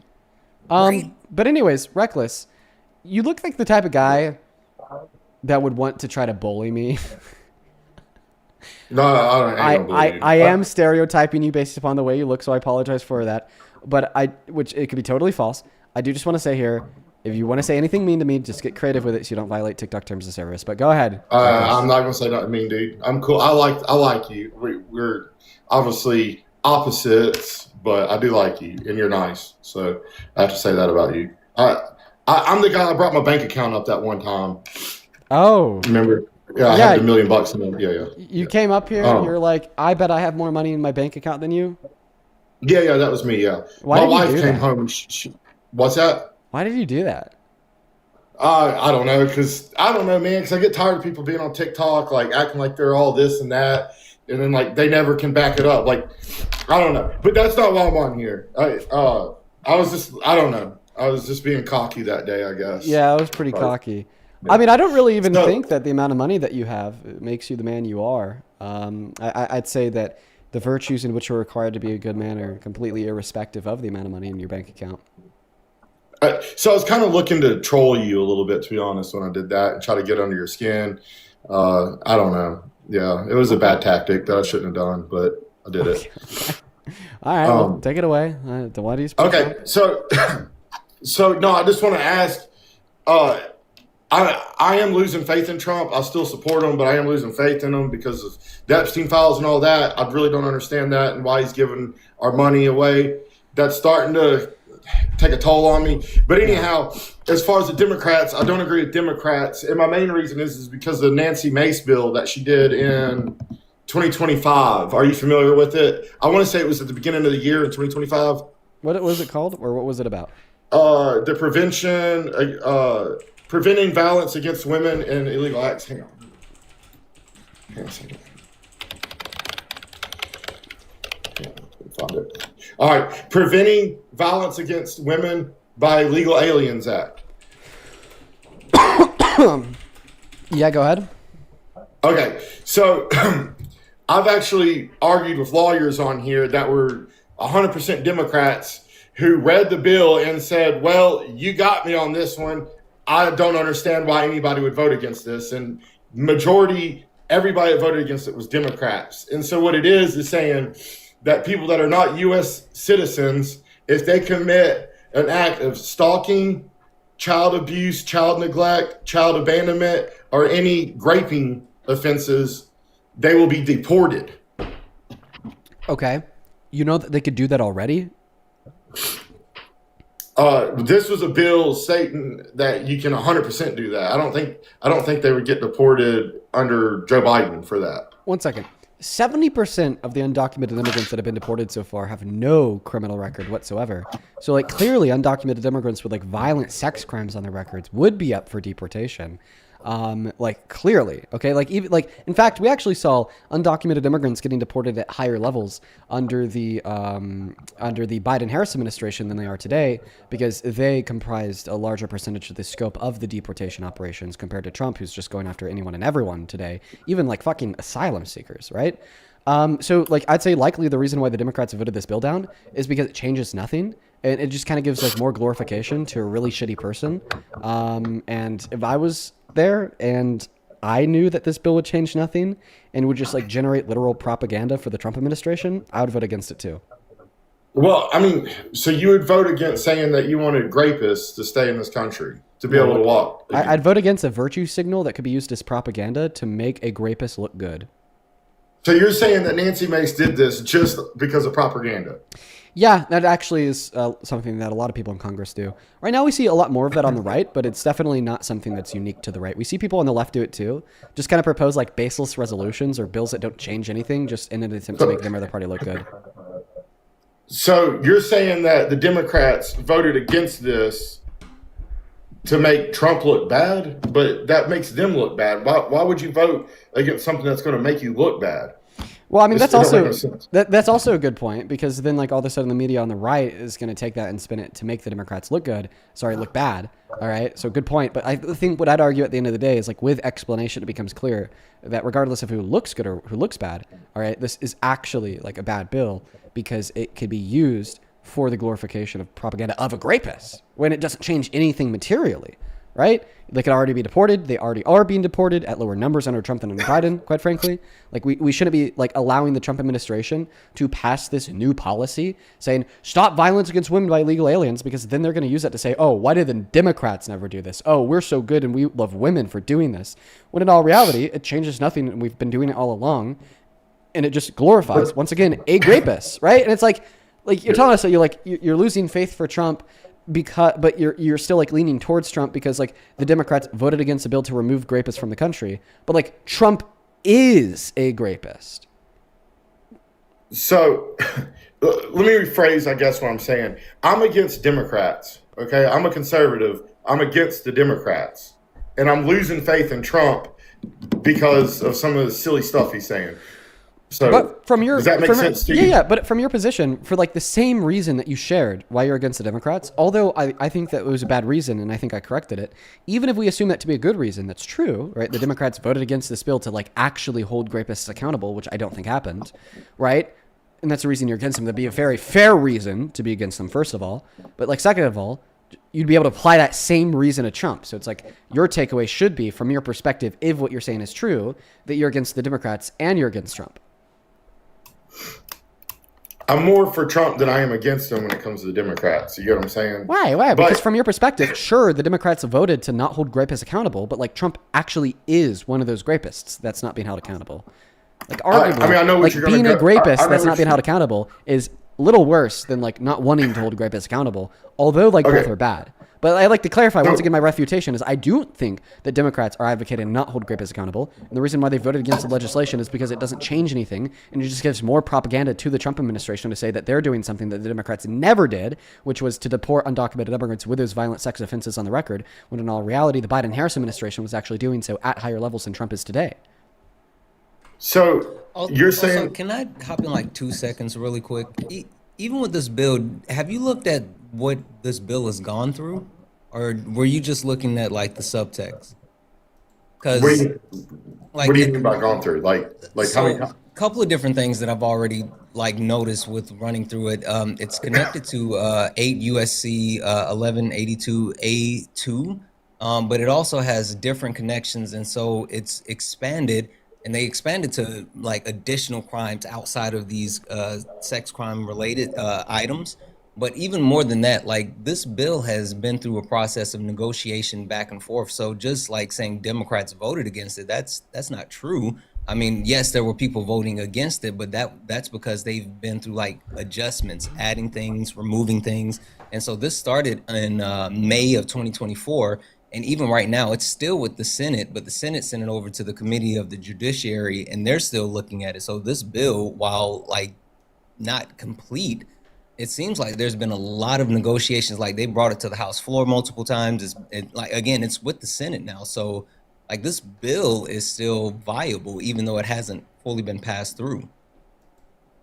Yeah, I agree. But there's not another bill like this that has been passed. Right, but this is the third edition of this very bill. Like they literally have been working on this and trying to get it. You see what I'm saying?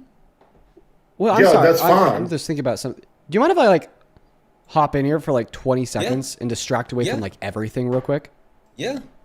Yo, this is actually wild. Look at what I just found. Holy cow. I just found this. Like as we were doing this on live. If you were in here yesterday with what we're talking about at the beginning of this stream, I'm going to try to be like super vague because like I said, I want to leave that yesterday. Look at what the dude, y'all got to see this. This is wild, wild, wild. Let me save this real quick. I'm so sorry. Just give me 1 second. Save image as. Save. Holy shit, dude. This is actually insane. Sorry, just give me 1 second. I'm trying to find it on my computer. I just have so many fucking saved documents. Bro, where is it? Is it my mugshot or something? No, that has nothing to do with you. It has something to do with what we're talking yesterday. There it is. Oh, file image not supported. Okay, now I gotta take a screenshot. Sorry, just everyone, just give me a second. I'm so sorry. There we go. Now I got it as a PNG. Upload it. All right. Let me turn back on the screen share over here. Look at this. I just found this.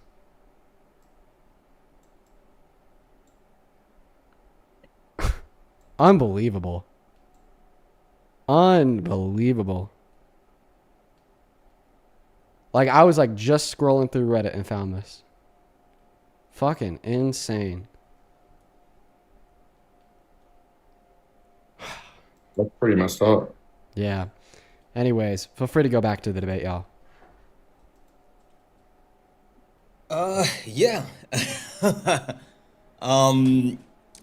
Reckless. I'm sorry, Dean. Reckless. I was saying that the bill that even though the bill has not been passed, it's still a viable bill. They've been negotiating. It's bounced back and forth. They've had it on the floor. They've debated it.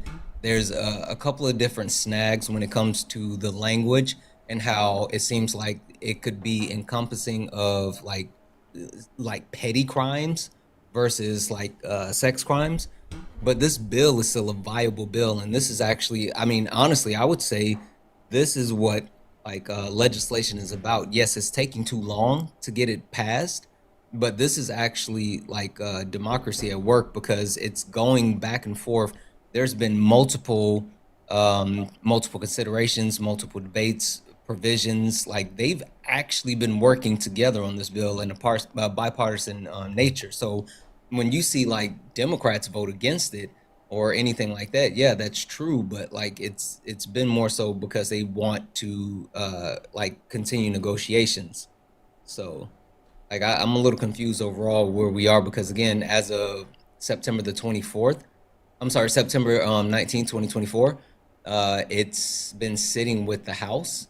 I'm sorry, not the House. Holy smokes, sorry. With the Senate, and the Republican Party has controlled the Senate, and they sent it to the Committee of the Judiciary. So Yeah. So, but still, what I'm saying is the Democrats have still voted against it, which I don't understand how anyone could vote against wanting.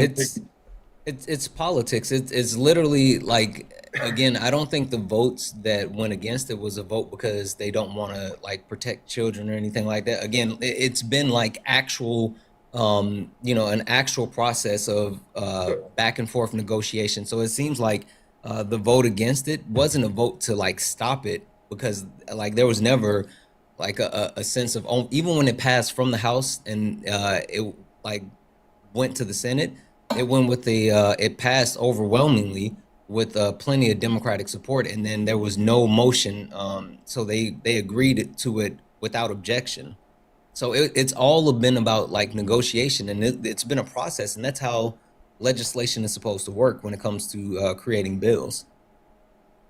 So let me get this straight. So y'all think that if a Democrat would have made this bill, the Democrats would have all voted for it?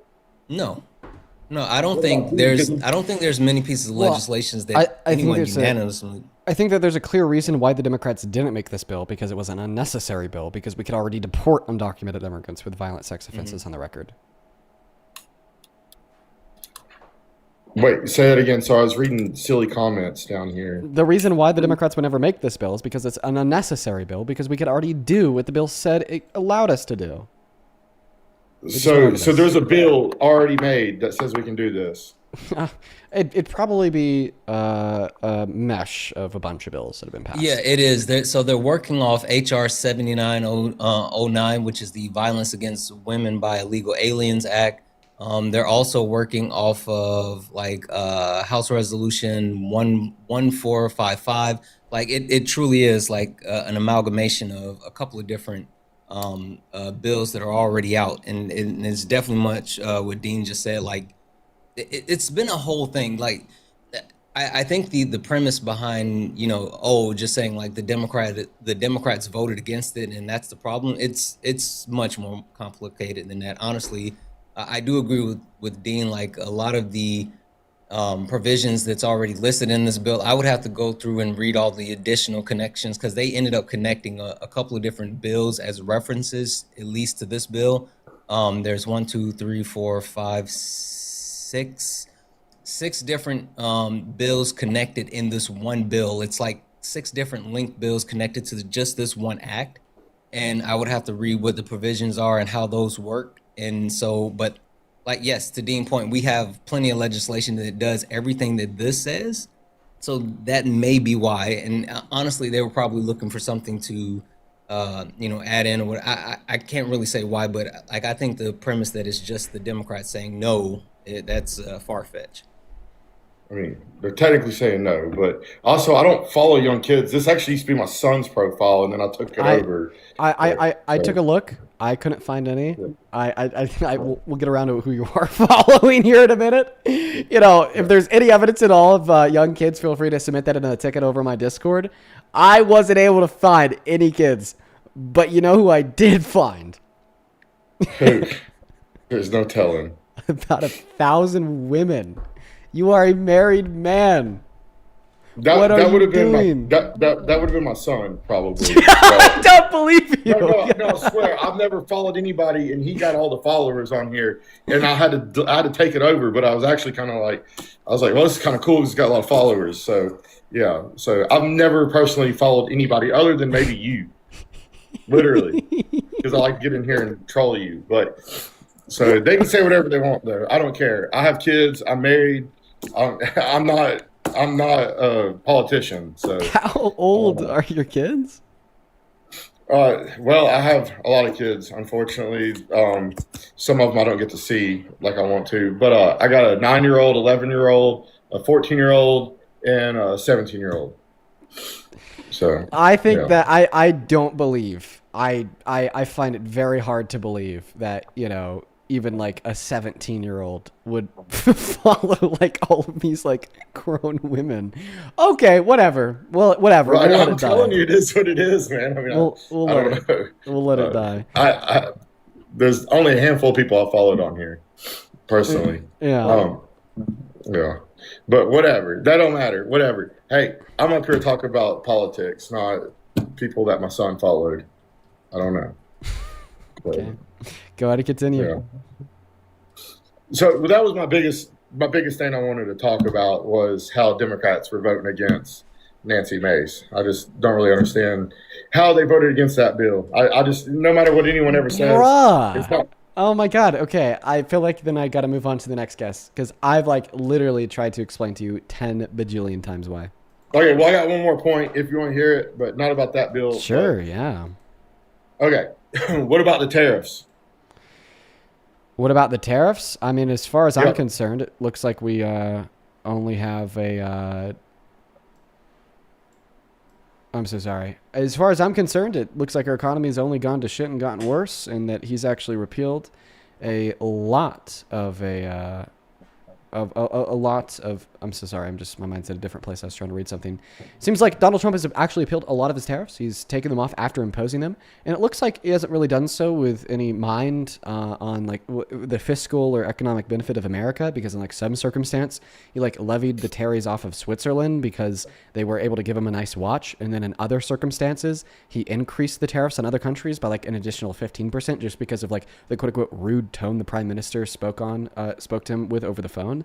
And if it's, not the case that like, the economic outcomes for our country or the global economy are like center stage in this evaluation on if the implementation of the tariff is effective or not, then I believe that the tariff will ultimately be ineffective because he seems to be using them as a tool of like driving his own personal authority. All right. Not like the betterment nor the interests of the nation as a whole. Well, I feel like there should be a fair trade deal. I know there was a fair trade deal, but I feel like that's what it was called. There should be a fair trade deal. Whatever they tax us, we should be able to tax them the exact same. Do you agree or disagree? I mean, shouldn't it be the same? Not if it's like for the detriment of our country, no. Right? Then also it's like we are going to have like a different like economic standing than like other countries, and that's going to call for like different fiscal policy, including tariffs. I feel like it should be a fair trade where if China wants to do 50% taxes, then we can do the same thing. Well, you're just saying it's fair because it's the same, but like different countries' economic status and well-being calls for like different fiscal policy, right? Like maybe it's a smart thing for like another country to impose higher tariffs on us. Maybe because, they need to work on like, building up their industries, or another country should impose lower tariffs on us or no tariffs on us because their industries are really good and they want to open up to like the globalization of commerce. Okay. But it's like, you're just making like such like a one-dimensional evaluation of quote unquote fairness, when in all reality, this is more like an intricate, like conversation that doesn't really concern fairness and just kind of concerns economic outcomes. Right, yeah, and not like fairness for the countries. Obviously, I think that it should concern like fairness and equality for the constituents of the country. I know also, like negotiations, when you talk about negotiations on like even a business level, they're not fair. Like you don't necessarily get fair. But then when you talk about like geopolitics and how that works, like I think you thinking that it should be equal or fair is just unrealistic because of the different things that are in play. So like that doesn't make sense. Also, Congress has like started to step in the way of a lot of Donald Trump's tariffs, including like tariffs that Canada, like they shut those down as well. The Supreme Court is still going to rule on some more of Trump's tariffs. So I mean, it's starting to look like almost like the majority of his tariffs are just going to be completely shut down. Yeah, but man, I appreciate you for coming up. I'm going to move on to the next guest. All right. Yeah. It's crazy to me how somebody become so rich. Because he did, like last time he was up here, he had a fucking $1 million in his bank account. How somebody could become so wealthy with not too much intellect. Have you ever heard of Duck Dynasty? Good point. All right. Yeah, I see why you debate. Good counter argument. Yeah, good counter argument. One other thing, I found exactly what you were saying. The main issue was like people were saying there was a redundancy with the current law, but they were also talking about like the ability to like undermine victim safety, and so that's why they were like so against it. So yeah, that makes sense. If it's redundant and could like potentially undermine anybody's safety, then shouldn't pass it. Makes sense. Hey, Ivy, thank you so much for the $33 donation over on Venmo. Show some love to Ivy down below in that chat, everybody. Thank you so much for your kindness. That is Ivy EY. Ivy with the 33 says, my small city has a little community of people of color and immigrants. Are they focusing larger cities? I haven't seen anything, but what should I do if ICE comes for one of my students? I just couldn't let them take them. I really couldn't. Well, Ivy, I appreciate you so much for the $33. One thing that I'll recommend to you is I think as we've seen, comply or die, right? And obviously, I don't want you to lose your life, even if you're standing up for what's right. So, I won't tell you what to do. I'm just going to make, a general statement here that you also be concerned about your safety, and that I think that we should be hitting this issue from a structural perspective over, having, innocent patriots put their lives on the line. But I appreciate you for the $33. And, I actually agree. I think that ICE, they're really going after large democratic cities. I live in a smaller Republican city.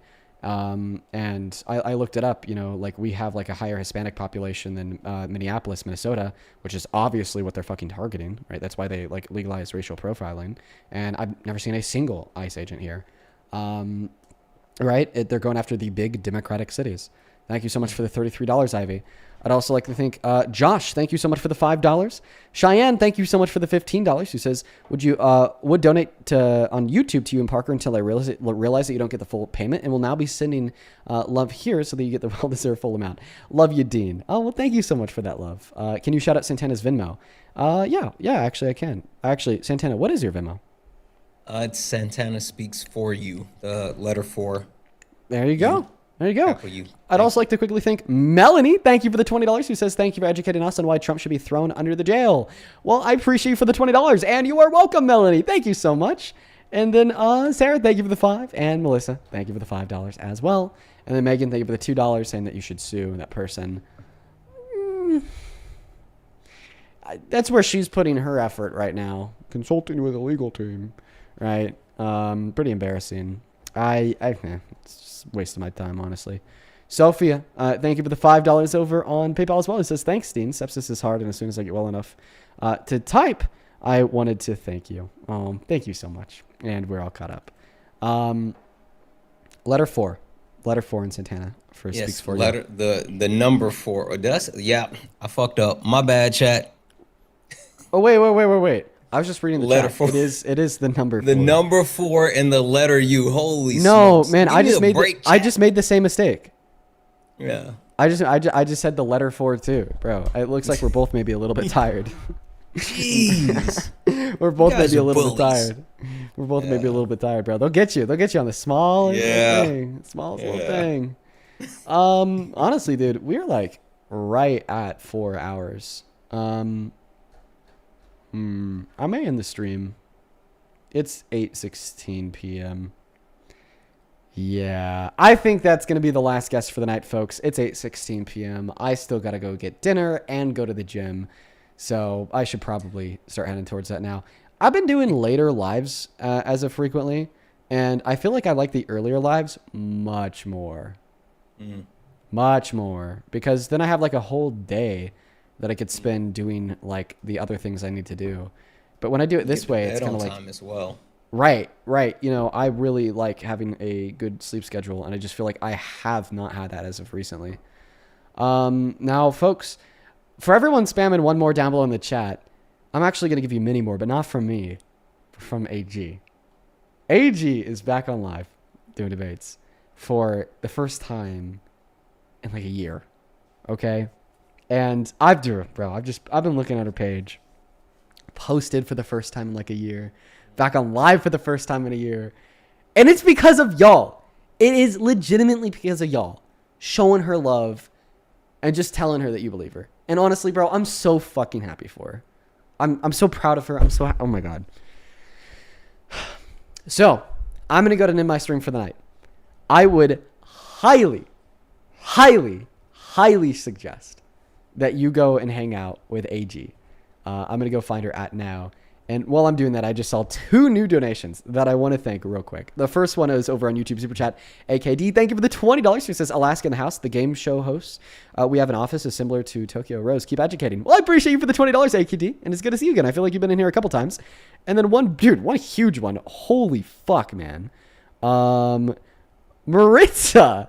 Martiza, thank you so much for the $100 donation on Venmo.